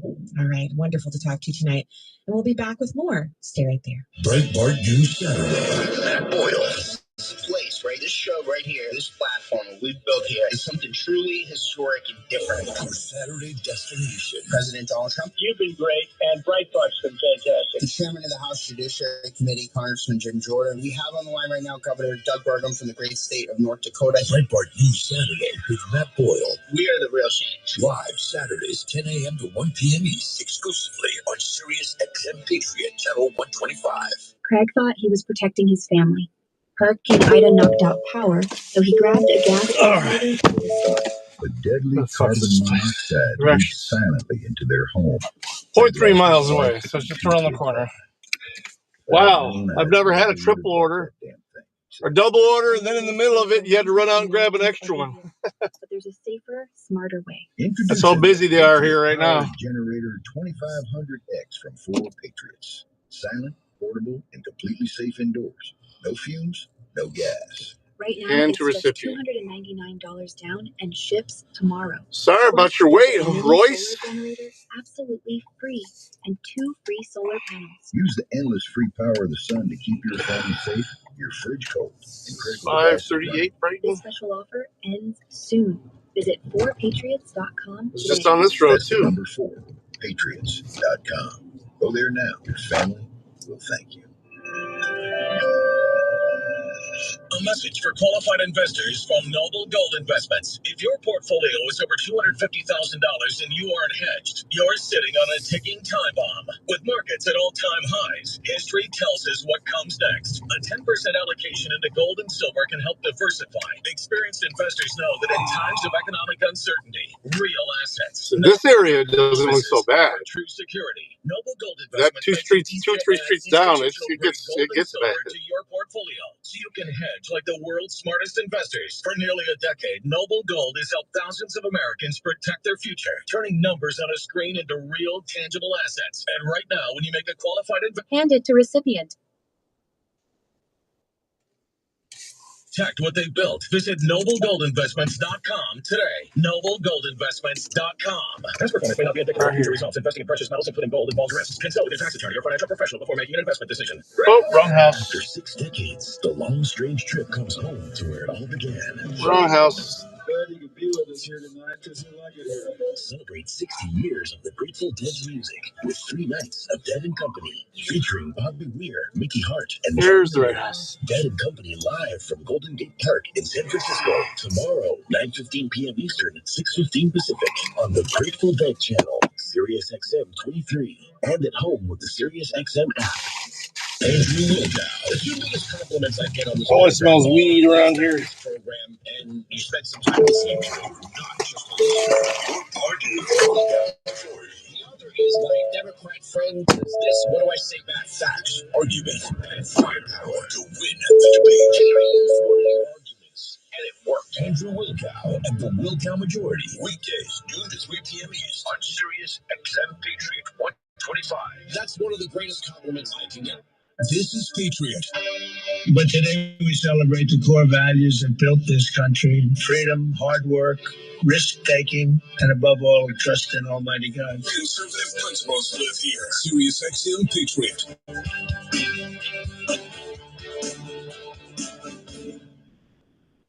Now that I'm a dad, I can't stop thinking about what would happen to my kids if something happened to me. I want to make sure they can stay in the house and still go to college if I'm not around. Yeah, that used to keep me up at night too. It's why I finally got life insurance from Ethos.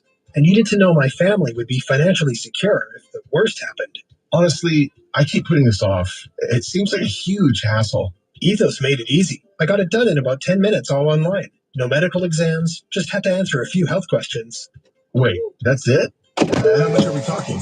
It's affordable. I got $2 million in coverage for around $2 a day. And Ethos can get you your lowest rate across their trusted carriers. It will give you some peace of mind. I know I sleep better at night. I never realized getting life insurance could be that simple.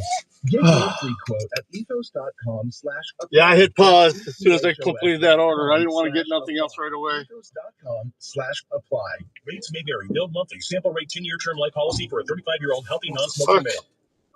You know what doesn't make a great cigar? Marketing fluff, gimmicks, or some You go both ways on this where one. the cigars are drier than your boss's sense of humor. At Famous Smoke, we've been family-owned since 1939, and we're obsessed with getting cigars right. Shop thousands of premium brands and rare finds packed fresh and shipped fast. Go to FamousSmoke.com and use code SMOKE for $20 off when you spend $99 or more. Real cigars, real experts, FamousSmoke.com. Code SMOKE.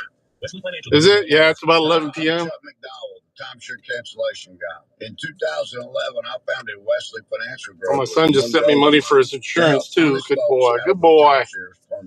Today, I run Wesley with my 2 sons, a real family business, treating every client and every employee like we want our own family treatment. That philosophy has helped us grow into the largest, most trusted timeshare cancellation company in the United States. Fortune magazine even recognized us as one of the best places to work. Why? Because we genuinely care. In fact, some of our former clients were so moved by their experience working with us, they joined our team so they could help others to timeshare freedom. If you're stuck in a timeshare, give us a call. Let our family help your family. Call Wesley now for your free timeshare exit kit. 800-909-4747. 800-909-4747. 800-909-4747. Strong national defense. Sanctity of life. Conservative principles live here. We are Sirius XM Patriot Channel 125. It's still busy as fuck. Less than a minute wait if I go active again. want to see. Patriot 125. You guys know how much I love Top Gun. You know how much I love, that whole thing, the jets, the coolness, Tom Cruise. Come on. The archetype of heroism in America today. But you know what isn't heroic? The Democrats' continued obsession with using words that don't mean what they think they mean when they're talking about their party. You have Congresswoman Julie Johnson. She's a Democrat from Texas. She joins Jake Tapper on his show on CNN to talk about how Democrats are so totally inclusive. Democrats, we're a big tent, and we're a party that is inclusive. Oh, wait, I want to go straight here. We don't have to agree on all the issues. My folks, I come from a more moderate area, and that's why they've elected me to represent their values. And folks that have a more left progressive wing, they may elect somebody different, and that is all okay. There's room for all viewpoints within our party and in our caucus. Yep. Unless you're a Black woman who believes in, the sanctity of life from natural conception to death, natural death, that is. Unless you believe in the right of Jewish people to not be attacked on their college campuses. Unless you believe that Israel has a right to exist and as an actual country, a nation state that has its own agency and can defend itself. Unless you're against terrorism and terrorists, unless you don't think that a fire or burning down a business or hitting a police officer in the face with a brick or an ice cream milkshake made out of concrete, that's protest. I mean, when she says they're inclusive, what she means is if you think like we do. When she says she comes from a moderate district, she lied to those people in order to get into Congress because she's voting in lockstep with the far left progressives of her party. So we just need for her to get another clue about what her party means, what it stands for, or Elevate Rumble 103 just that's somebody that's trying to market. Week and looking forward to the weekend. If you want to market me, say something in my chat. Don't just comment on my videos. Few minutes because give me a unique chat. For you. Stay right there for Goodbye.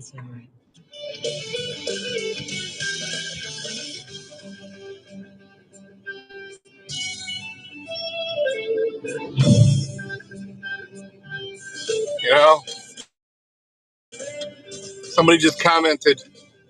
It's the same old comment.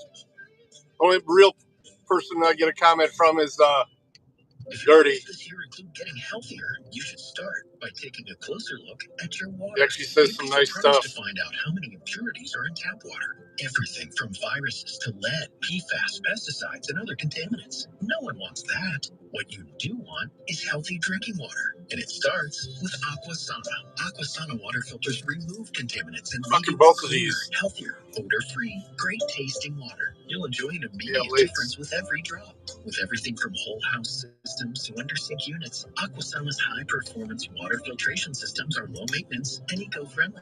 Aquasana has more than 15,000 five-star reviews from customers like you who want to drink with confidence. Visit Aquasana.com. Long wait times at the store, and I get a late gig on it. That's fucking bullshit. AQUASANA.com. What day is this? I have closed when? To 50% off. 8/4? Aquasana. A healthier you starts with healthier water.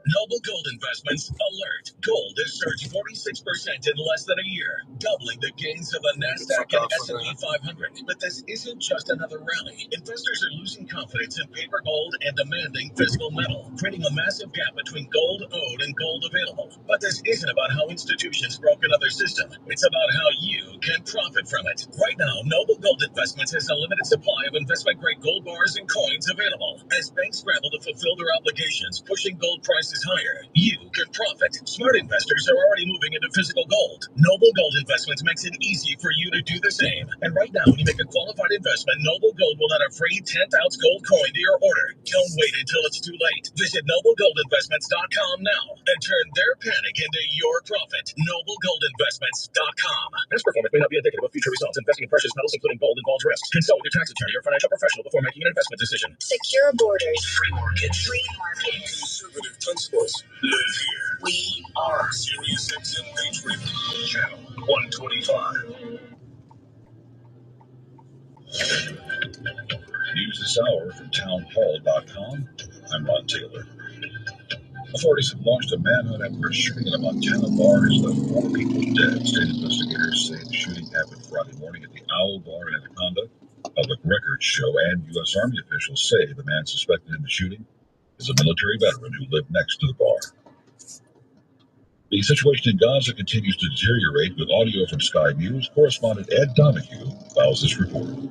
President Trump's Middle East envoy, Steve Witkoff, got a look at a food distribution site in the Gaza Strip. There are reports of violence and starvation around Gaza, but there's also been talk there's no famine in Gaza. American pediatrician Tom Adamkevich says the situation is bad in Gaza. Many children are passing out literally during the day and injuring themselves. Particularly difficult to see pretty much any child with a chronic illness. I'm Ed Donahue. There's been deadly flooding along the East Coast. No. 13-year-old boy in Maryland. No, it just goes against your rating a little bit. But out of 50 orders, I've only had 2 that were late. A Mount Airy Volunteer Fire Company spokesperson says kids were playing in the rain Thursday when floodwaters rushed I'm gonna stop and have a beer. areas in New York and New Jersey. I'm gonna end the stream. Flood sections of the subway and commuter rail routes. Is it my buddy's The Weather Service is warning that more storms might bring flash and urban flooding to the northern, mid-Atlantic, and southern New England area through Friday night. I'm Lisa Dwyer. President Trump has ordered the repositioning of 2 U.S. nuclear submarines. The decision comes after what he calls highly provocative statements by former Russian President Dmitry Medvedev. He and the president have had conflicting words in recent days. The impact on the sub. Hey, thanks for hanging out, Eggsy. I appreciate you. News and analysis found at Town Hall. As always. I'm Ron Taylor. Have a good one. If I go live again, I'll probably just do it on X or something, okay? I'll let you know, though. I'll shoot you a message. Now you want to take the next step.